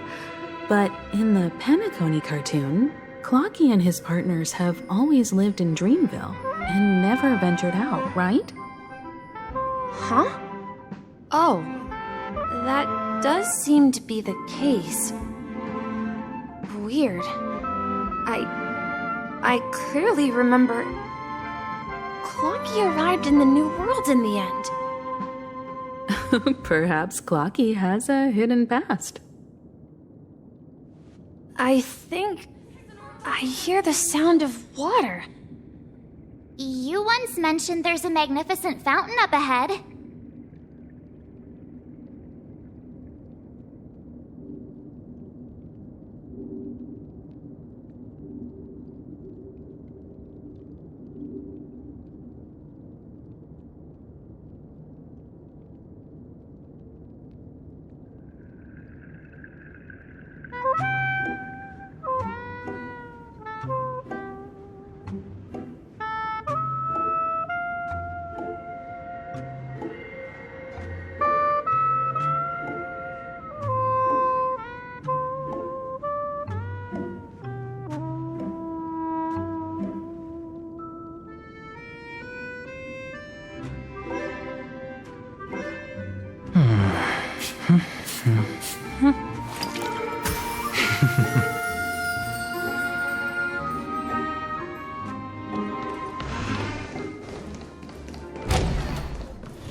Look, there it is!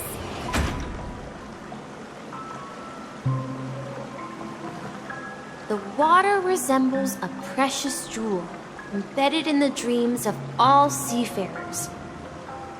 Every time I gaze at the shimmering lights beneath the waves, it feels as though I'm back in this place, standing by your side. Have you recalled anything, Misha? Yeah, I saw these sentences in Grandpa's logbook. He used to say that despite the perils of the sea, whenever he stood on the deck in the afternoon, overlooking the sparkling waves, he would think of this fountain in front of his house. He often said that those moments felt like returning to his family's side, and the difficulties at sea didn't seem quite as challenging. You know, I quite understand such sentiments.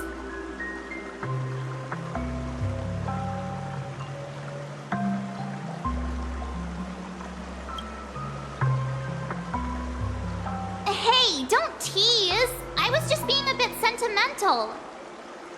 Perhaps every adventurer far from home carries a fountain within their soul. Even though the other side of the sea remains shrouded in the unknown, The fountain in front of his house serves as a compass, leading him back to his cherished ones. Yeah. While Grandpa was at home, we would stand by the fountain and place the compass, a toy boat that I made, into the pool. Back then, I would ask him when I could go on adventures like him, and he would always laugh and say I was still too young. It seems this Mikhail is truly a seafarer and has nothing to do with the watchmaker. Yeah.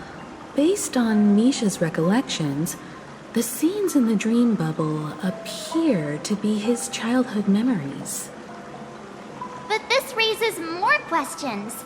According to Misha, he was clearly born on an oceanic planet and led an ordinary life, with no connection to Penacony at all.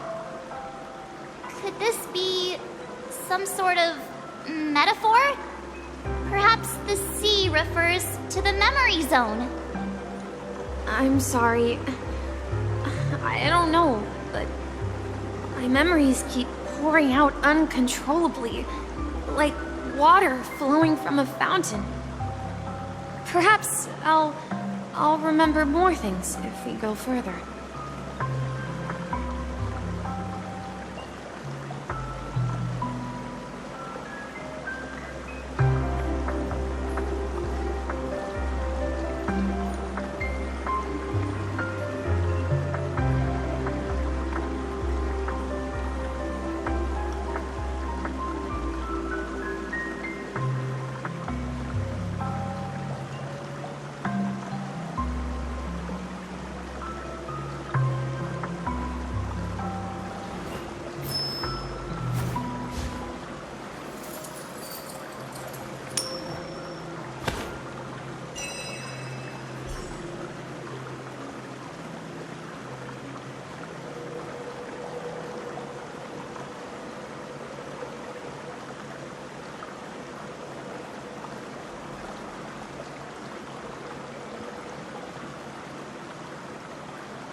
To the opposite side, right?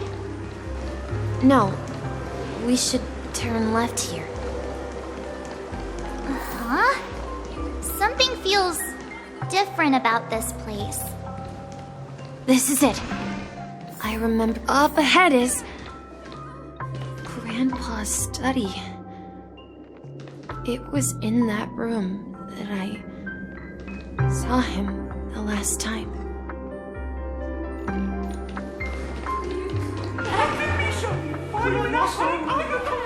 So many times the ocean is our destination. The atmosphere in this room feels totally different. Misha! You finally come! Clocky! You're here! Yeah. This is the room where we first met each other. Are those books on the bookshelf logbooks left behind by that seafarer? Yeah. Whenever he came back, he placed a logbook on the bookshelf in his room. They contain records of his expeditions to every corner of the world. He described our world as a fountain. At some point, the sea started to gradually swallow up the land where people lived. To ensure that everyone had land to settle on, he had to continue exploring the sea and search for the source of the rising seawater. On that day, he called me to his study telling me that he was embarking on another journey. However, I could sense the gravity in his expression. It was the same look I had seen on my father's face before his final voyage. I asked him if I could go with him, but he said that my adventure lay elsewhere and told me to stay home and patiently await a certain sound at the door. What sound? He told me about a vast ocean in the sky. An ocean of stars. He spoke of a train that transports children with a desire to venture far away, traversing the sea of stars without ever stopping. He said that he knew the crew on the train, and that he had asked them to take me along.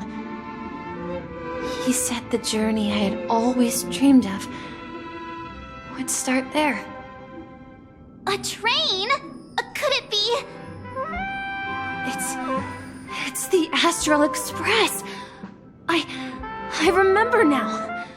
Grandpa's friends are a group of nameless who came to this world to resolve a disaster caused by a star. Then, he gave his pocket watch to me. It was his cherished treasure, appearing in every one of his adventure tales. He explained that difficult times were ahead, but assured me that the watch would guide me. He said, as long as I kept moving forward, I'd eventually reach my desired destination. And then, it was as if I heard the distant sound of a train whistle, echoing throughout the room. Exactly, Misha! And then we followed that whistle, didn't we? Yeah. I think I can still find the way we took back then.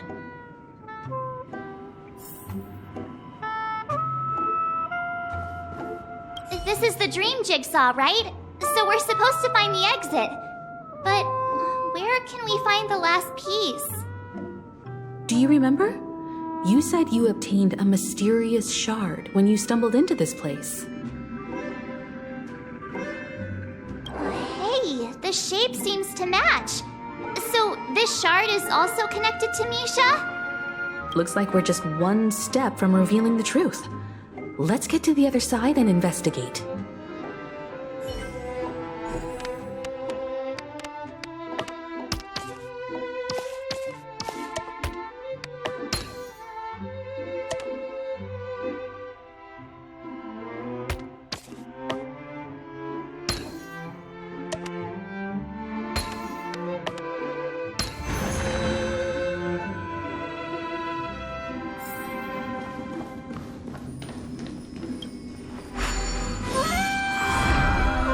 This is it.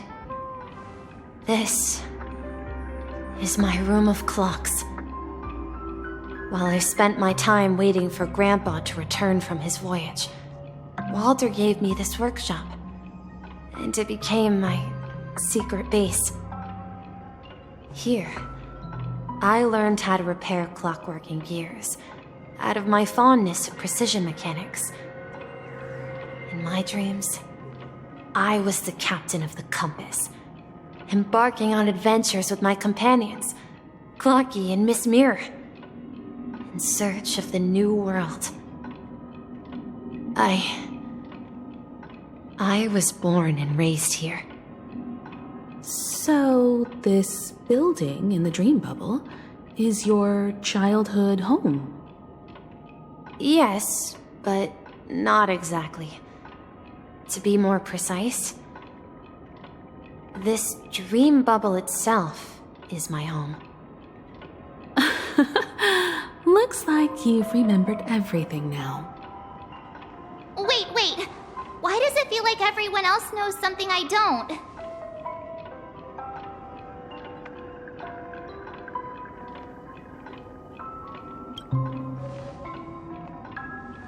Marge, Do you remember when he mentioned a clocky that only he could see? Yeah, the little guy here, right? But we all saw him in Dreamflux Reef, right? And Mr. Yang even greeted him. Looks like everyone on the Astral Express has a childlike spirit. The answer lies in the Astral Express. His experience shows that neither Firefly nor Acheron can see this clocky. And when we were in Dreamflux Reef, you may have noticed that for some reason, nobody outside of the crew had ever talked with Clocky.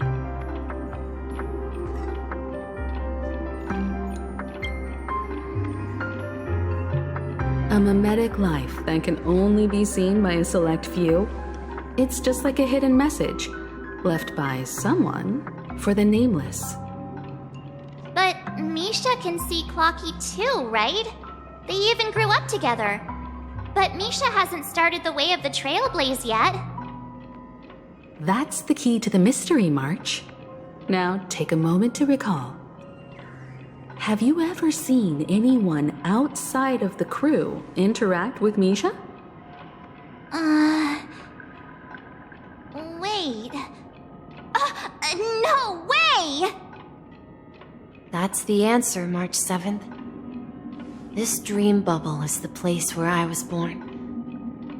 And I'm a dweller in this dream. Just like a memory zone meme. I should have stayed here and waited for you. But when reality and memories merged, I unconsciously pushed open that door and left the bubble with Clocky. So it's not that the Watchmaker's dream bubble is empty, but rather the stuff inside ran away? And the whistle you heard was the sound of the express arriving at Penacony? That's one way to see it, but I believe there's a longer story behind all this. It's best for Misha himself to explain all the details. How about we start with your name? Now, should we call you Misha, or...? Thank you all for helping me rediscover my true self. Now, please allow me to reintroduce myself. I was born on Lushaka, in the Presmere system, adopted by seafarers Mikhail and Char. They gave me a treasure, a name that carried their hopes. Mikhail Char Legwork, or simply Misha.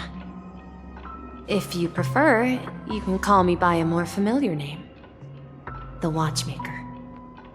So, you're the Watchmaker himself? Unfortunately, that legendary figure is no more. I'm only a reflection of his life. As for the child who has been with you, he's the innocent protagonist of Misha's childhood dream. A friend of Clocky, a young apprentice, and a future mechanic on the Express. And this also marks the beginning of his journey, devoted to the Trailblaze. At the end of the journey, I left this little flame, which I so cherished, in my deepest dreams, hoping to pass it on to the nameless of future generations. However, he somehow left the dream bubble and forgot all about his task. I apologize for all the confusion this caused. Because he was born with a desire to trailblaze, wasn't he? I don't think Misha has forgotten his role as a guide. He remembered it, and that's why he mistakenly appeared as a hotel doorman in his dream from the very beginning. The one who brought our unconscious friend here must have been Misha. If that's the case, we encountered the Watchmaker's legacy from the beginning, didn't we? Well, I have a sarcastic friend who says I always take big detours and end up back where I started. Perhaps that's what every nameless has to go through. But in the end, you found me. I'm sure you're all wondering what my legacy is. I believe my hound has mentioned the Stellaron and my wealth. If I may apologize, the Stellaron part is real. As for my wealth, however, it's nothing more than a baseless rumor. I left my homeland as a child and embarked on the journey of Trailblaze. I traveled to various planets until finally reaching Esdana, where my friends and I built the original Penacony and fought for its future ever since. I've been moving forward all my life, doing what I could to overcome the obstacles in my path. But ultimately, my journey reached its end, and I left behind no possessions worth entrusting. So, if you ask what's left within this worn-out train engine that can be called a legacy, I suppose it's the things that are still burning in the engine's furnace. Now that you're well aware of the current situation of Penacony, I certainly hope that you'll help me get this world back on track. But I'll leave that decision to you, for the path of Trailblaze is never paved by others. All I have for you is a story and 2 gifts. I want to give you my pocket watch. It has accompanied me throughout my long journey, guiding that naive child forward, and has been blessed with the presence of so many great people up to this day. And my hat, too. The one who navigated for me placed it on my head and planted a fanciful thought in my mind. The trailblazing expedition will never end. Now, it's time for you to make your choice. Once you've made up your mind, open that door and enter the long dream of an old man. I'll be waiting for you at the end of this corridor of time. All right, everyone. Let's make a decision. Although I don't think anyone will have any objections.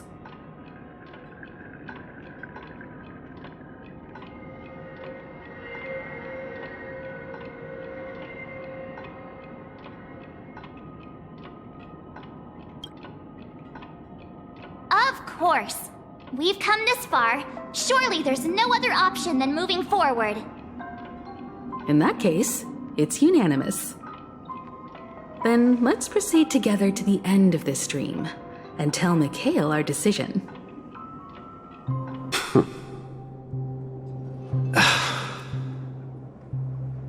Mikhail, where are you going? Someone has to step up and save Lushaka. So why can't it be me, Misha? Please don't go. And if you must, please take me with you. Don't leave me alone. Even without me, you know how to proceed forward, brave Captain Misha. The compass is waiting for you. Haven't you always wanted to be a better adventurer than me? Now go, board that train and start your journey. Where are you going, Mikhail? I'm going to clean the floor in the parlor car. I've promised the conductor. Wait, first tell me, did you fix this watch? Yeah? I know what it looked like before. Its chain was broken, the back case torn, and the marks on the dial all worn out. How did you manage to fix it? Well, It's hard to explain, but I knew it could be fixed. It's the hands, Mr. Amundsen. Its hands were intact and pointing in the right direction, so I knew there would be a way to fix the rest. I see. You'll work with me from now on. Haven't you always wanted to tinker with this train? You're its mechanic now. As for the conductor, I'll do the talking. But I only know how to fix watches. Don't worry. You've got what it takes. I'll teach you what you need to know. Where are you going, legwork? It's time to head to our next stop.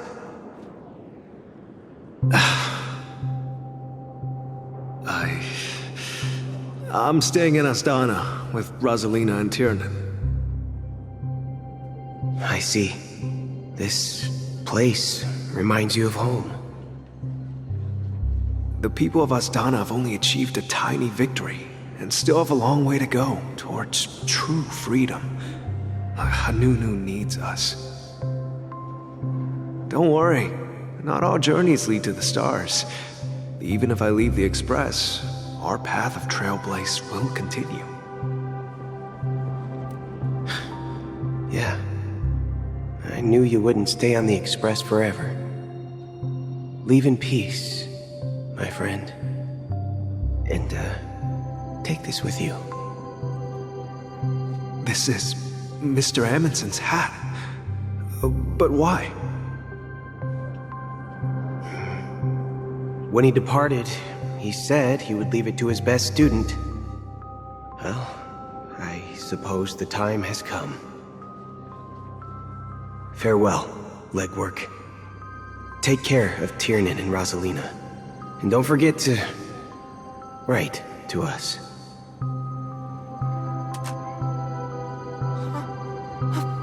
Where are you going, Watchmaker? Don't worry, Micah. Just going on a little trip. Someone has to be at the forefront of the interstellar frontier, and I'm the only former nameless in Penacony. So why can't it be me? Because you're all we have! Have you forgotten about Tiernan? The cosmos is way more dangerous now. What will happen to Penacony if we lose you too? But what will happen to Penacony if we don't find a way out? Ah, Tiernan. How could I ever forget him? I've spent countless sleepless nights asking myself why I didn't go with him back then. We Nameless won't stop. Don't worry, Micah. It's just a matter of getting back to my old profession. Just wait for me to come back. But if, and it's a big if I don't come back in one piece, then you'll become the next Watchmaker. Where are you going, old man? Oh, you're here. Answer my question. What are you up to? Relax, Gallagher. I just came up with a great idea. Wanna hear it? Oh, come on! Aren't all your ideas just ways to get yourself killed? I may be blunt here, but you're the last remaining hero in Penacony. If you die too, the secret of the Stellaron will go to the grave with you. Yes, I'm afraid there's no way out in Penacony, so I'll have to consider alternatives beyond Astana. We'll organize a festival using the Watchmaker's legacy as a facade and send invitations to the entire cosmos to gather people here. So, a desperate struggle against the family? Desperate? Don't we have you here, my friend? This task is challenging, but what hasn't been challenging for us along the way? Well, whatever you do, remember, make sure to send an invitation to the Astral Express. Misha! Where are you going? Oh, it's you, Clocky. Take me to Dreamflux Reef. Last night, I had a long dream about the day we met. I want to write down that dream. Write it down? Why? Oh, so I won't forget it. Do you remember how you got your name, Clocky? Of course! You told me that when you were a kid, you lived in a room full of clocks. Those wall clocks and pocket watches grew up with you and were your best friends. Yes, but what I didn't mention was there's a funny misunderstanding behind it. I was a kid, and there was always a special pocket watch in my memories. It was with my grandpa, guiding him on his sea voyages and leading the way in his every adventure story. I wanted to have a pocket watch like that too. And that's when you appeared in my dreams. Yeah. Every night, we boarded the compass and set sail together. But you know what?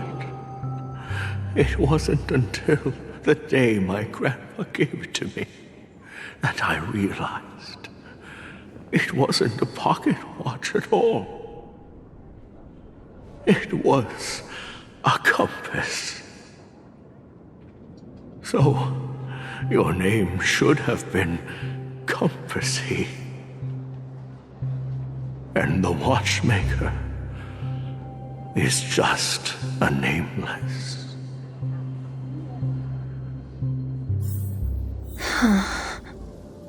We've arrived at Dreamflux Reef. So, where to next? You know, Clocky, I don't think I'll be going anywhere else.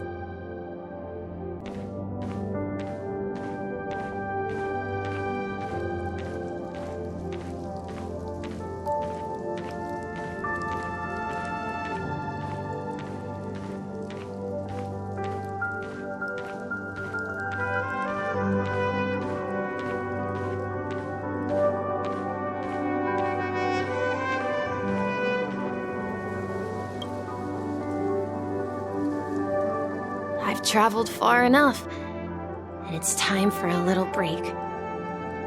Oh. So, we'll set out again. When you're rested? No, I'll stay here. And then, this is where it ends. This is... where it ends? What do you mean, Misha?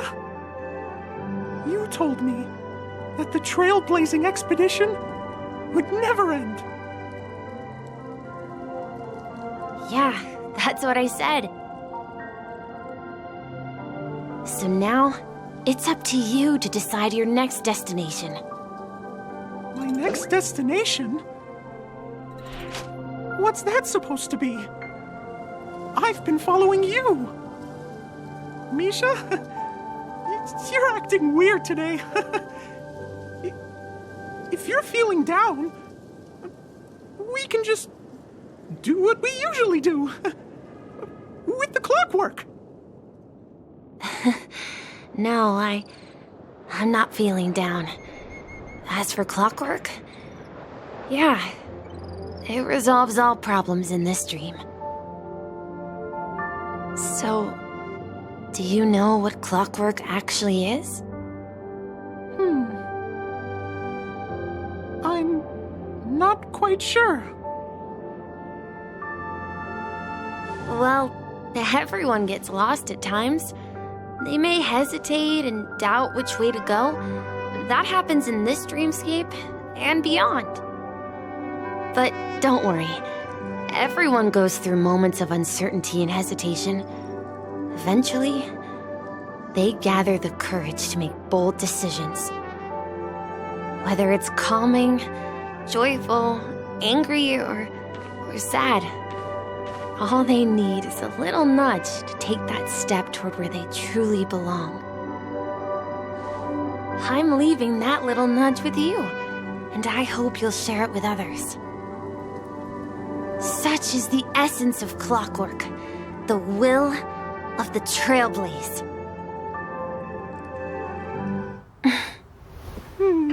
Clocky's hands spin around non-stop, indicating confusion, frustration, and weakness. But ultimately, people still need to move forward. Just like your hands, always pointing ahead. This is where my journey ends. From now on, it is your path to walk. Trailblazing means taking paths your predecessors forswore, and venturing even further. The Penacony in Mikhail's dreams does not belong to Order.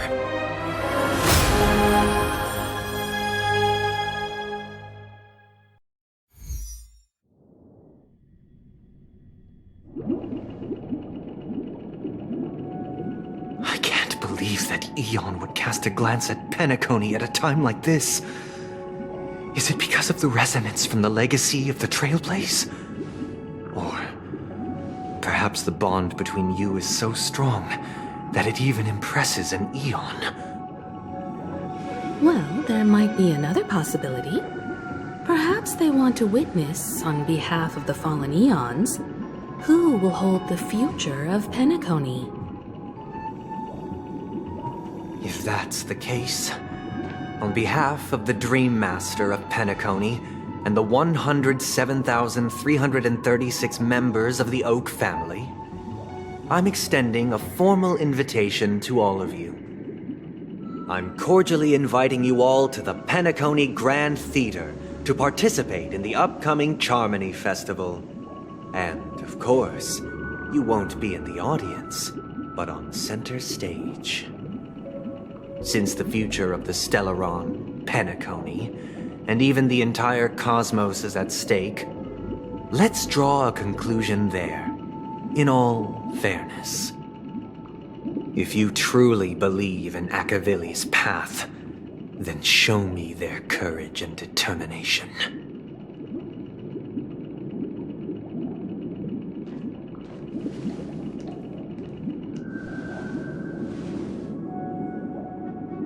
Does that mean he wants to fight us during the Charmony Festival? I'm afraid so. This is weird. Aren't Arc villains usually plotting some dirty conspiracy in the end? But he actually said something like, "In all fairness." Could it be that he's underestimating us? Well, in my opinion, Sunday is deeply committed to his own philosophy and genuinely wants to prove that the Order is right. I sensed a strong conviction and a desire for dominance in him. Maybe he won't accept the outcome unless he wins fair and square. That's why he'll give it his all in the upcoming battle.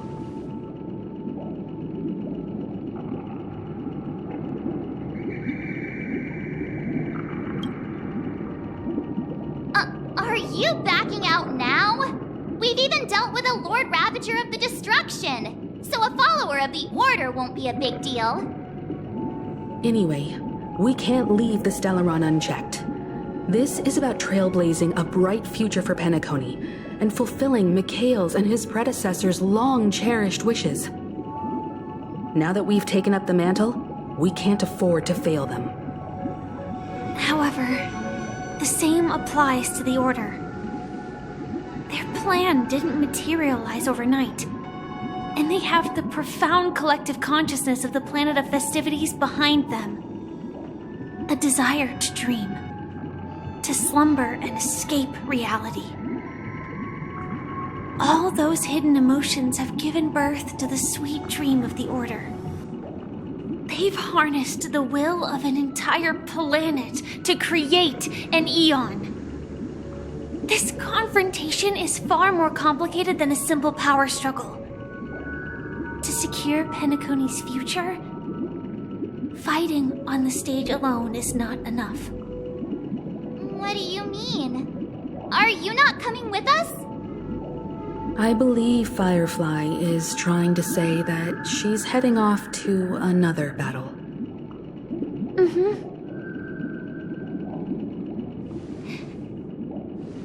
Before I left, the Destiny Slave told me that this journey would bring unforgettable rewards. Even though the script he gave me only had a few lines, I couldn't ignore them. Because one of the lines said, "I'll experience death 3 times in the land of the dreams." 3 times? This can't be serious, right? The first time was a painful death when I was stabbed by the Blade of Dormancy, which led to all subsequent events. The script will always come true, but in a way that will only be revealed when that page is turned. So now I've understood the meaning of my second death. And I am prepared to face it. If all goes well, my efforts will provide crucial support for you. Only by achieving victory in this battle can we secure a future for Penacony. And only then, my third and final death won't come true in the most terrible form. The most terrible form? Does that mean... The true death, where everyone in Penacony loses themselves completely in the eternal sweet dream of the Order. We must do everything we can to prevent that. Have you made up your mind, Firefly? Yes. Otherwise, I wouldn't be here. Thank you again for your assistance for the Astral Express. May we meet again, in reality. Yeah. Farewell, everyone. May your trailblazing expedition never end.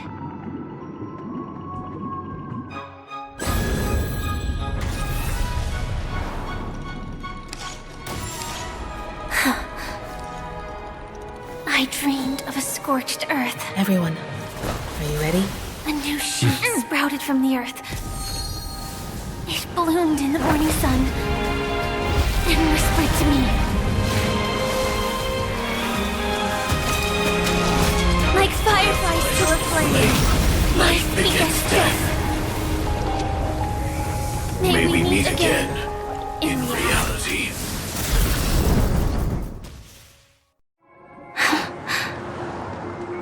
After today, Japella's name will disappear from cosmic history, and the Everflame Mansion will take its place.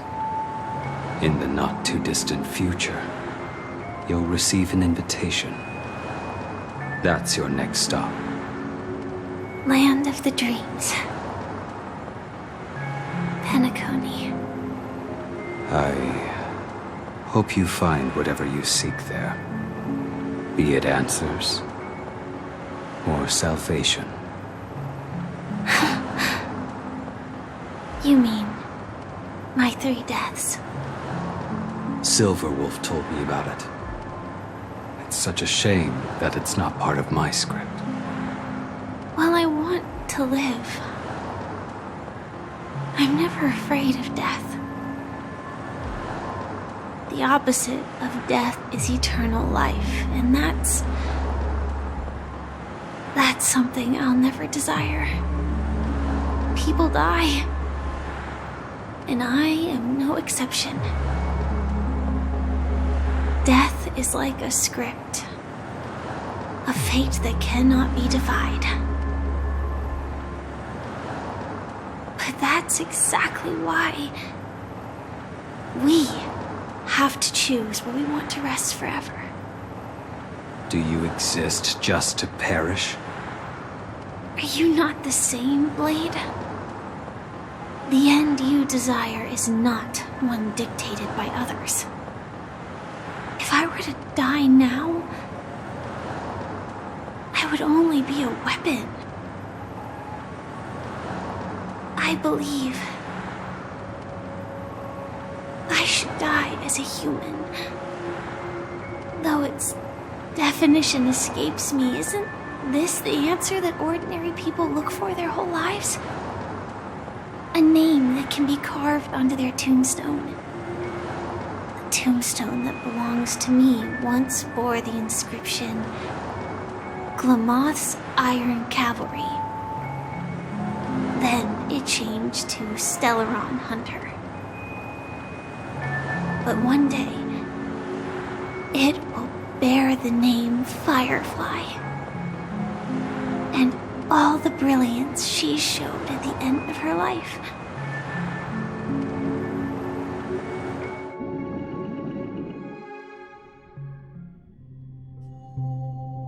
That's quite unexpected, old man.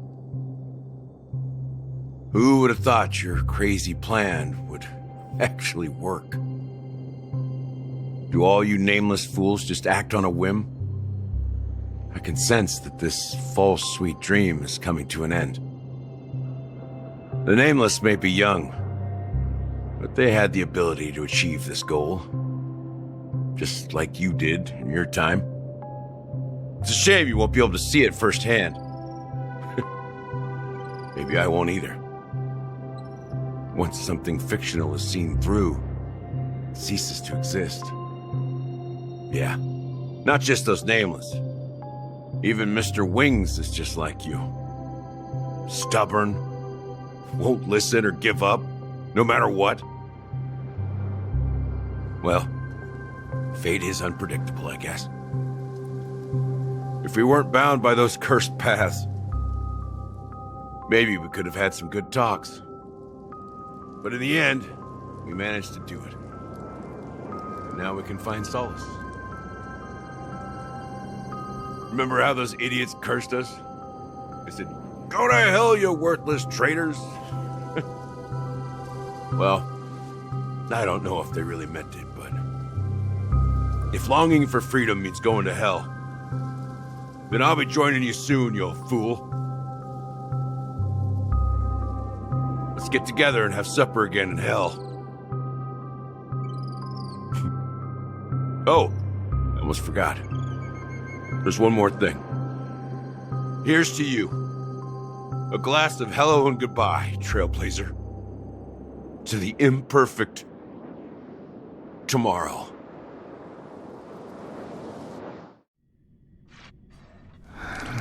It's warm here, isn't it? You're lucky to have found shelter from the rain. Let alone fresh berries in this desolate place. I was just following the scent of life. It's particularly strong in a place like this. It's a shame these berries don't have much flavor. Seriously? In case you didn't know, this fruit is pretty juicy. The only downside is that when you chew it, it becomes extremely spicy.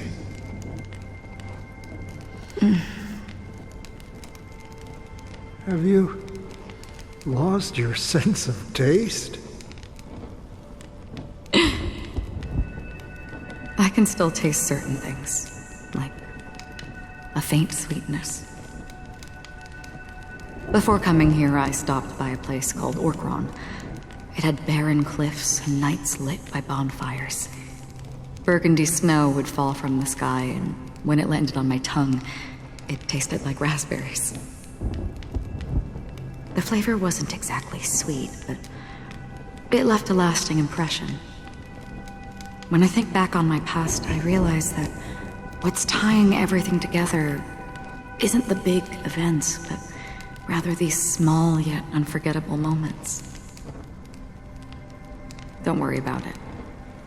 Losing oneself is a reality that every self-annihilator must face. At least I haven't completely lost my senses and memories yet. Well, congratulations on adding another footnote to your journey.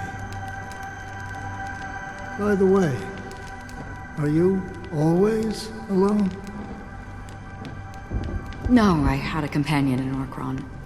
She's a short, nameless girl who aspired to explore IX. She always said she'd walk a path deeper and farther than Akavilis.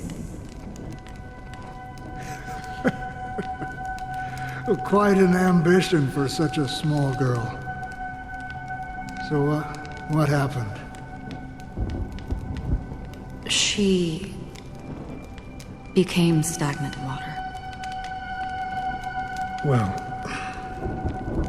my condolences. Condolences. I don't need them. The girl left with a smile. She never regretted her choice and most definitely wanted me to say goodbye with a smile. So, that's what I did. That's proof that you're grieving for her. Or perhaps I'm just afraid. Afraid? I rarely sense that emotion from you. What do you fear?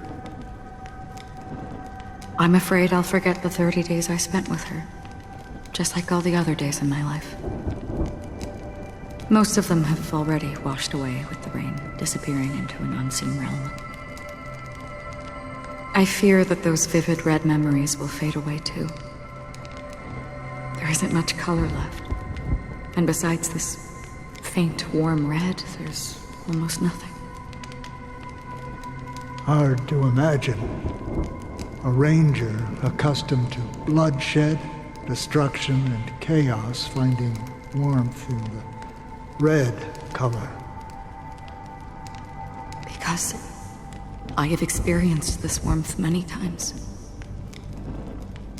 Long ago, I promised someone that I'd bring it to more people. And that for every remaining moment of my life, I'd strive for a better ending for all. As long as this red color still lingers, I have a chance to fulfill that promise. It represents a burning fire, a blooming flower, the berries in this cave, and life itself, fleeting yet still dazzling. In the end, it will lead me beyond the horizon of existence. And on the other side, I will cut off nihility. The one blessed by the sleeping and shapeless is considering how to kill them. That's truly pure nihility. But you're right about one thing. After spending so much time near this stagnant water, only when I look at this vibrant red fire do I realize that I'm still alive. When will this rain ever stop? Perhaps when the sorrows of the departed have finally quieted down, the sky will clear up.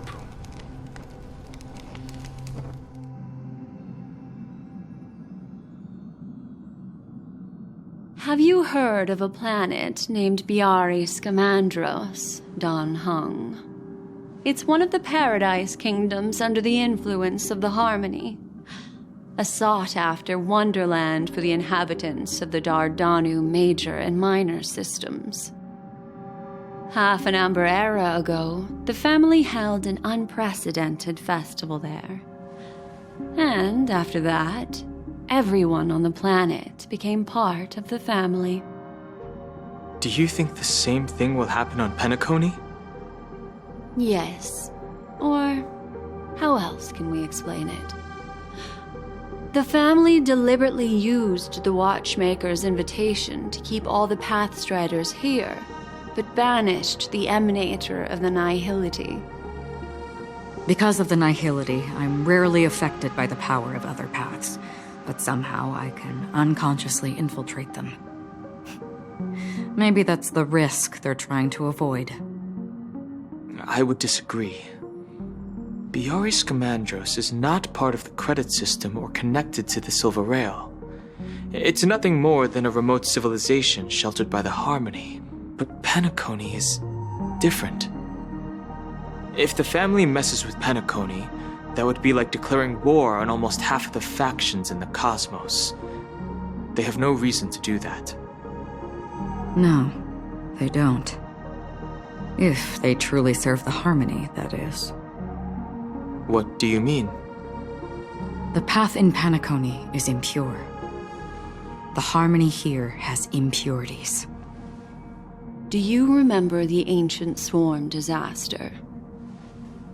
Tazerond, the propagation, brought endless havoc to the universe, and it eventually evolved into a fierce battle among all eons.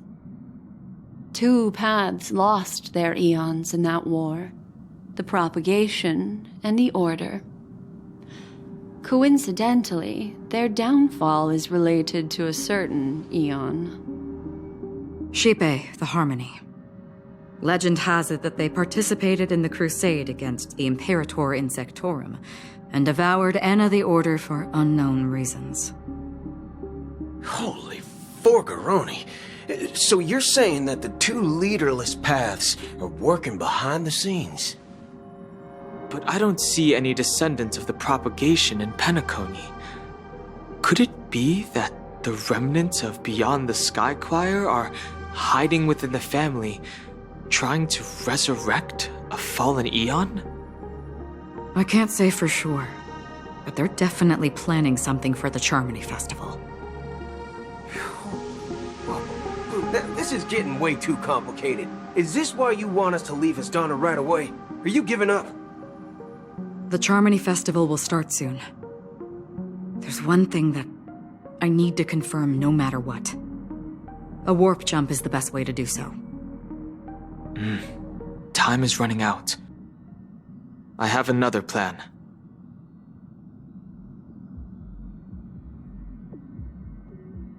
Hold on. Are you thinking of using the Jade Abacus of Allying Oath? Exactly. The assistance from the Lawful Cloud Knights would be enough. Think it over carefully. You can only use that once in your lifetime. I have considered it thoroughly. My companions are... they're also once-in-a-lifetime treasures.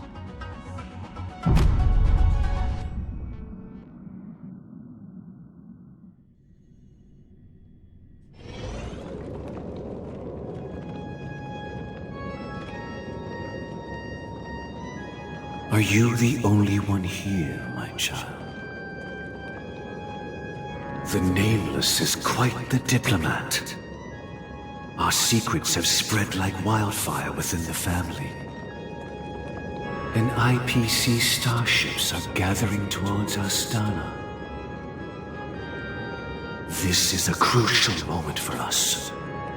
So, where is the chosen one who harmonizes the varied sounds?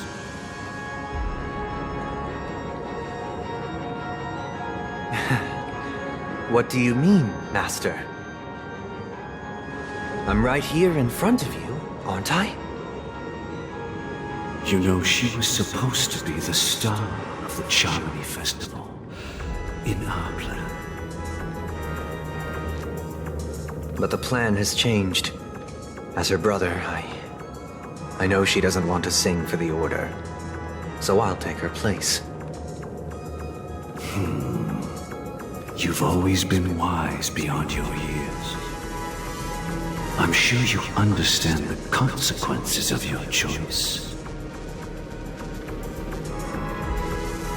If you consider this a betrayal, well, there can't be two suns in the sky. I'll step up and take down the other sun if necessary. Do you believe in karma? If karma exists, then everyone has their own karma. You have yours, and I have mine. And my karma has nothing to do with you, Mr. Gopherwood.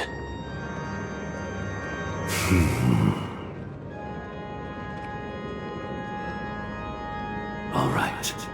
Since you're willing to sacrifice yourself for her, I'll grant your wish. Well, the compromise came sooner than expected. Why? You and your sister were born as twins of the Order. And one of you is destined to follow this path to the end.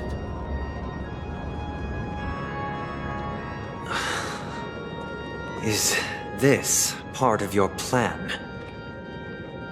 Of course. You're still as clever as you were when you were a child. The opening is near. Go, my child. Seize the power of the harmony and reveal your karma. I have one final question, Master. Why did you choose to bring the Order to Penacony? Wouldn't it have been better to choose a desperate world instead of a city filled with hope and dreams? Why? It's for justice, my child. If we lose justice in our hearts, we'll make the same mistake as the Harmony did. So, it's not you who manipulates the dreamscape with the Stellaron, but... Well, that's where our conversation ends. Go ahead. The 107,336 souls of the Oak family have dreamed of this moment too many times.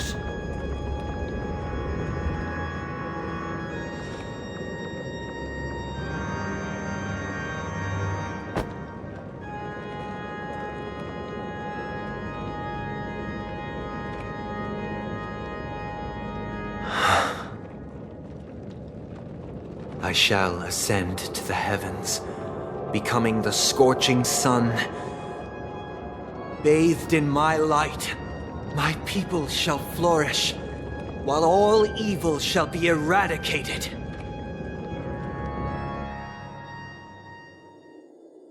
This is the interior of the Penacony Grand Theater.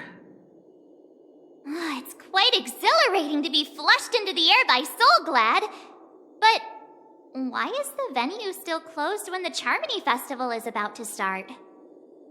And not only that, the entire theater is eerily quiet. No audience, no staff, no one around.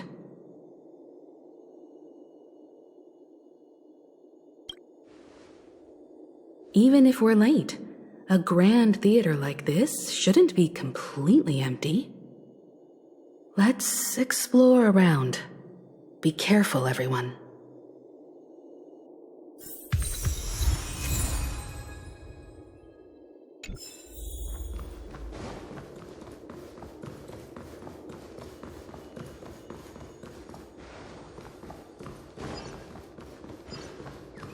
Feeling lucky.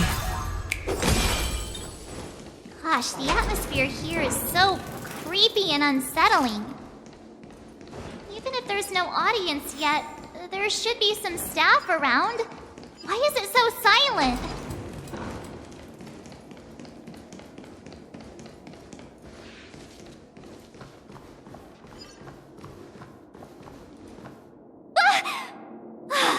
Yikes! They scared the life out of me! Why are there so many puppets at the ticket office?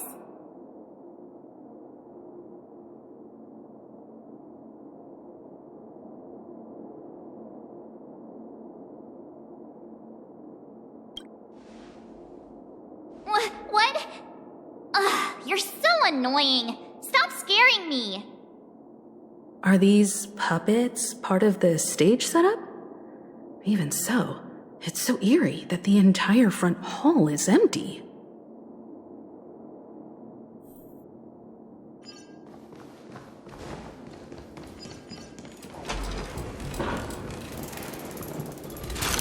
Something feels off. We're in the right place, right? There's no other grand theater in the dreamscape. So Sunday's messing with us? He said we'd have a final showdown on the stage, but why is there no one here? My apologies for the delay, March 7th. You scared me. Where are you now? I'm waiting for you behind the curtain.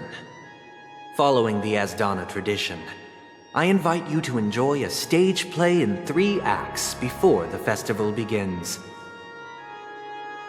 History is a mirror reflecting the universe's true essence. Let's use this opportunity to delve into the rich history of Penacony and the eons. Within it, naturally, the future takes shape.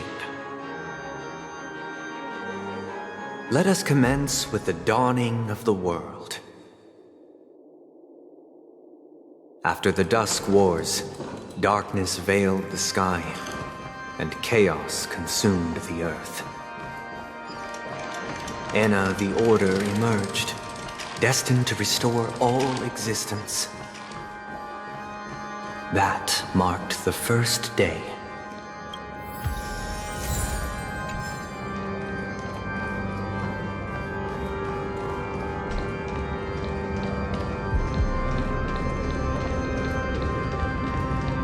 They gathered nebulae and forged them into picks, thus creating a grand lyre with black and white keys.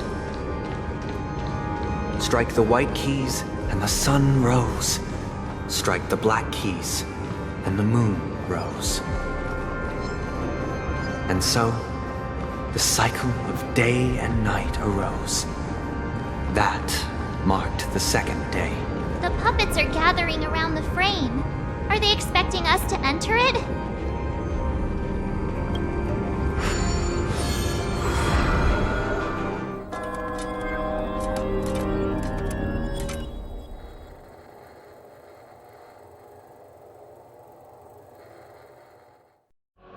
Where are we now?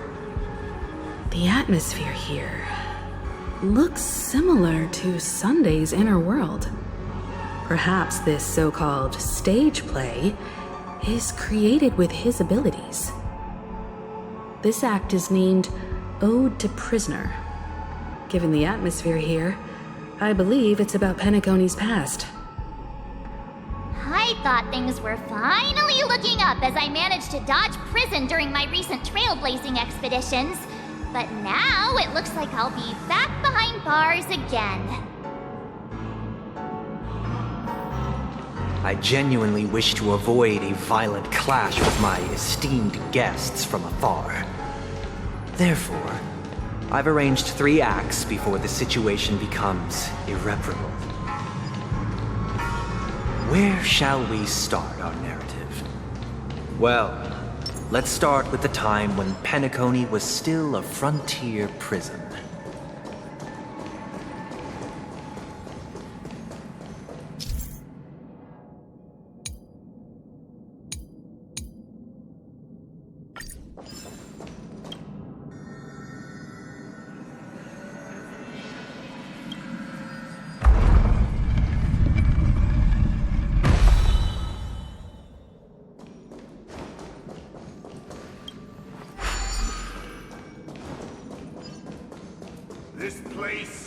for? In 2147 AE, a prisoner named Hanunu ignited a struggle for liberty and emerged triumphant. IPC referred to it as the War of the Frontier, while the Asdanians dubbed it the War of Independence.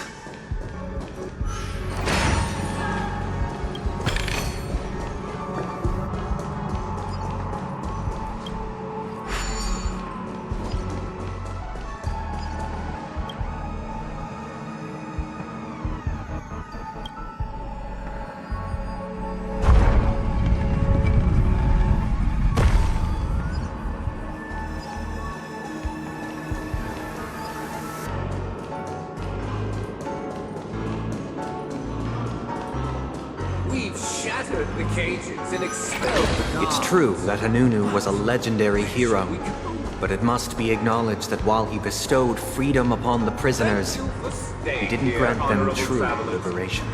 The three nameless stayed on the planet, endeavoring to spread the tenets of Trailblaze throughout the frontier prison. Alas, their efforts proved futile.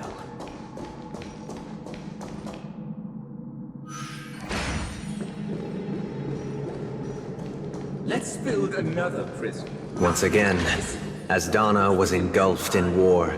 This time, the enemies originating from within. The prisoners remained prisoners for the rest of their lives, fighting for freedom rather than living for it.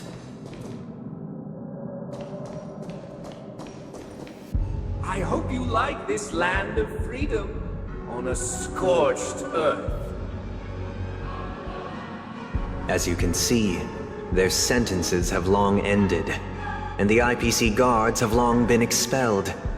Yet, these prisoners remain enslaved, not by external forces, but by the confines of their own minds.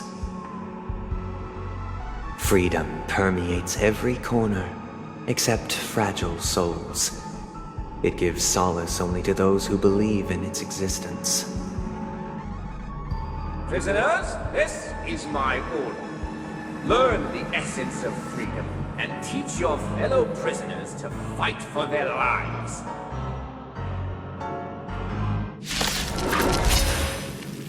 Hey! Why do we have to fight while enjoying the show? For I desire not only your enjoyment, but also your assistance in its completion. I weep for the departed. It too shall fall. Ill tidings manifest.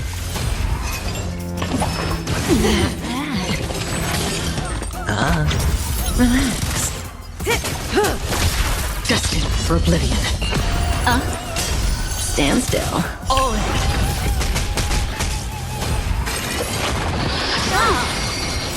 Beneath the waters lies an endless abyss. I weep for the departed. It too shall fall.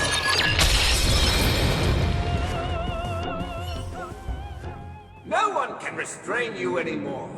You are free. Thus concludes the first act. Amidst a raging war, the frontier prison headed toward becoming Land of the Exiles. This must be how Penacony was constructed. With the aid of outsiders, the prisoners were finally liberated and established the Land of the Exiles.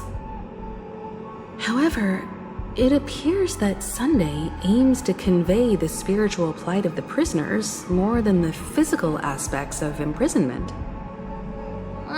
This show is a bit too literary for my taste. But the battle part is quite easy to understand. Anyway, we've arrived at the exit. Let's go!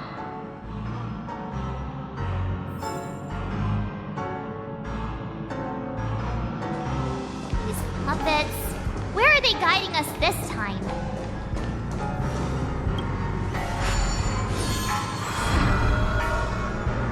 They transmuted streams of stars into inked nibs, creating symbols to be pronounced and counted.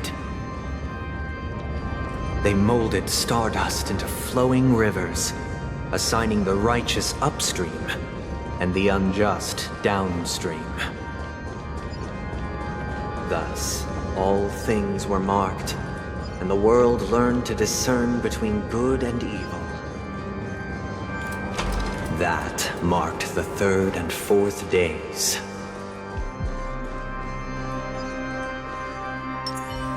Feeling lucky.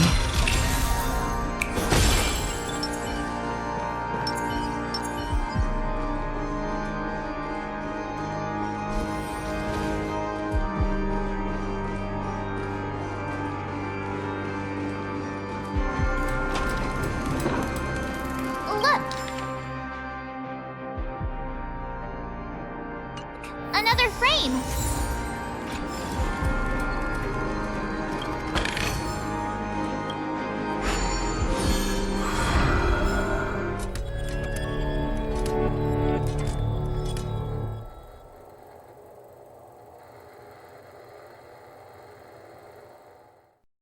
Ode to Fool. This must be the second act. The surroundings are different from before. The stage decorations look a bit tidier now. Behold the ensuing tale, a struggle for power. Penacony witnessed the ascent of the 7 major lineages: tree, grass, flower, bird, beast, fruit, and insect. Peace never truly graced Land of the Exiles. The history in this era is rich and intricate, so please allow me to present it in allegorical form.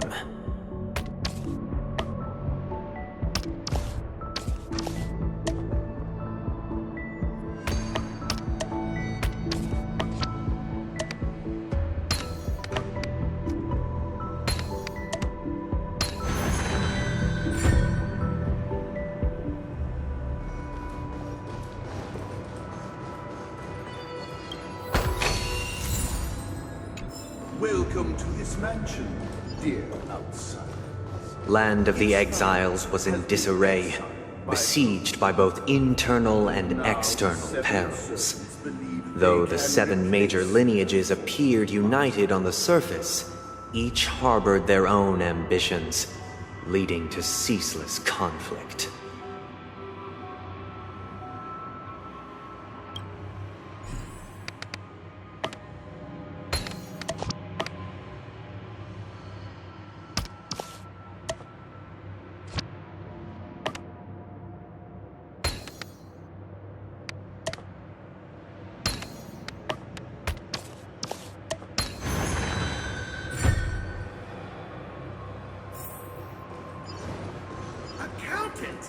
We are the pillars of this The Black mansion. Plum family was the first to fall.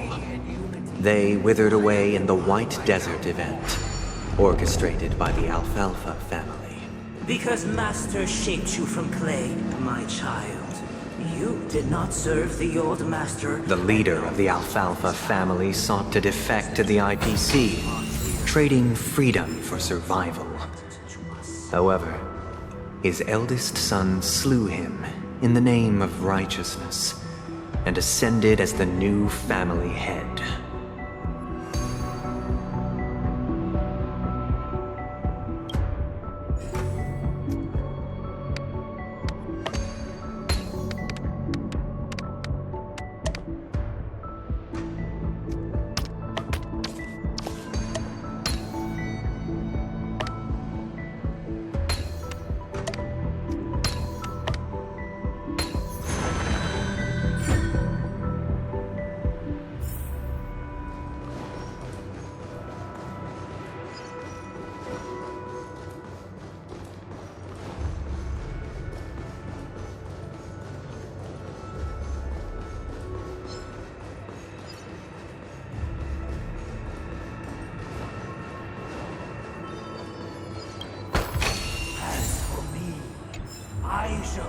Only when Gopher Wood led the family to Land of the Exiles and earned recognition from all 5 major lineages did Penacony earn its new name, the Land of the Dreams.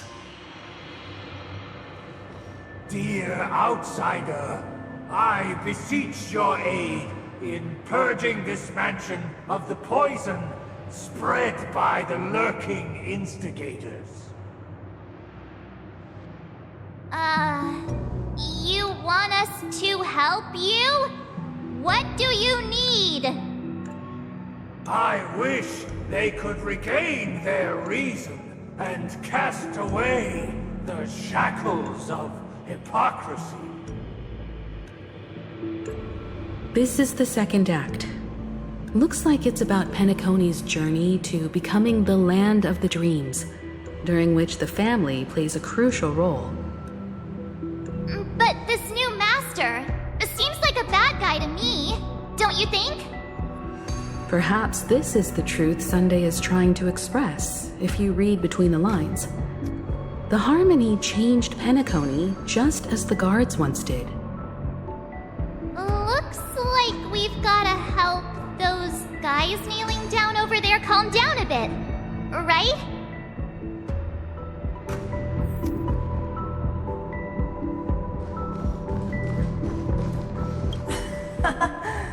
In the absence of my master, I am free. But without their guidance, for whom shall I sing?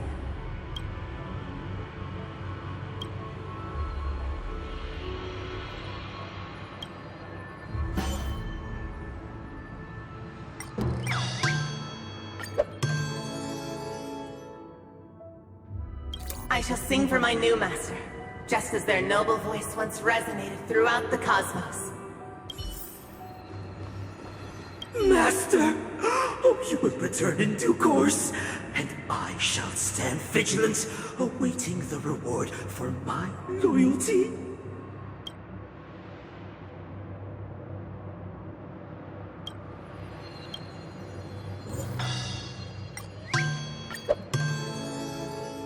Master, now that you have gone, I shall wait no longer for my reward. I shall seize what is rightfully mine.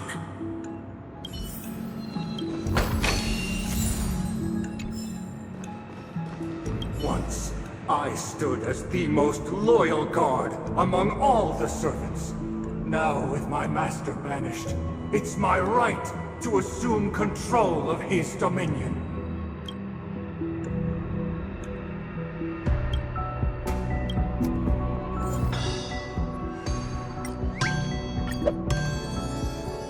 My former master has long departed, but why do I still fear the remnants of his creation? Master is no longer here. I thought I'd be free, but I'm not. Now, without my master's command, I'll have to seek guidance from the blind.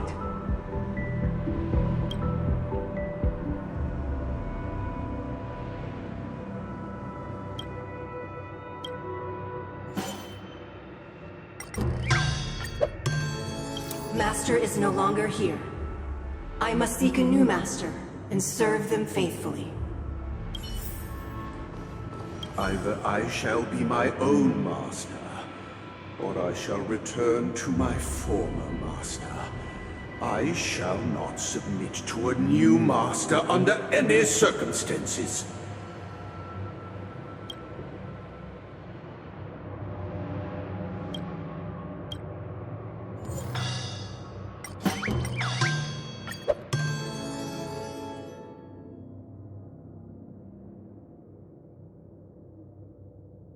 Without a master, who can grant me true freedom?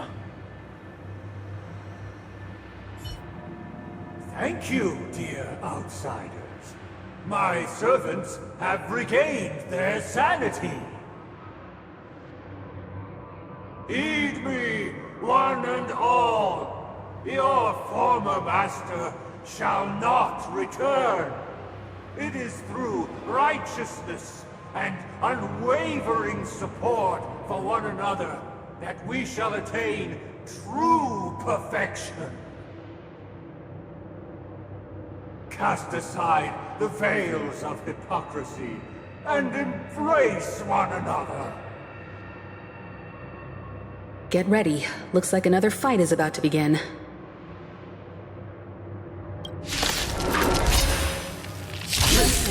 The snow blankets all around. The sky shifts, and the earth seems to collapse.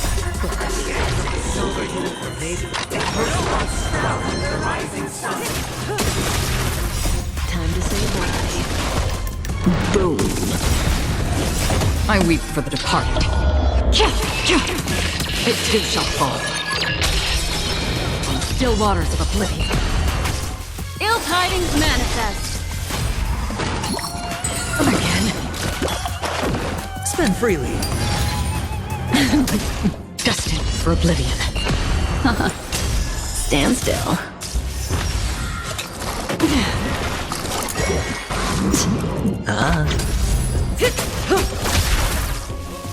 Still waters of oblivion.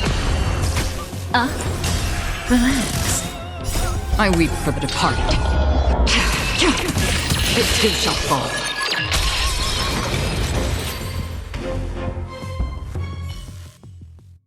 Alas, they remain but slaves till the very end, with the illusion of freedom. Thus concludes the second act. Amidst an illusory harmony, Land of the Exiles charted its course toward becoming the planet of festivities. This is how Penacony fell under the family's control. Since the arrival of the Harmony, the Land of the Exiles has undergone dramatic changes, not all of which have proven beneficial. This guy really loves dramatic scenes. Bet he comes from a whole lineage of stage performers.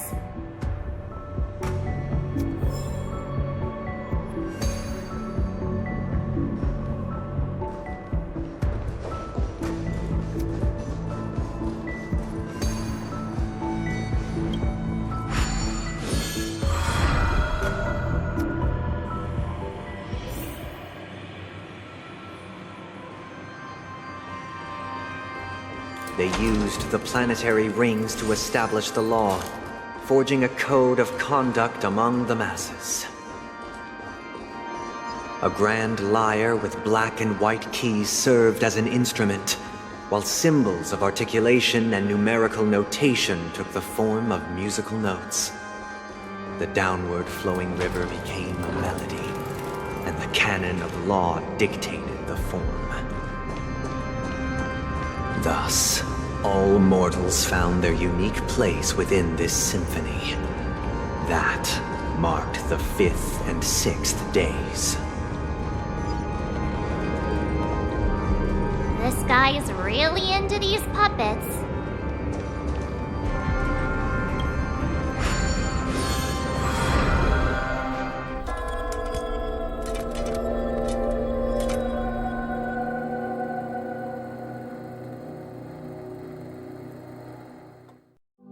Oh, I get it now.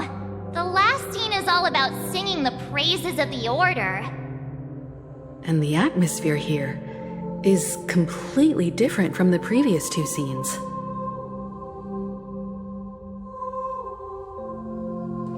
This is the concluding act of this play. I have showcased the past and present of Penacony, hoping that my desire for change resonates within you. And now, I shall reveal its future to you.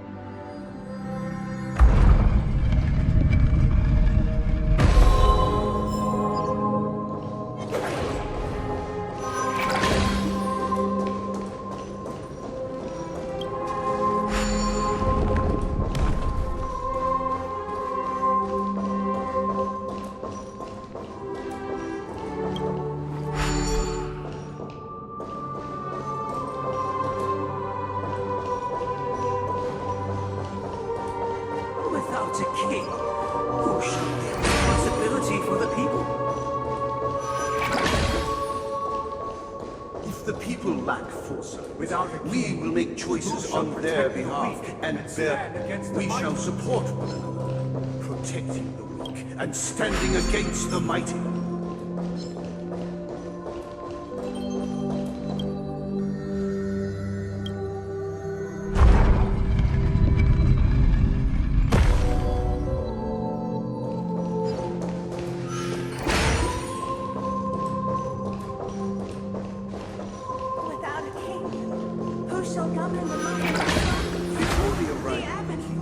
Everything followed.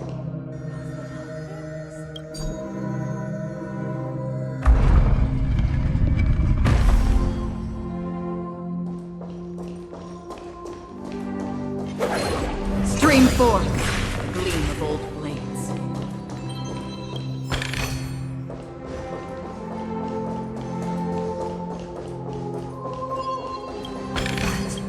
But after the king's departure, We no longer have need for a king, for we have become kings of...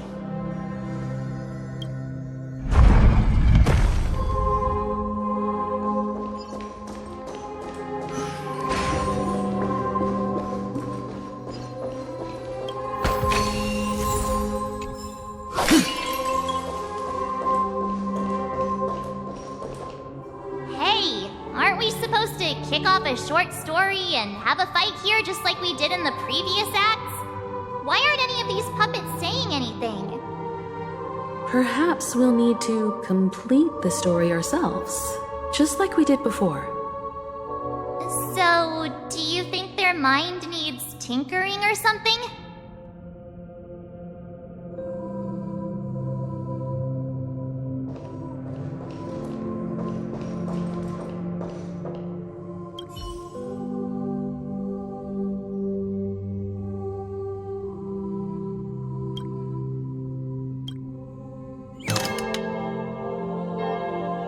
Farewell, former king.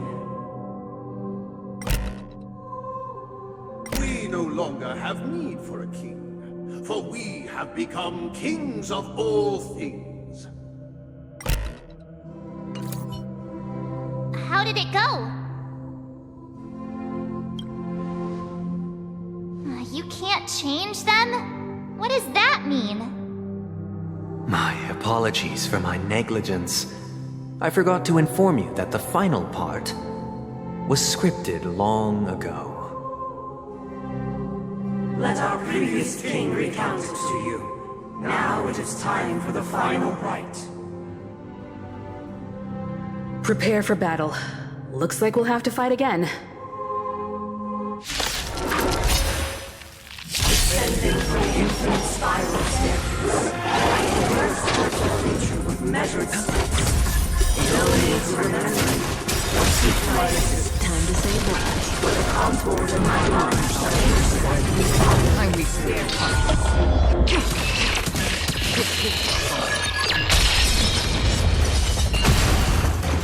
Ill fate descends. Beneath the waters lies an endless abyss.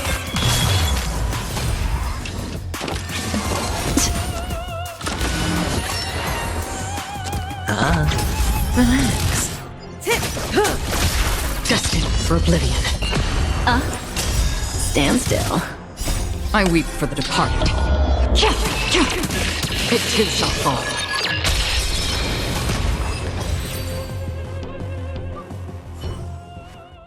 In the hushed expanse of a nocturnal reverie, I leave faint traces behind. No need to remember me, or to recall the essence of dreams. What is mine shall wane, while you shall transcend its delicate nature.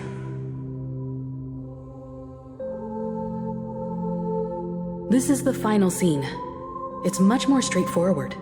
He wants to expel the Harmony and establish an empire based on the Order. Let's go. Once this stage play concludes, it'll be time for the main event, the Charmony Festival.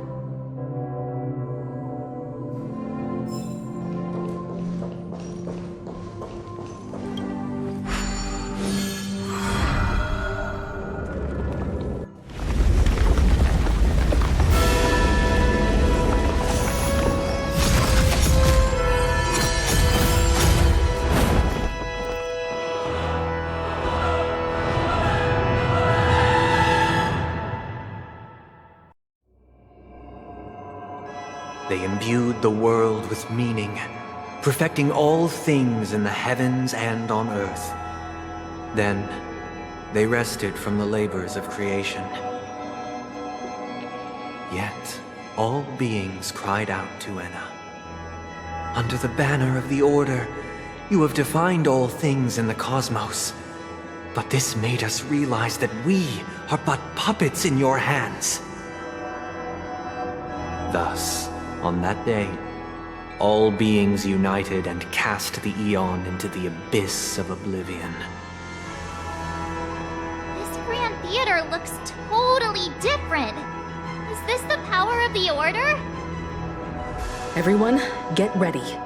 This could be a tough battle.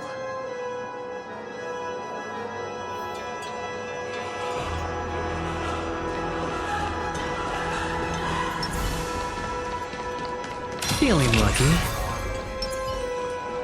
Make a wish. That marked the 7th day. Cheers and chants reverberated in the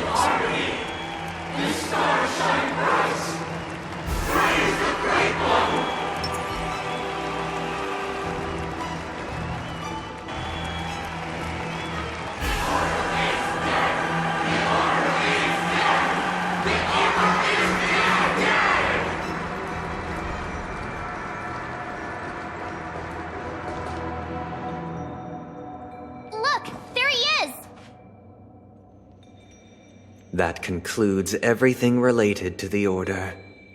What are your reflections on this, my dear guests? Nevertheless, this is but a trivial blip in the annals of galactic history. What truly matters is the course this river shall take in the days to come. You've arrived at the perfect moment. The Charmony Festival is about to commence, and it would be a shame if you were absent for the Harmony's prologue. Allow me to extend my warmest welcome once more. Welcome to Penacony Theater, the very core of the Sweet Dream, the abode of the Stellaron, the grand stage of the Charmony Festival, and the very place where the future of Penacony shall be determined through conflict.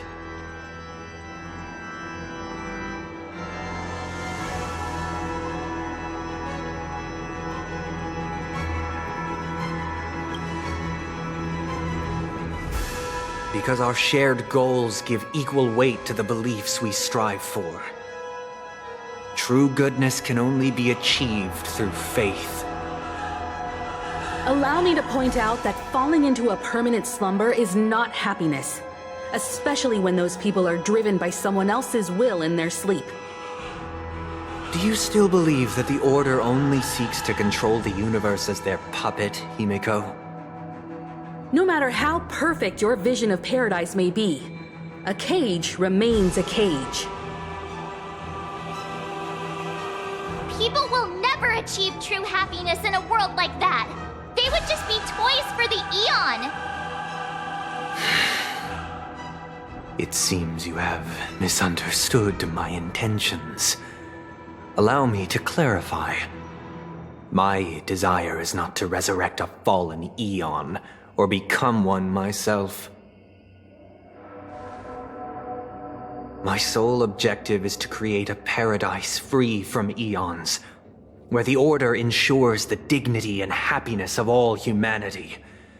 A paradise exclusive to us human beings. That's not the case. If people are to live with dignity, there must be nothing and no one above them. In your so-called paradise, you would be the one reigning supreme. Looks like we won't be able to convince each other. Now that our conflict has been destined, let's unveil our paths and reveal to the universe the true path. However, before the prelude to the future begins, please take a moment to ponder the questions I've posed. Is darkness equal to daylight? Are sinners equal to the righteous? If you are born weak, which god should you turn to for solace?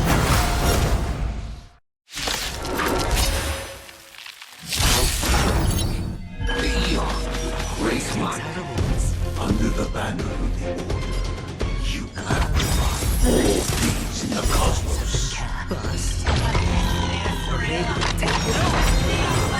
I weep for the It too shall fall.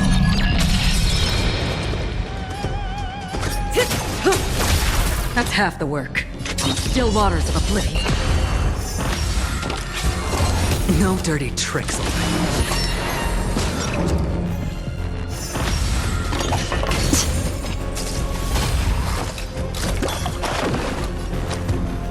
Spend freely.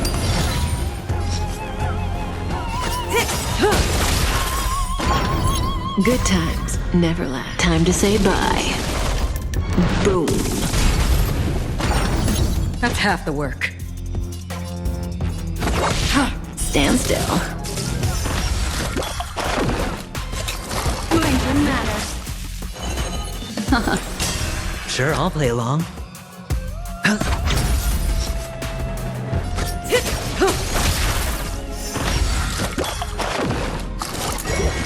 Again.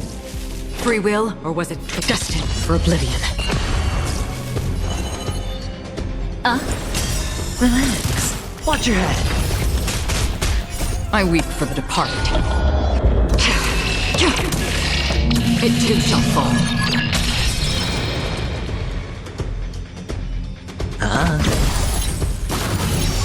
Cutting the net.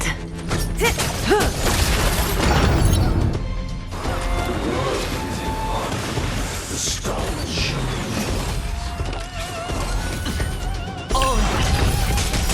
The dice have been cast. Bust. Or maybe I'll take it all! Watch your head!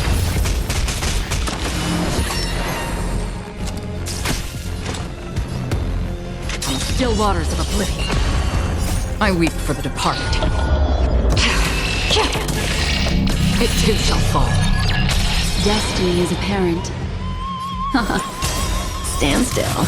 Memories are beneath the waters lies an endless abyss. Hedge your bets.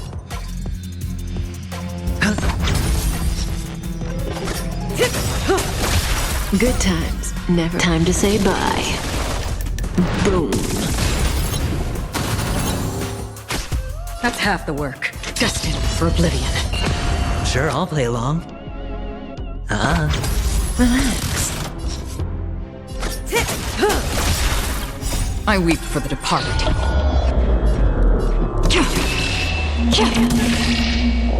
It too shall fall.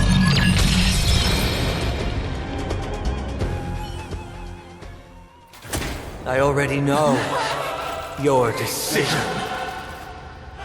I now permit you to gaze into the sun. On these 107,336 stones, the almighty and powerful strings of harmony are at my disposal! The supreme tuner, harmonious choir, Dominicus!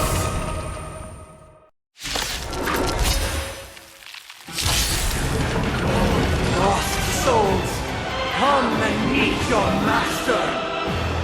The embodiment of the harmony? So the true purpose of the Charmony Festival is to usurp it? Stand still. Noisy. Another journey begins. Still waters of oblivion.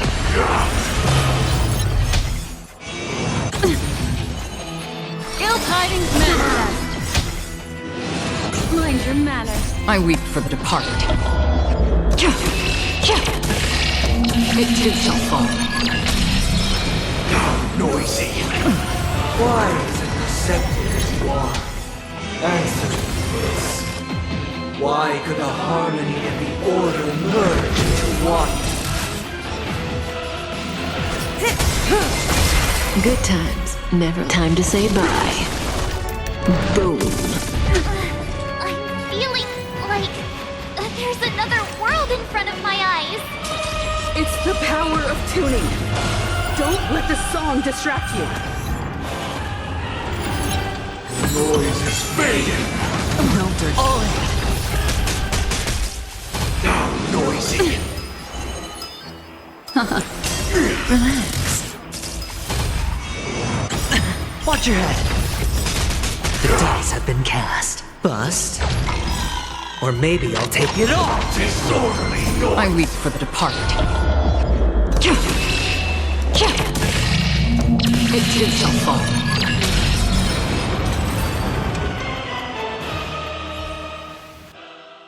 The time has come. Creation will be reborn from the remains of the gods. Danhang?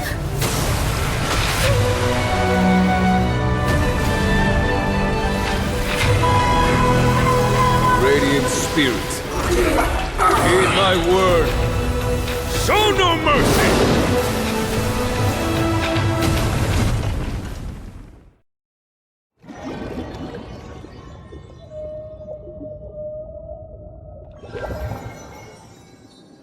Wake up! Wake up! Hey, wake up! The sun's frying your butt! Huh? Are you alright? Can you hear me? Do you remember your name?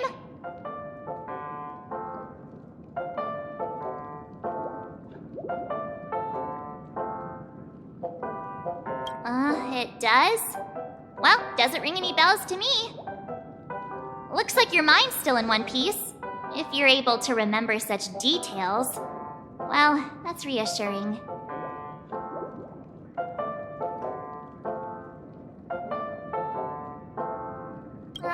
It's a long story.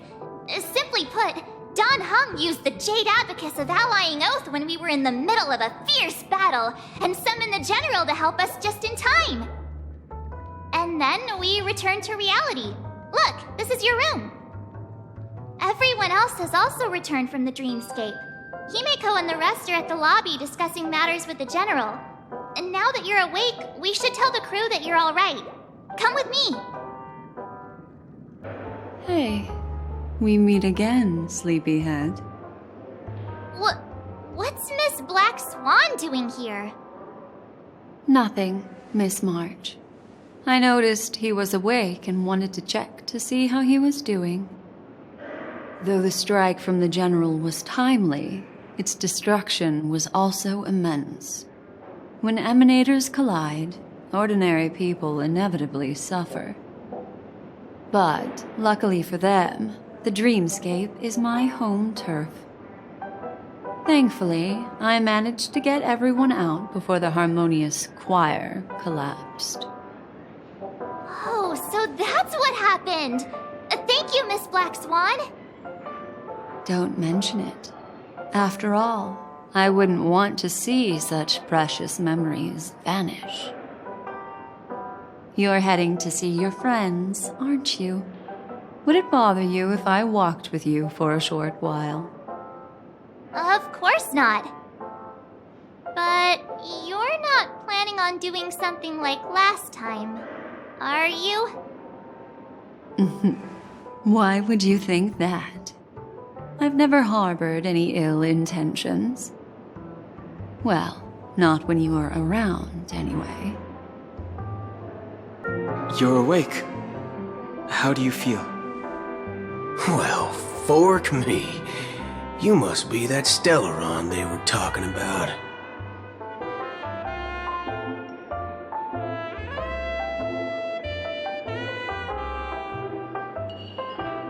Don't worry. He's been up and about for a while now. But hey, Don Hung, why don't you introduce this cowboy to him first? Allow me to introduce him to you. This is Boot Hill, a Galaxy Ranger. During our pursuit of a certain person, we crossed paths and just so happened to uncover a shocking plot being concocted by Mr. Sunday. Which is why we sought you out. To help the Astral Express save the world together. No need for thanks. The Galaxy Ranger's principle is correct every injustice one sees. That's how you lot in the Cienjo put it, right, Don Hung? More or less. Wait, hold on a sec. This is the first time I'm hearing about this certain person. Who are you chasing? And why would that lead you to the Express? Good question. It's, who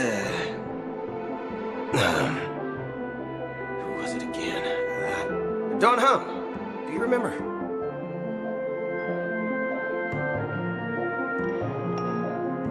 No, that ain't it. I just can't seem to recall. Weird. My neurochip hasn't registered any malfunctions. I can't seem to remember either. What's going on? Vic, forget about it. If it slipped all our minds, reckon that person was just a minor scoundrel. Unimportant. Ain't gonna stop us from piecing together the story anyhow. Yes, when the dust settles, I'll just think of a way to recall it in the memory zone. Everyone, let's hurry up and look for Miss Himiko, shall we? He's now a minor star on Penacony, and the entire hotel's concerned about his well-being. You're right. Let's head to the lobby then. That's all right. In these times of conflict, for the sake of utmost safety, it is only right that the Alliance steps forward to mediate on behalf of the Astral Express. We must not allow you to take unnecessary risks. Furthermore, despite the IPC's eagerness for success, it prioritizes peace above all, and the family, trapped though it may be, professes a desire for harmony. The Alliance has always won people over with reason. I firmly believe both parties can indeed put aside their differences and come to a peaceful agreement.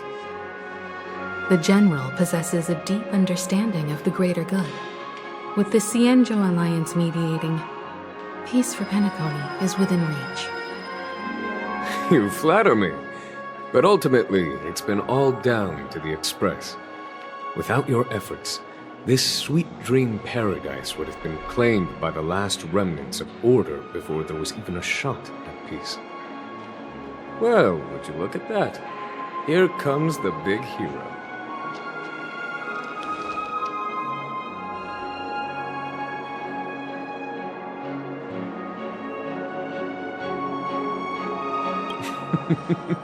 Here's the galactic baseballer, the paragon of both heroism and humility.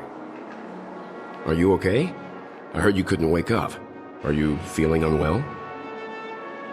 Don't worry, Mr. Yang. There is nothing wrong with him. He practically burned through a lifetime's worth of jokes on the way here. What about you, Mr. Yang? I heard that even Miss Robin wasn't spared. And that guy locked you both up. It's a long story. But at least Mr. Sunday took it easy on us. He used an ability called tuning to connect our consciousnesses with his. In other words, he imprisoned us within his consciousness. Thanks to General Jing Yuan's destruction of the Harmonious Choir, we were able to escape. He used that tuning on us too. Does that mean that we were almost imprisoned as well? I can confidently say now, he was truly after a fair fight with us. Had he wanted, he could have easily taken us down, without so much as lifting a finger. Speaking of the Oak family head, where is he now? It's complicated, but in a nutshell, he's now the former Oak family head. The IPC has named him the key figure in the family's Penacony split, citing a threat to cosmic peace. He must represent the family and answer for the unrest caused. His trial is set to take place at Pier Point. The family quickly labeled him and the remnants of the Order as enemies, declaring the turmoil an internal rebellion. This move effectively barred the IPC from intervening in family affairs on both moral and rational grounds. Everyone really has their own agenda, after all. Then, what's going to happen to Miss Robin? She and Sunday won't be able to deny their involvement in the Charmony Festival. They're siblings, after all. Why the sigh, General? I can only say that this incident is an unexpected mess for the girl. The Alliance will try to persuade the family to consider this matter carefully during mediation. It's time, everyone. The IPC's key members and I have agreed to consult one another before the upcoming negotiation. Do any of you wish to sit in? Given the General's invitation and the matter's significance to the universe, the crew will naturally accept. However, if the IPC has any reservations... Why, of course you're welcome. They've mentioned that your team is a trusted ally of the IPC and Penacony, so there's no reason not to welcome you. Besides, if there can be reliable observers from the Astral Express present, discussions will go more smoothly. So, what do you all think? Well then, we shall oblige. I'm kind of allergic to those types of situations. I think I'll just head back to my room and start packing. Not to worry. Himiko and I will take care of things. I'm afraid I'll also have to return to the Express first. The conductor is worried about us. It's best I go and explain the situation. Thank you. What about you, Will you join Welt and me? Or have you got other plans?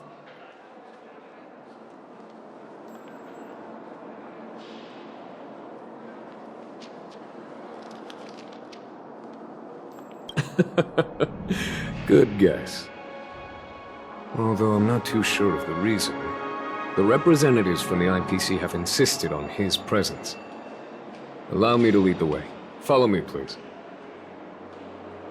The negotiation will commence at the hotel lobby. Everyone, please follow me.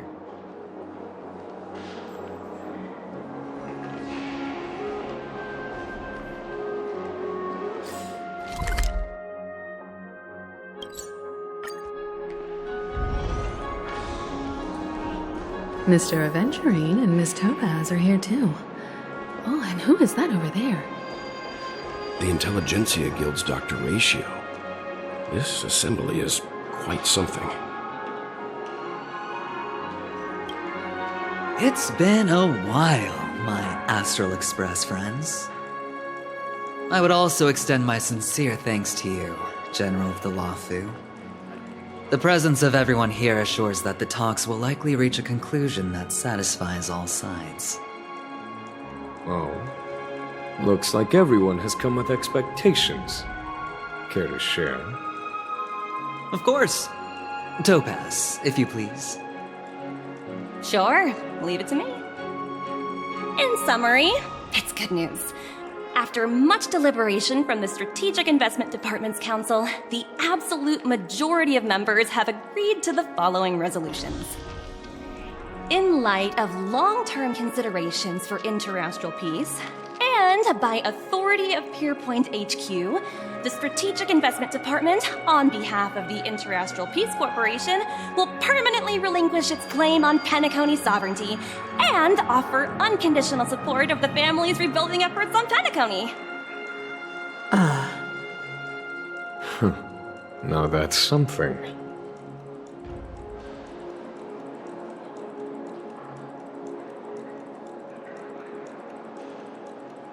All in the name of peace. That's our motto. Has the IPC finished sharing all its thoughts? Then it's our turn. The Guild, much like the Genius Society, has taken a keen interest in the recent calamity in Penacony. Ultimately, both parties have agreed to a comprehensive collaboration, offering technical support for the reconstruction of Penacony. The floor is yours for the finer points, Mr. Screwlum. Enlighten us, please. Organic life's unrelenting search to understand the realm of inner spirituality is something I both admire and envy. Inorganic life has no mechanism to evoke dreams. But when my mechanical impulses are activated, my inspiration circuits will start to operate, and I will enter a state defined as imagination. Every time, within the realm of imagination, there emerges a fire from the shadows. It is warm, bright. I frequently ponder this flame might represent the essence of intelligence. A cluster of inspiration ignited by high temperatures. The future direction of the universe may well lie within it. Alas, they are nothing but projections of my thought system to me. Desired, but unattainable. But after learning of Penacony's accomplishments, I have come to realize that the flame is not beyond my grasp. After deliberations with my partners, we have decided to defer the progress of the Simulated Universe project, and instead assist the Intelligentsia Guild as technological consultants in the research of the Dreamscape and Memory Zone, so that these assets may be better used to serve humanity. Not only that, we've also established contact with the Garden of Recollection through the IPC, and they've pledged their support for our research endeavors. I'm truly happy for the Dream Chasers on Penacony. The cosmos' brightest and, let's admit, dimmer intellects are now at their service.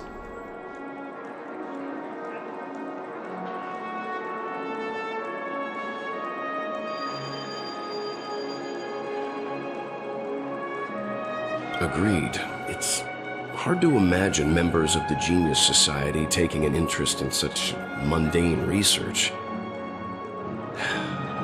Never mind.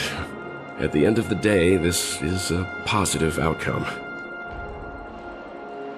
No wonder everyone insisted that he be there. It heartens me to learn that everyone is willing to put aside their differences for Penacony's plight. I trust that everyone will surely reach consensus in the upcoming negotiations. Looks like Penacony's future is decided. I'm wondering, is there anything else the crew is concerned about? Peace is our greatest wish. Beyond that, we desire nothing else.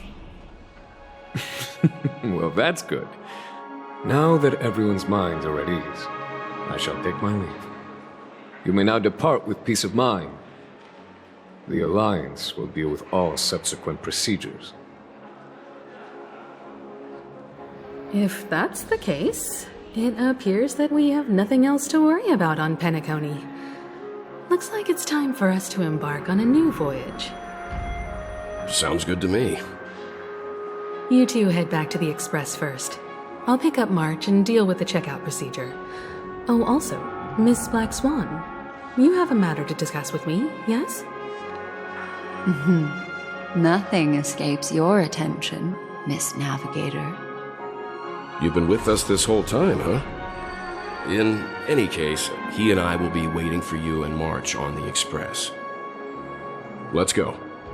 Our time on Penacony has come to a fruitful end. Penacony's journey ends here. I guess it was pretty fruitful.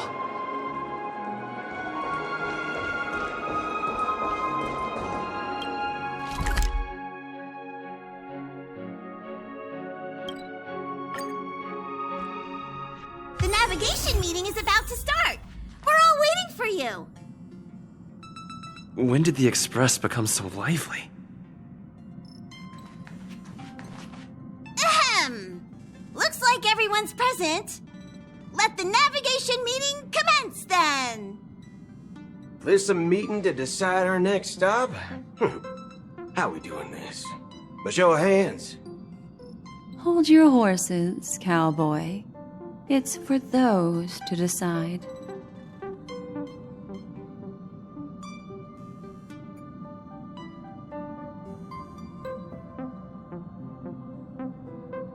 Allow me to explain.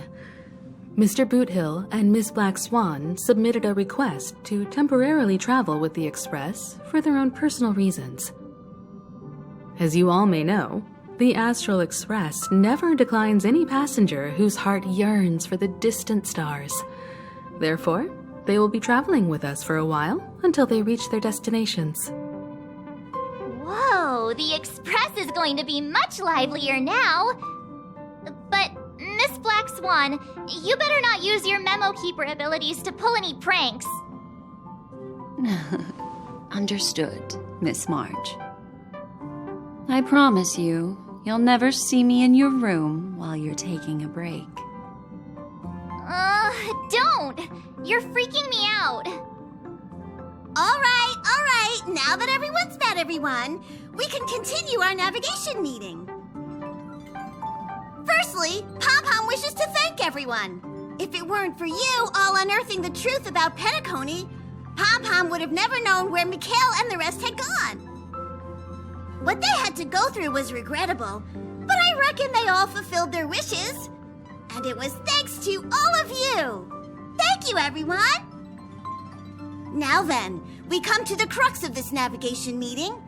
We must decide on the Express's next stop. Let me introduce our current options. The first choice is from Himiko, the oceanic planet of Lushaka, a planet composed entirely of water. Many aquatic races reside there. Of course, it's also the home planet of the venerable, nameless Mikhail. The second choice is the agate world Melustanen, suggested by Welt. It's famed as one of the initial sites of the Stellaron disaster, and the place where the beauty Idrilla ascended. Today, it's celebrated as a planet of undying allure. The third choice is Edostar, a planet nestled within a vast ion storm region, currently under assault by the Antimatter Legion. However, the distress signals from there have recently ceased, prompting the IPC's wish for us to check in on the situation. The last choice, courtesy of Black Swan, is the glass belt Petravia, a massive belt of asteroids that was turned to glass by the Lord Ravager Zephyro. These days, it's apparently known to house one of the branches of the Morning Actors Troupe. Ooh, so many options. I'm seeing stars already. Next up, everyone will select the destination that they wish to visit, and then we'll put it to a vote.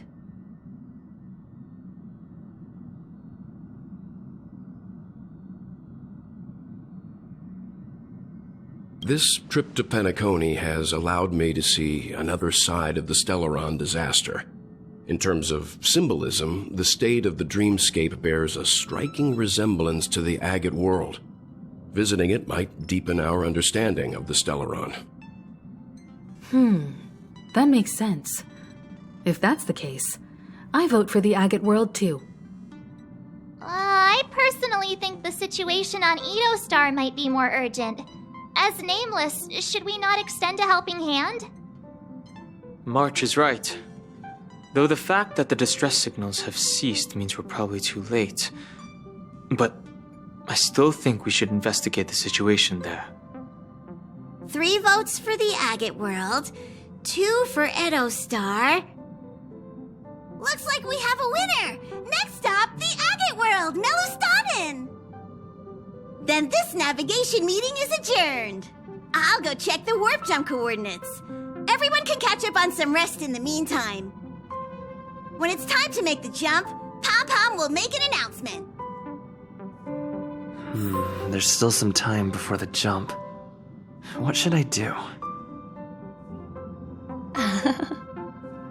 How about a chat? Over here.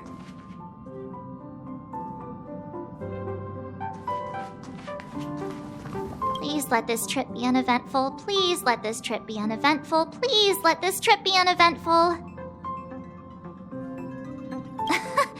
What's with you and always copying the way I talk? The last couple of trailblazing expeditions have been downright terrifying. It's about time we had some fun, cozy, and cute adventures for a change. Come on, start praying with me. Please let this trip be uneventful. Please let this trip be uneventful. Please let this trip be uneventful.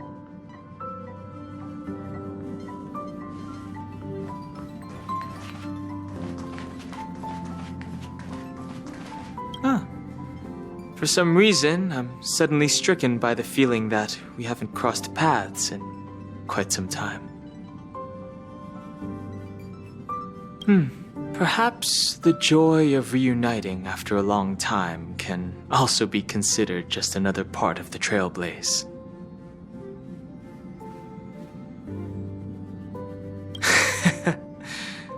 Got it.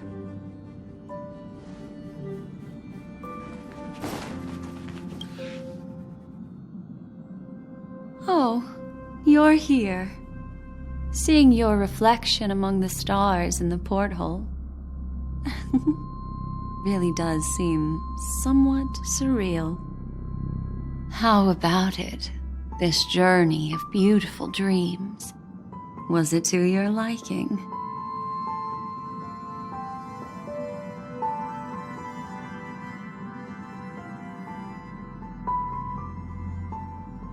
That tinge of regret I sense.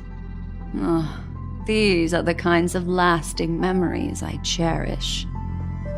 So, how about you hand that small parting gift back to me? I'm quite eager to have it back.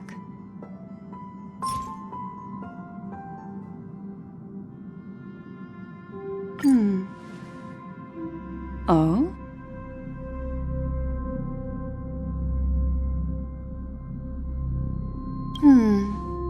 Never mind. I just stumbled upon a particularly fascinating spot in your memory. Before I explain, I would like to apologize to you. This farewell gift I gave you isn't really a compass from the memory zone, but merely an empty light cone.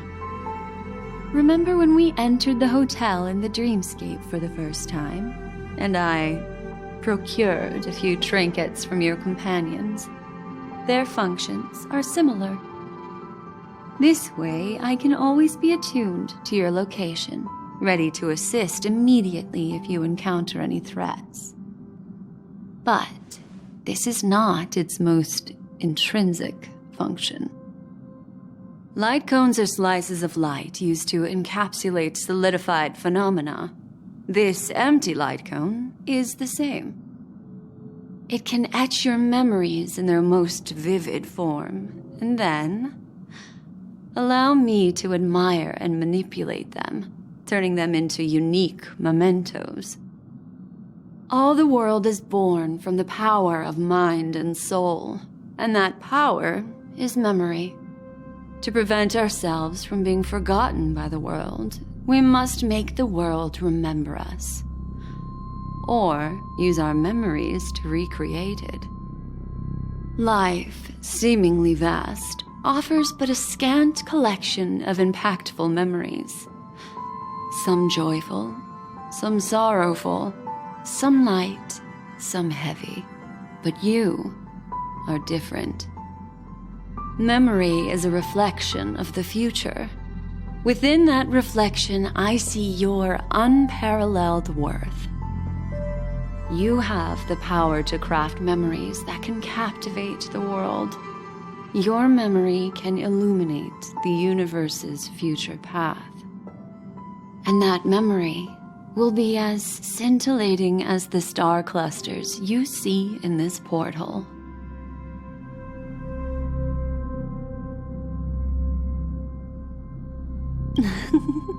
How adorable. But do you know the deeper meaning behind it? The reason is simple. In this grandiose and ostentatious dream of the families, only you personally experienced the entire course.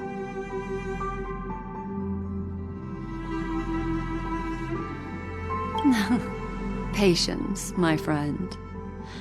I will reveal the answer to you, but that time is not now. Turn around and take a look at your friends. Every one of them is reveling at the arrival of their next destination, all filled with hopes and expectations of their own present and future.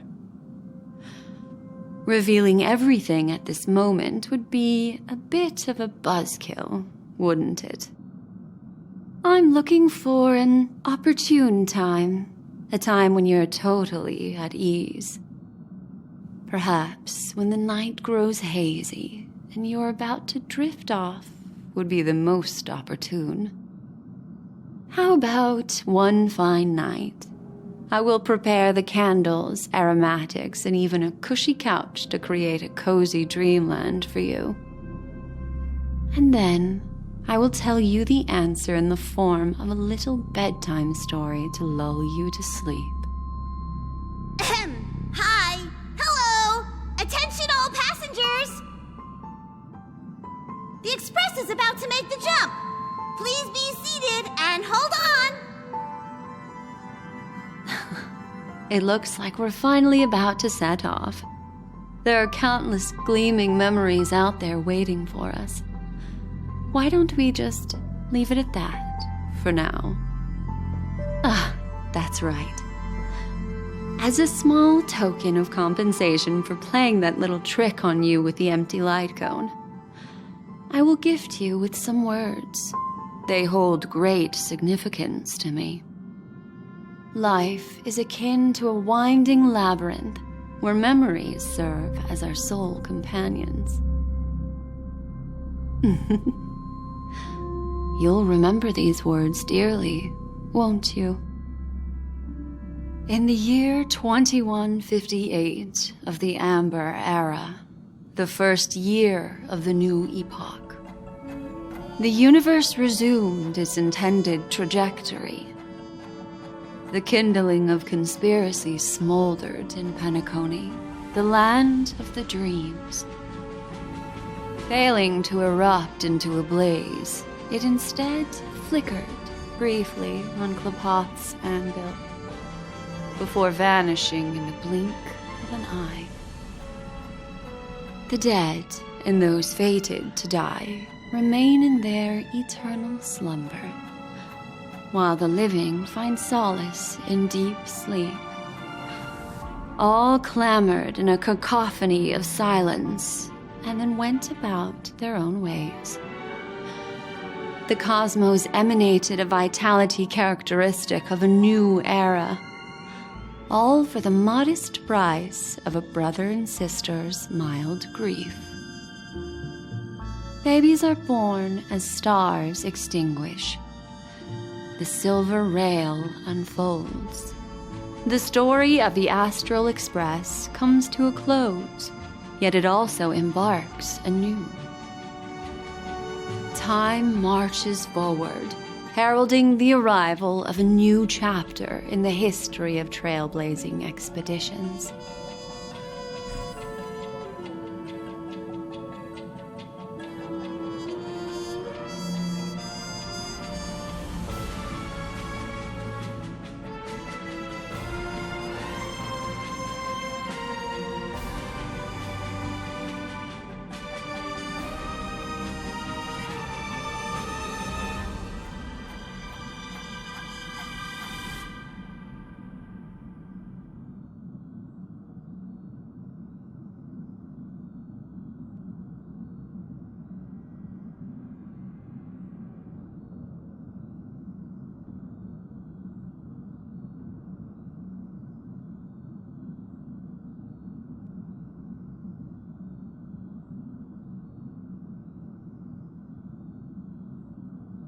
Countless shooting stars streak the sky tonight.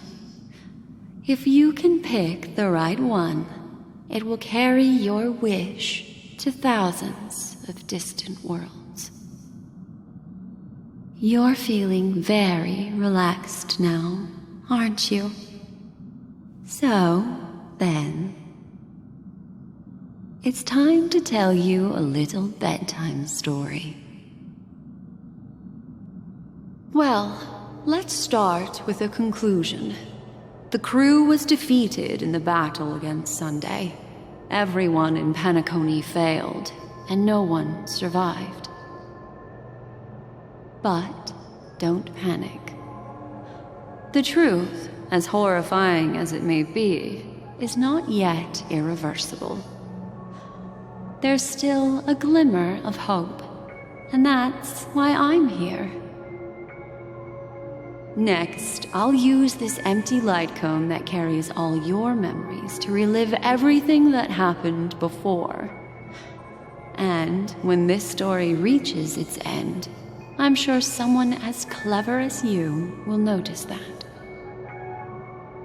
There's a major flaw in the story you have experienced, yet within that flaw lies a glimmer of hope.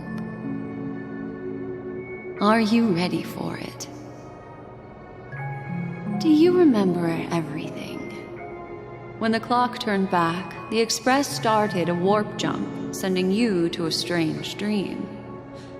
You were bewildered back then, and then a Galaxy Ranger named Acheron showed you a way out. When you arrived at the Reverie Hotel, you met the doorman Misha and had a confrontation with Aventurine, an IPC representative. Thankfully, Acheron appeared again and helped you. After that, you saved Firefly and explored Penacony together.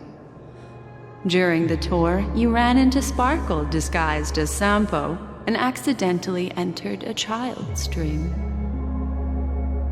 There, I rescued both of you from death, but Firefly didn't return to reality. She realized the truth and tried to involve you in her plan, but that resulted in an accidental death. Even more unsettling, you soon encountered another murder. The 2 cases of death prompted you to investigate the truth behind the sweet dream. Despite your efforts to gather information about the 2 victims, you didn't make much progress. But you did learn about the watchmaker from Gallagher. Meanwhile, Aventurine was secretly carrying out his scheme, in which you were one of the pawns. In the midst of a fierce battle, Acheron revealed her true identity as an emanator of the Nihility and unsheathed her sword. That strike foiled Aventurine's plan and opened a passage between the sweet dream and the original memory zone. Upon your arrival at Dreamflux Reef, you learned the truth that death was actually dormancy, as well as the truth about the dreamscape, the Stellaron, and the bellboy, Misha. You split up with Sunday and Robin, looking for a way to seal the Stellaron. However, it turned out that Sunday and the Dream Master had their own hidden agenda. And you had to engage in an ultimate duel on the stage of the Charmony Festival. Finally, the story reached its conclusion. You emerged victorious, with the Trailblaze triumphing over the Order, and Penacony embracing a bright and peaceful future.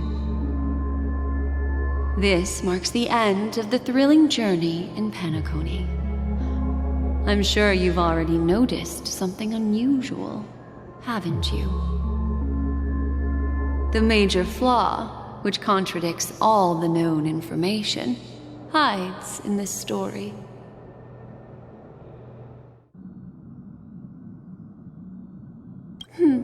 Little Misha. Or should I call him the Watchmaker? He's only a segment of memory in a dream bubble, but his ambition for the Trailblaze led him to leave the bubble and embark on a grand adventure in Penacony.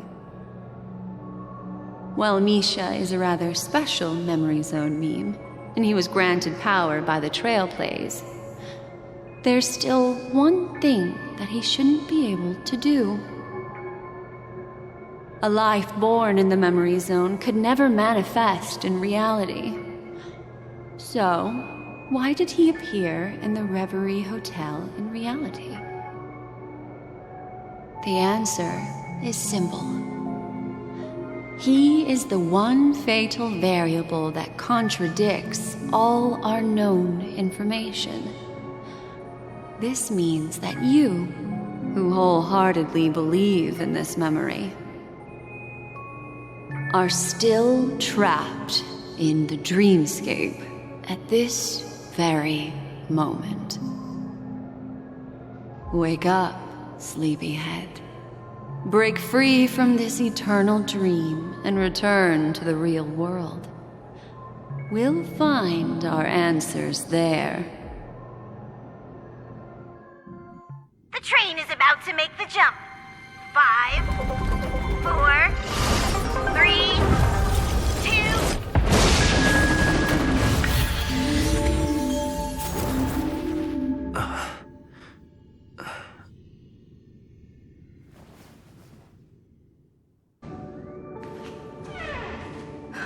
Not another one.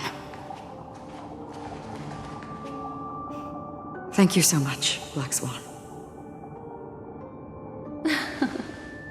Finally, I can breathe a sigh of relief.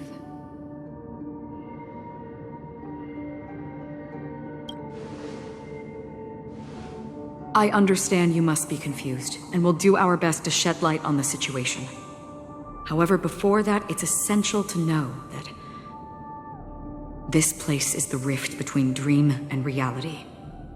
A place reserved only for those who have awakened from Enna's dream. Do you remember Sunday's ambitious plan? He intended to harness the power of the Stellaron, the collective will of over 100,000 Oak family members, and the desires of everyone in Penacony to usurp the harmony and restore the order. Unfortunately, it didn't stop there. From the early days of our journey into Asdana, we were already affected by the Stellaron. That strange dreamscape where we met. Maybe it was a sign that your thoughts were beginning to drift away.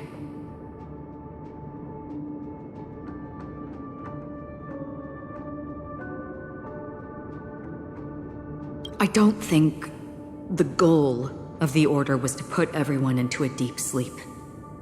Quite the contrary. They used the Stellaron to catalyze the leakage of Asdana's memoria into the material world, allowing the dreamscape to blend with reality. And that included a lot of memoria from the Beyond the Sky Choir. As time came and went, the dreams eventually became indistinguishable from reality, and reality became an illusion. People think they are awake, but their spirits have long since stepped into the Temple of Order. This is what makes Enna's dream so powerful. In this paradise governed by the Order, everyone indulges in their delightful dreams and lives happily ever after. I believe what you experienced in the sweet dream, except for that flaw, was real. Only in this way could you reach the destination, lifting the crisis in Penacony and embarking on your next trailblazing expedition. If it wasn't for Acheron's plan, we might have been trapped in this dream forever. Fortunately, while the path of the Order governs all things, it can't affect the Nihility. I came to realize this when the Dream Master tried to expel me at any cost. This is also why you felt a sense of peculiarity when traveling with her. Well, I'm not as fortunate as she is. Even if I'm a memo keeper, I was still influenced by the power of the Order and fell into hallucinations. However, thanks to your memories, now we still have a chance to turn the tide. For mortals, even if they possess the great power of a path, they can't create a flawless world like gods do. That's why there was a flaw in your dream. In other words, once you have realized the world is not real, you'll have a chance to break free from the dream. The flaw in your dream lies within Misha, who could have never appeared in reality. When I turned the pages of your memories, I realized that I was in an illusion too.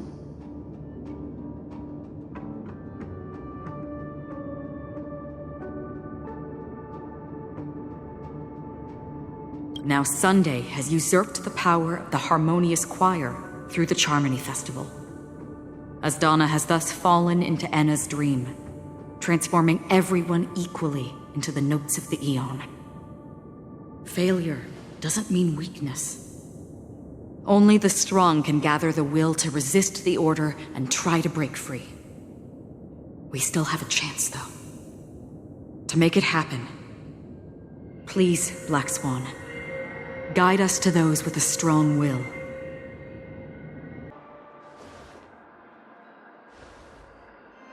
Finally, you've arrived. Let me introduce you to Robin. She woke up from Anna's dream by her own will, and it's this tough lady who led us here with her song. I woke up for the same reason as all of you. In the dream, I experienced something that could never occur in reality. Are we going to lock it up in a cage? I want to see it fly freely in the sky. Without us, this bird would be too fragile to survive on its own. Do you want it to die? No, but... Then let's take care of it together until it can return to the sky. Huh? Birds have wings because they're meant to fly. Even if they may crash on the ground one day, they shouldn't be trapped in a cage. Birds belong to the sky, so we should help them return there, right? The illusion was so impossibly blissful that I realized it was just a dream. And this is our final hope. Enna's dream is founded upon the harmonious choir, namely everyone's shared wishes. It will only materialize once the aspirations of all beings in Penacony merge as one. At present, it has become impervious due to people's desire to remain slumbering within the dream. And in order to destroy it, we must make everyone in Penacony want to wake up. Now comes the tricky part. How do we do it?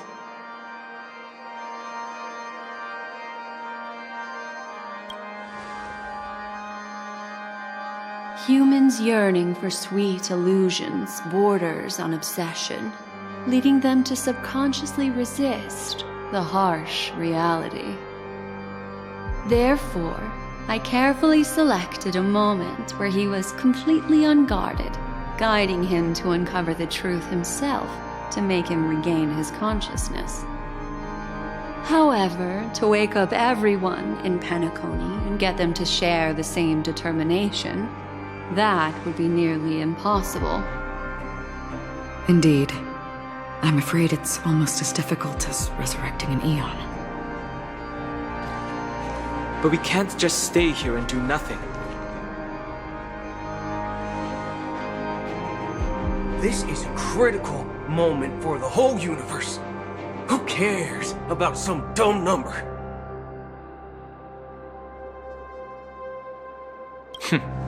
Thanks to Black Swan. You're welcome. And thanks to the memo keepers in Penacony, too. I believe your partners have also awakened from their dreams. This is the first step of our plan. With the assistance from the Garden of Recollection, those who possess a strong will, like you, will gradually awaken from the dream.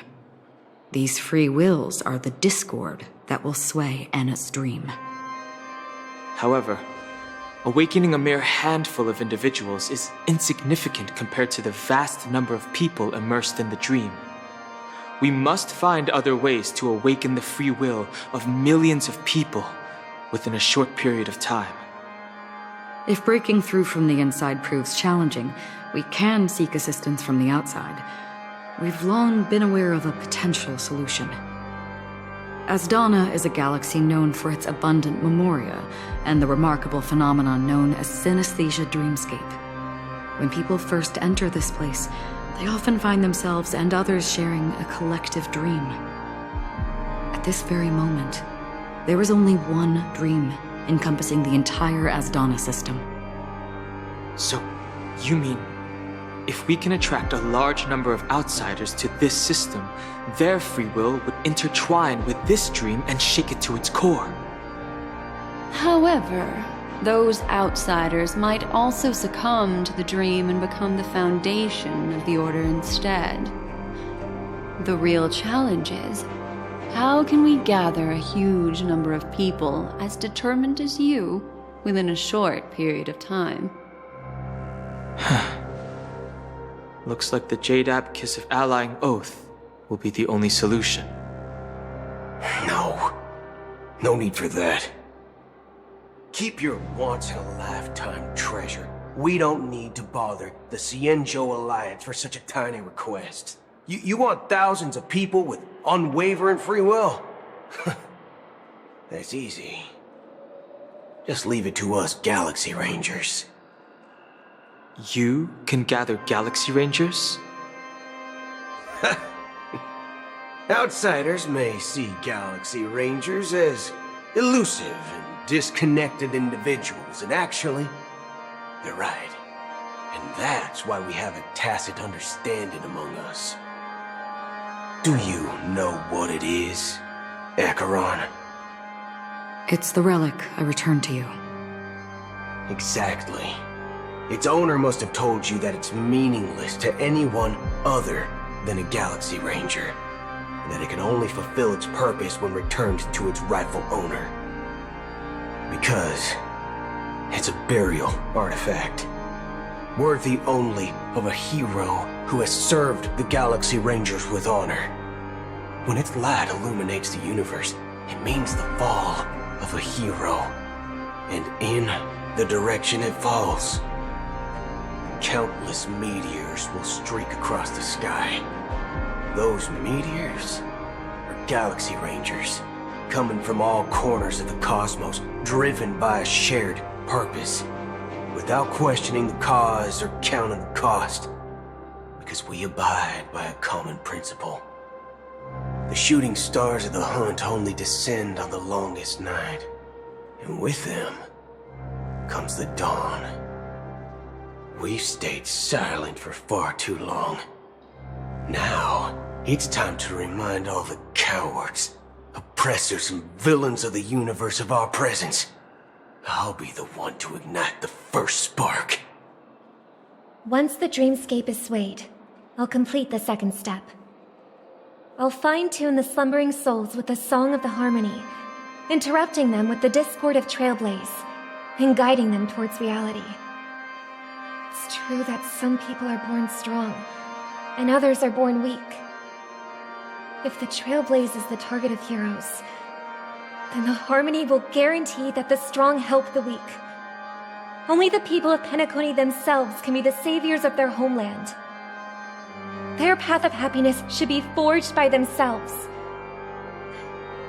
While I may not be a nameless, I'm willing to instill courage in all those who need it. This includes my brother as well. And his dream is too cruel for him and everyone else. Your plan sounds well conceived, but still, it appears somewhat idealistic and romantic. The flaws rooted in human nature can't be eradicated overnight.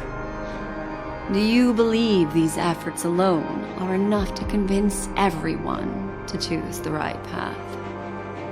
I agree with you, Black Swan. That's why the most critical aspect of this plan is not to convince everyone to choose the right path, but to inspire them to save themselves. So, you're the key in the end, I assume? The Harmonious Choir possesses the power of an emanator. To overcome it, you'll need the same level of power. The final step in destroying the sweet dream will be my responsibility. That's a relief to hear. Now that our roles are assigned, let's get to our battlefields and pose a grand finale. May I have a moment alone with you? There's one more thing I need to explain to you. This grand festival is drawing to its close. This is the starting point for the ultimate stage of our journey.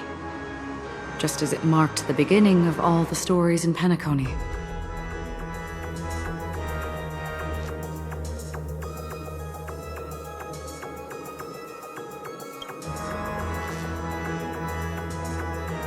I have faith in you.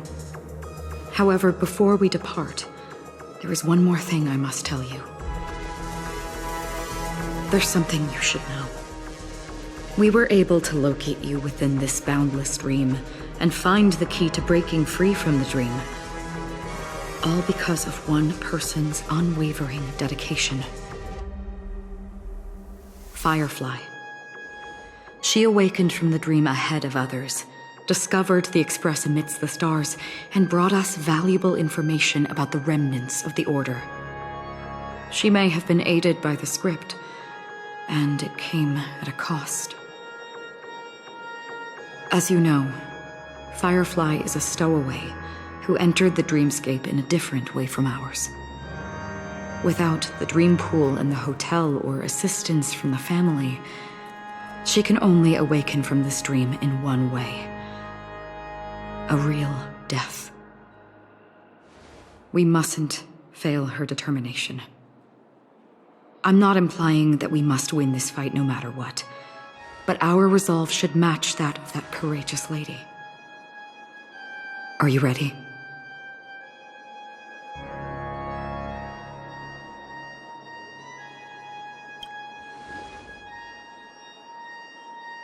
Very well. Now, please close your eyes. How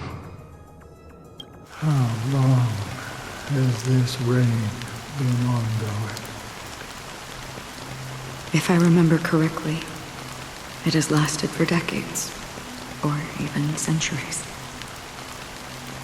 The unwavering determination of the Hunt followers persists even in death. But thankfully, we've guided those lost souls to their lives beyond. They were heroes in their time. And they won't be reduced to puppets of the nihility in their death. You see, the shadows on the sea have vanished. Do you remember? He once said that the sky would clear when the regrets of the departed had faded away. But it's still raining. I know. So, why is all this? Why did this rain choose me? Because someone's regrets haven't been fulfilled, perhaps. Mortals who walk the paths are like sailors on a vast ocean, leaving behind a trail that creates countless ripples of possibilities. These ripples last longer than the fleeting lifetimes of humans. And for some, their presence leaves such a strong mark that it's reflected in the waves. Sin-thirsters, the obsessions of the Pathstriders. They emerge from the depths of Ix, seeing themselves as masters of their own destiny, unknowingly repeating the actions of their past lives. They emerge from the nihility and head toward it, leading purposeless lives. However, these hollow phantoms, they have journeyed with me for such a long time. Oh. So this is how it is.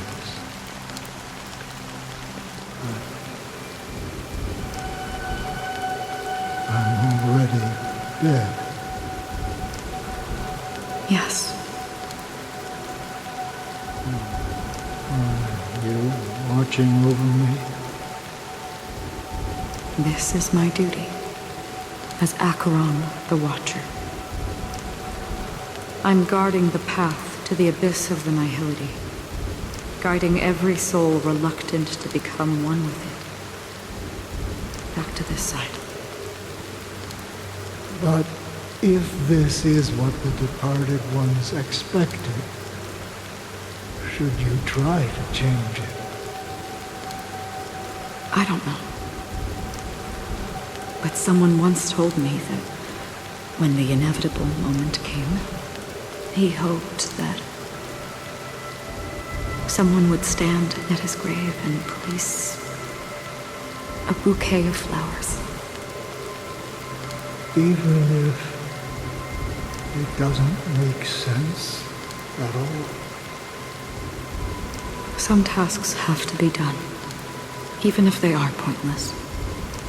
I have experienced that much already.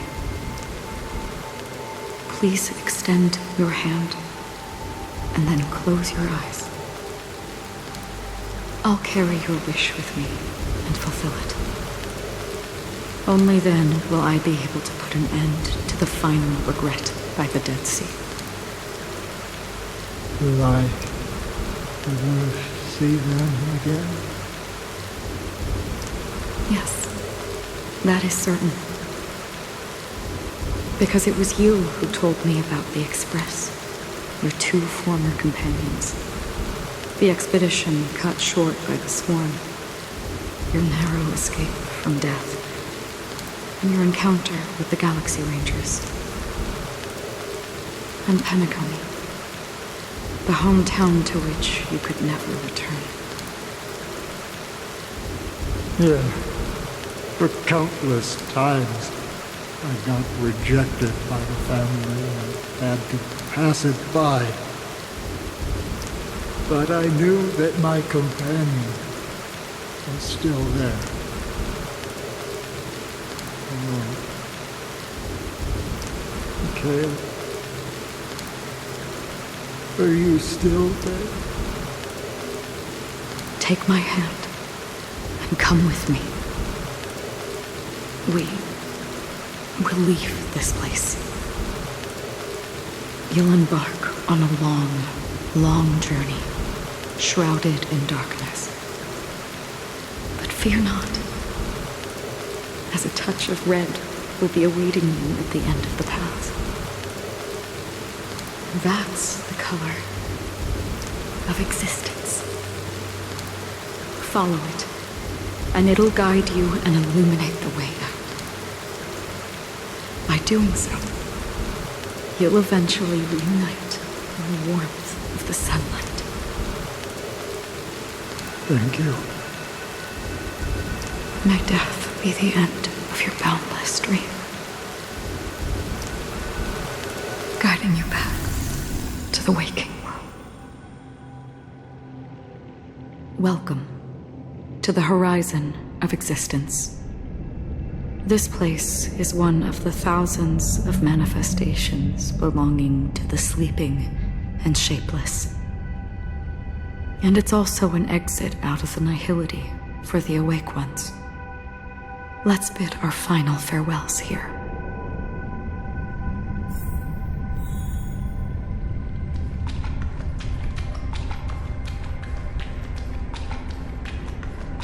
Always distinguish between reality and imagination. All right, Gray. Life is akin to a winding labyrinth, where memories serve as our sole companions.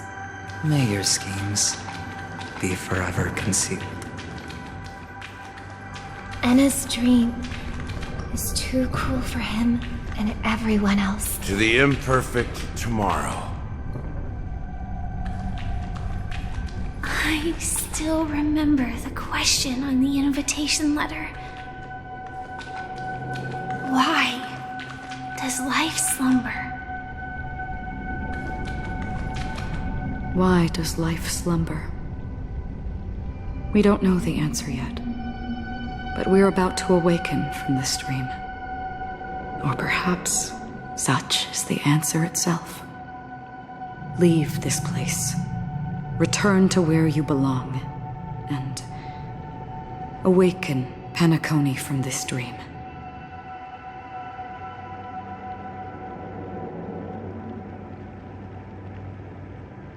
As I said, our plan is not about convincing everyone to choose the right path, but about inspiring them to save themselves. So, when will people actively save themselves? The answer is when they are in desperate situations, like a drowning individual in the deep sea. When one's body and mind bear immense pressure, agony, confusion, and despair will follow. I firmly believe that. The fragility of humankind often freezes them in their tracks. But in truly desperate situations, they will strive to save themselves. And now, Penacony has enough heroes to lead them forward. It's through this inherent, self-centered instinct that people exert their utmost effort, even when they know their struggle is fruitless. As absurd as it may seem, it's their resistance. As for now, it is time to guide them, not as a savior, but as a nameless among those mortals. In this way, you will reunite in the warmth of the sunlight. The rain is intensifying. Before we part ways, please allow me to ask a few final questions. So far, you have forged unbreakable bonds with numerous individuals and entities in the sweet dream. Might I ask if you fear severing these bonds with your own hands?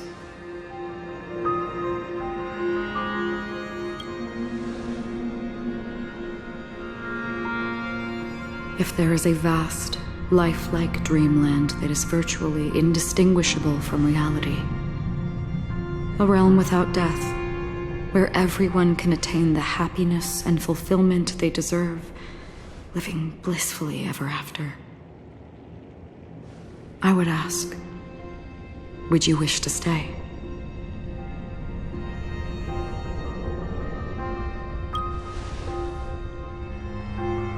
Imagine if this splendid dream were fated to fall apart.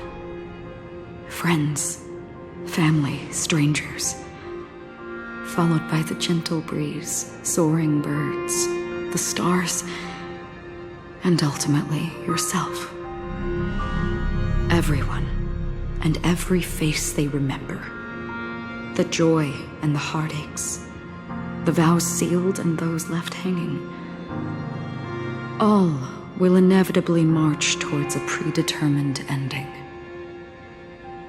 If you had grasped the journey's finale right from its inception, I would ask, would you still embark on this journey?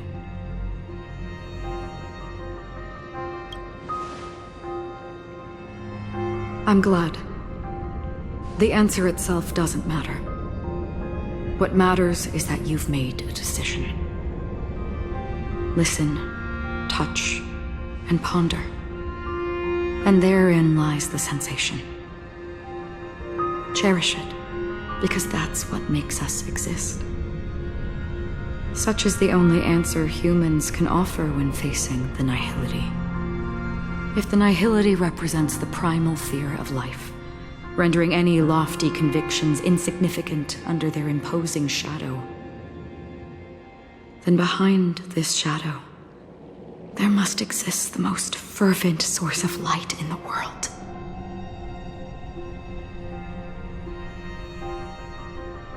Just as every life that edges closer to death fervently approaches the end of the nihility, we must pursue that primordial light. And to think that you exist in the nihility, and you watch over others to depart it. Such a task is absurd and meaningless. Nevertheless, someone had to do it. As for the meaning you mentioned, even if it's a meaningless task, I've come this far, haven't I? Even if the future you forge may not even belong to you. It may not belong to me, but it definitely belongs to someone.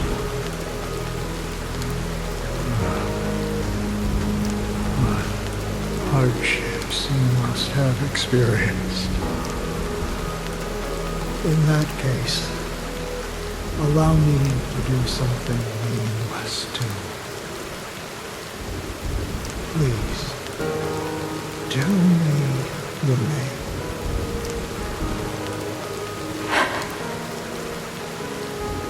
Perhaps my existence will vanish in the next moment. Nobody will remember this conversation or your answer. But I believe that your name should be remembered. And this universe will remember it as well.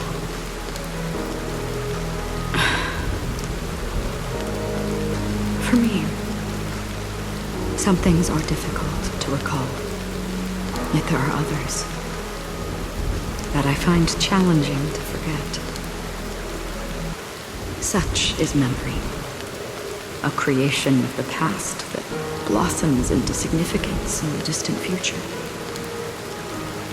I remember that marks the start of my journey, the origin of the vibrant red hue in my life, and the most fervent element amidst every tempest. That's my name. Raiden Ozenmori. May.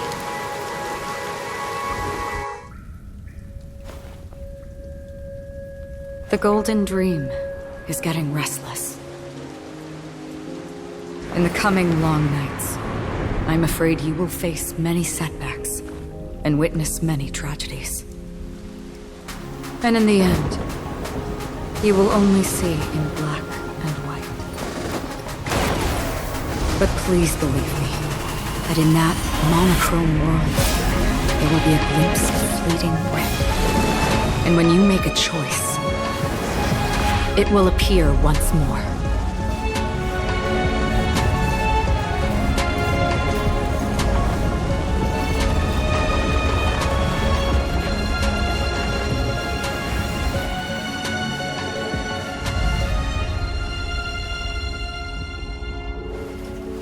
What you must do is ponder its significance, then return to the waking world.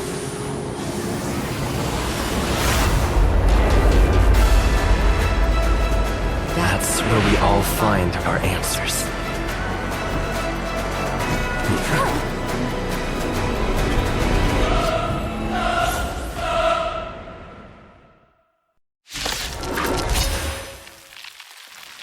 Have you broken free from the dream of order? We've done enough sleeping already. Let's show them a wake-up call. Stand still. Free will, or was it fate? Still water's always.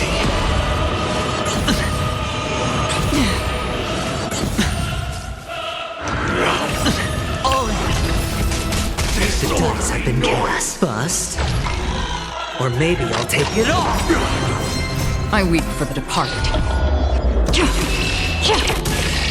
It too shall fall.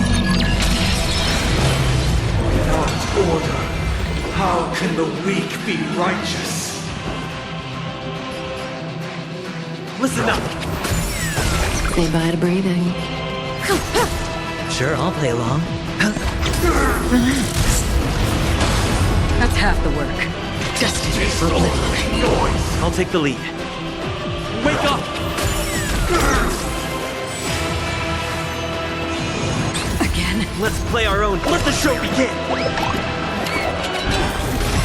May as well kill them all. Disorderly noise! It's on me. Another journey begins. Stand still. Disorderly noise! If you have any objection, feel free to make your case. Disorderly noise! No dirty tricks already.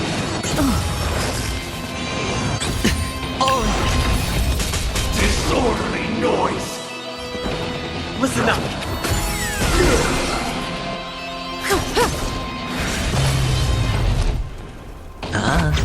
Relax. Sound noisy! I weep for the departed.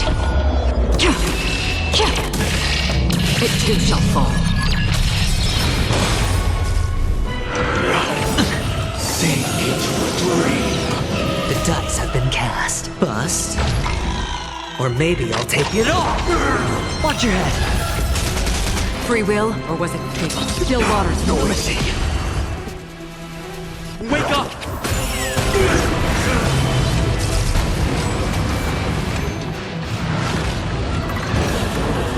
7,336 notes. I solemnly invite you to join the glorious chorus and ascend to the heavens!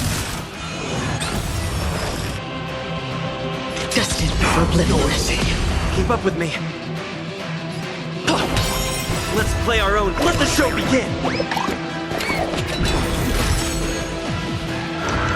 Didn't hurt. Uphold the truth, and you will. Watch your head! Disorderly noise! Good times. Never time to say bye. Boom.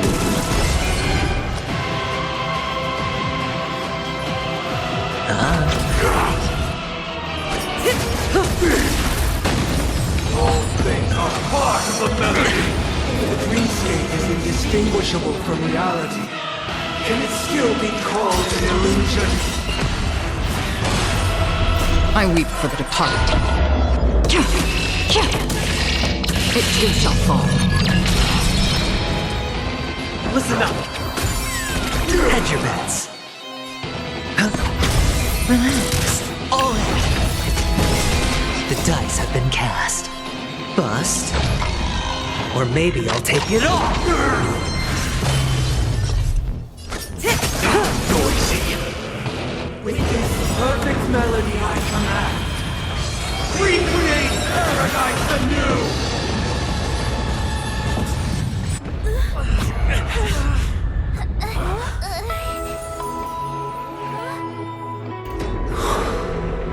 Music.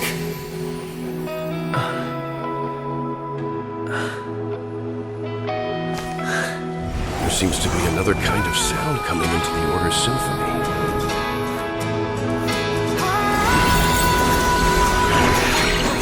Penacony's first and last disharmony. Watch your head! Disorderly noise! Those imprisoned in their dreams are awakening for freedom. Robin, is that you singing? Brother, you have heard their cries. This is not the paradise they hoped for.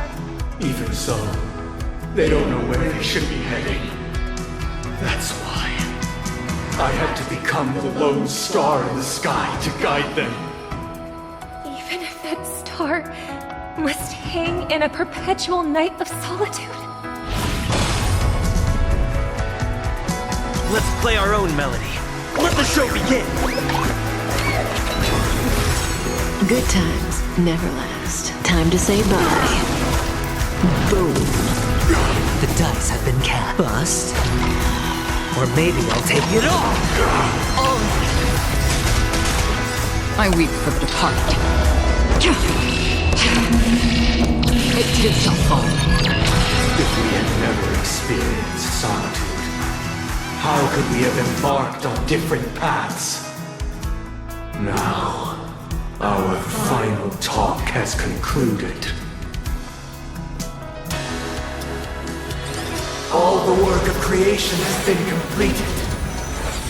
The inevitable day has arrived. The embryo of philosophy will reshape for us all of reality. If your paradise can save more people, sever my path with your hands.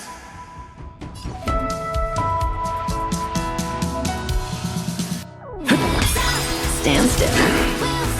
I swear on the truth. Another journey begins. On still waters of oblivion.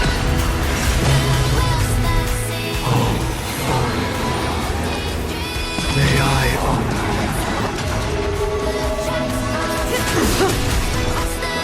this 7-day vow. I command you to heed my summons. Uh-oh. I have a bad feeling about this. It was not you who created all. It was humanity that created you. Even if the future is full of pain, we won't escape from it. My being will become the foundation of our paradigm. May as well kill them all. Another journey begins. Stand still. Insolent by the solemn desire for order.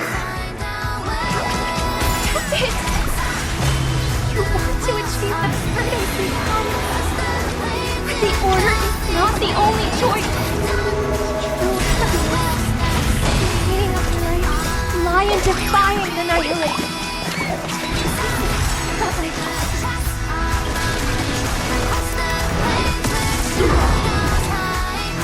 Still waters of oblivion. Keep up with me. Blasphemous. Witness the will of the weak! Blasphemous. The dice have been bust. Or maybe I'll take it all! Destined for oblivion. I'll take the lead. Wake up! Hedge your bets. Stand still. I swear on the truth. Say bye to breathing. I weep for the departed. It too shall fall.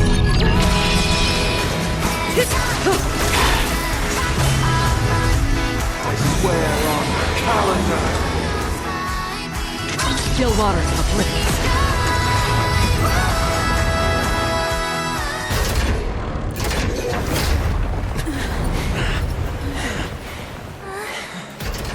So, why does life slumber? Because someday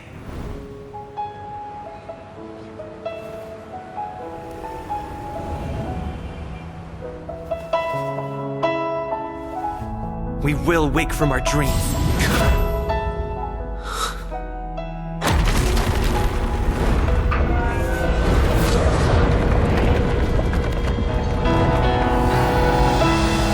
The night is still too short.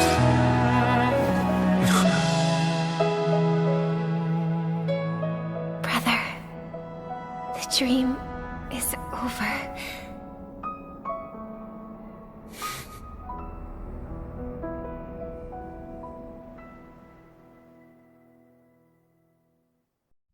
In the first year of the AE 2158, a fiery conspiracy erupted in the land of the dreams, but soon faded in chaos and destruction. Whispers carried the tale of those fateful 48 system hours, when a sun teetered on the precipice of collapse. A paradise stood on the brink of destruction, and a world was poised to surrender to its new master. Amidst it all, a body decayed, a pack of vultures gathered, and a brother and sister were doomed for eternal separation. And so, an eon succumbed to slumber once more. Some celebrated this fall, while others mourned. Among the insignificant witnesses, mere specks in the vast tapestry of the universe, it was said that this time, the Eon met their demise with dignity. As the cosmos bathed in the radiance of a pure dawn, a tempestuous storm brewed on the horizon. The chant of everything for the Amber Lord grew ever louder. Yet, no matter how one contemplated, time inexorably swings Klapot's colossal hammer in eternal cycles. The tale of the Astral Express reaches both its conclusion and a new beginning. Time marches forward, heralding the arrival of a new chapter in the history of trailblazing expeditions. Brother, do you think the stars will fade away? Where did that come all of a sudden? Because the constellation that looks like a bird, the Torrent Eagles, looks a bit dim lately. It's the Torment Eagles. Don't worry, it's still there. It's located in the inner ring of Penacony and can only be seen when spring and summer overlap. As for the question you asked, I think stars do die, just like people. But do you know, sister? No star actually belongs to the present. The light we see from them is from a long time ago. Even after the stars perish, their light will travel millions of light years, spanning countless years, to illuminate the night sky of another world. In our paradise, I believe there will be a star like that, shining with the same light. Its radiance will last forever, and its name will be happiness. No, not just one star. We should have 2 stars. Or maybe even more. Yeah, you're right. It's a deal. It's a deal, then. This is our promise, and nothing will sway our ideals. Yeah, you bet.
It's a pleasure to hear your voice again.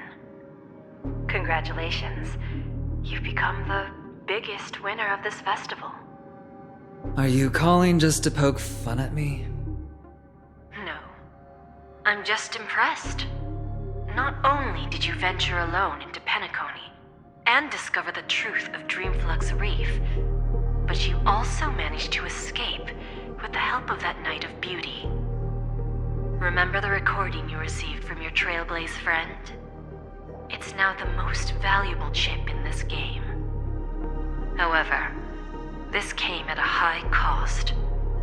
Losing a cornerstone is a hefty price to pay. Diamond just called a meeting to discuss what to do with you. Just as I expected. So is Diamond planning to demote me, or kick me out of the 10 Stonehearts? Why don't you take a wild guess? Well, alright. Then I'll guess. He's going to promote me to P46? Alright. What will you wager? Are we talking about a real bet here? I don't want to wager anything just to escape your clutches. But if it's just a friendly bet, I'll put on the line what I did when we first met. I'll bet my life, ma'am. Interesting. But since it's Diamond's call, no one can predict the outcome. I'm on my way to Penacony. Once everyone is settled, we'll return to Pier Point for the final showdown. Sounds like I'll be out of the action for a while. Finally, a chance to kick back and relax. Yeah. Leave everything to me and Topaz, child. Thanks to you, as soon as the Jade Stone was delivered to the family's compound, we finished up our preparations. The seeds we planted have taken root. Soon, it'll be time to reap the rewards. Huh?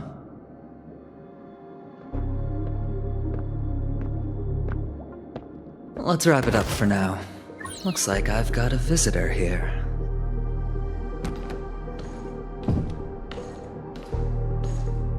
Oh, so many surprises today. Didn't expect a Galaxy Ranger and wanted criminal to show up here.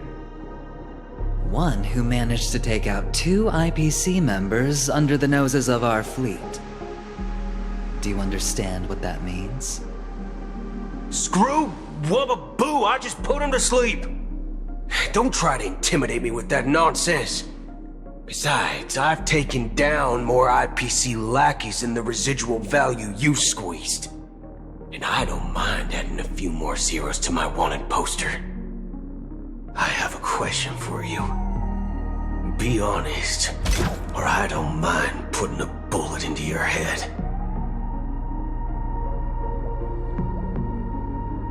Tell me, where is Oswaldo Snyder?